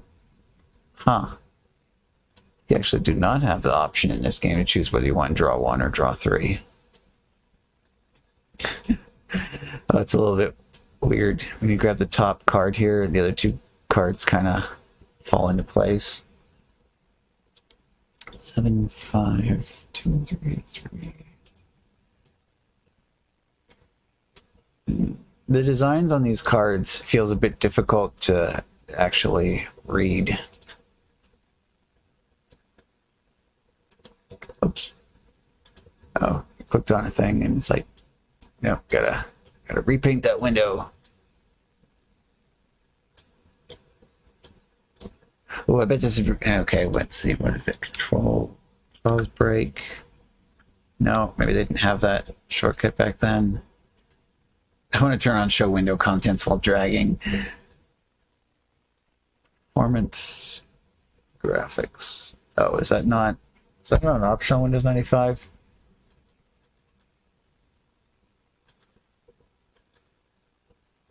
Oh, that was back when you actually needed the plus pack, wasn't it? You needed the plus pack to turn on show window contents while dragging, I think. Yeah, because all you had before then was just a little outline window. So I imagine on this would be horrifically jank. Like I'd be moving it and be like repainting the window as it moved along. Let's take a peek. Baker's Dozen. Beleaguered Castle. Calculation, Cat's Cradle, Club, Corners, Demon, 40 Thieves, Gaps, Golf, Heads and Tails, Idiot. What kind of game is Idiot? Okay, it's a 9 and Ace and 5. This looks similar to some of those other games we've seen where each time it deals cards out one at a time and you have to like add these up to a specific number. 14. It's not 14. 8, 15. No. Rules for all games. Idiot. Remove all cards except the 4 aces from the board with 1 ace in each column. When 2 cards of the same suit are at the top of different stacks, the smaller card can be removed by double-clicking on it. Clicking on the deck will deal 4 new cards, 1 to each column. Any card can be used to fill an empty column. The cards cannot be moved or restacked except in the ways specified above. Caution, this game is trivially simple but incredibly addictive. So at first glance, it looks similar to card games I've already seen in this category, but it actually does its own unique thing. So double-click the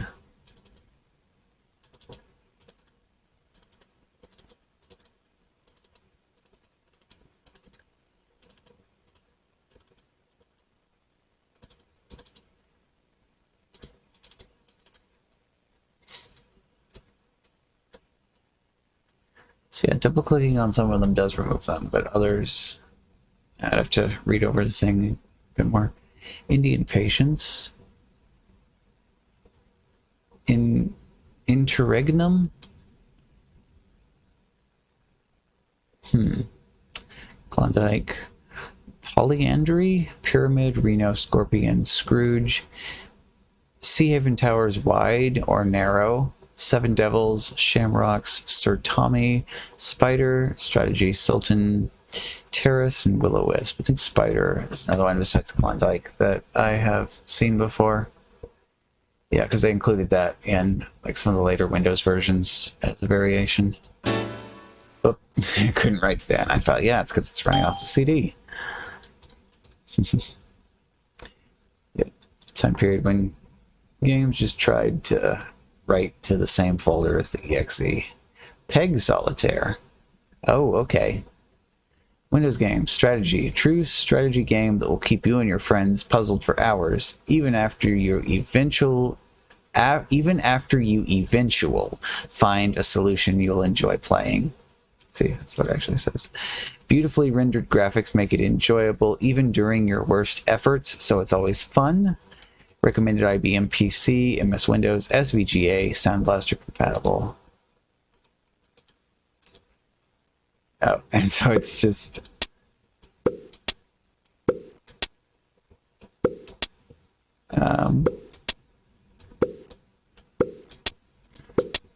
oh, it doesn't...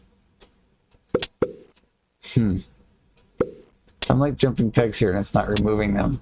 Start. Oh. So once you start the game, you can actually begin taking pegs out.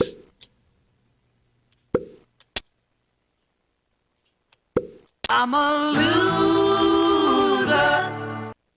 Huh. That probably comes from something copyrighted, huh?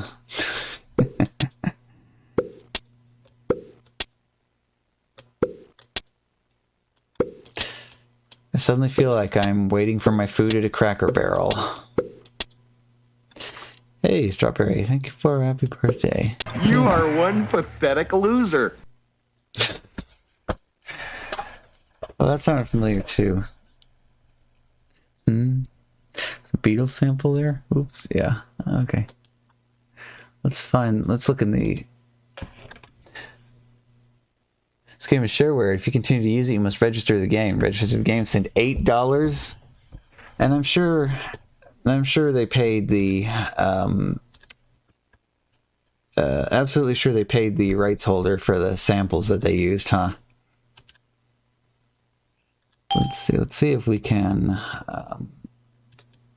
let's copy files. Because I want... /Windows /desktop. I want to see if we got WAV files.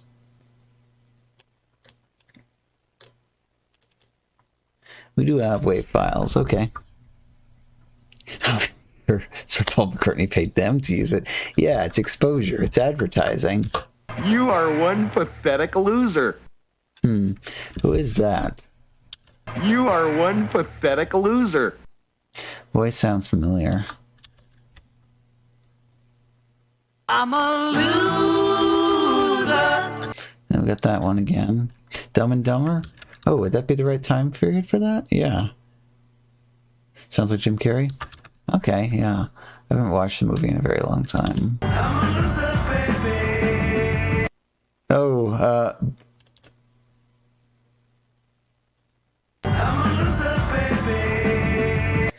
Beck.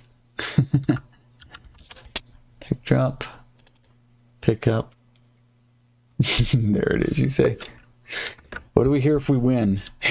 Funk Club's Beck, yeah.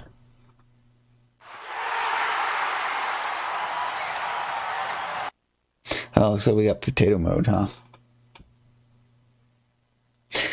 Okay, we had a brief potato mode because we recovered. So yeah, you know what they said, $8. But we have arrived. We have arrived at Pity Pat. So let's do the Pity Pat. Classic card game with a computer opponent and dazzling graphics. Oh, it's, yep, another one from Arthur Crump.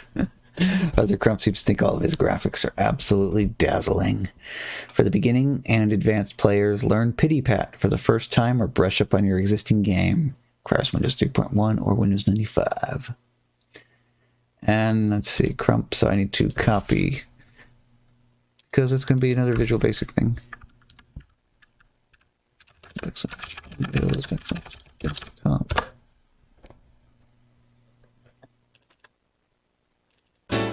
Yep. One or more Visual Basic applications, excuse me, is running. Setup. Pity Pats. Ah, yes, with the crazy card background again. Start. Please pay a matching card or pick a card from the deck.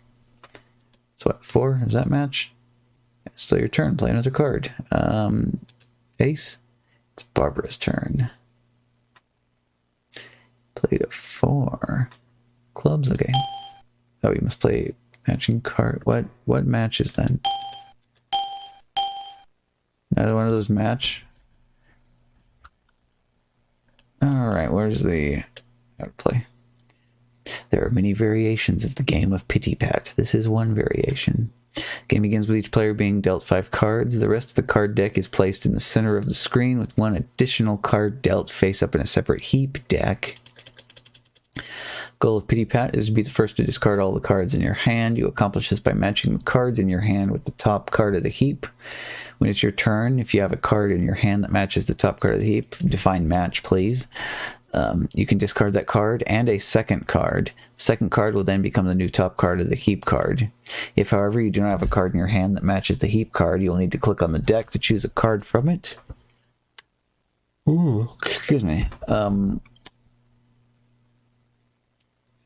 See, okay, if you do not, where is that at? If you do not have a matching card, okay, click the pass button and the next player will take their turn. Players with 2 matching cards in their hand, for example, 2 aces or 2 kings, automatically win after they discard all non-matching cards in their hand. Okay.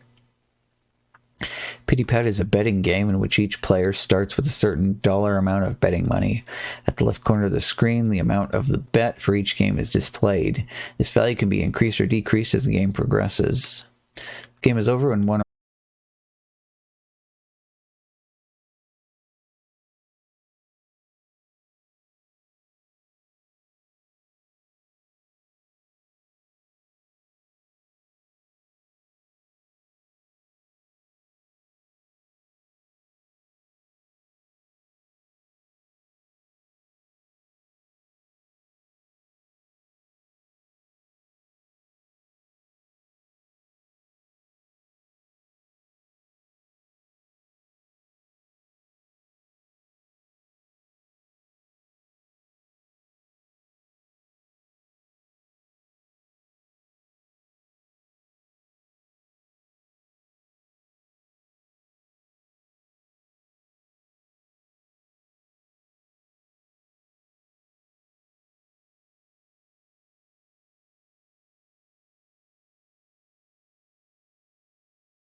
connecting, non-connect. Wait, reconnection successful. Oh, okay, there it goes.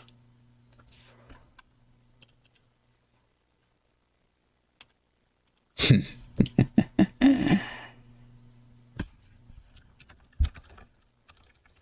you for welcome back. Also, we need to update this. Use L. Oh, bot's not connected now, isn't it?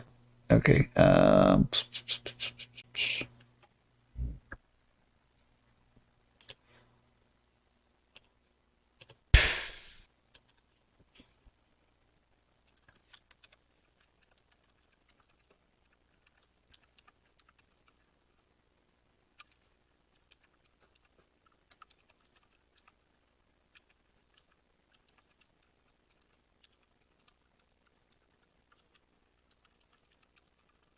Yeah, because it's not CenturyLink anymore. It's Brightspeed now. So now instead of FUCL, now we got Bubs. Yep, that's our new command now. Okay. And so on back to the subject at hand here. It's talked about play a matching card, but it doesn't say what a matching card is.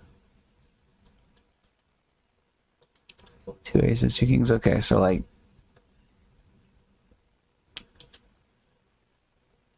matching card pass. It's like if it's a 6, I have to also play a 6. Barbara passes. Can I play that? Nope. So I'm clicking on this thing for drawing the card, and it... Is this not the draw pile? Matching card, pick a card from the deck. Oh. Okay, so when you pull it from the deck, it just immediately puts it on the top of the pile there. Jack. Pass. 7, I don't have that. Jack, pass.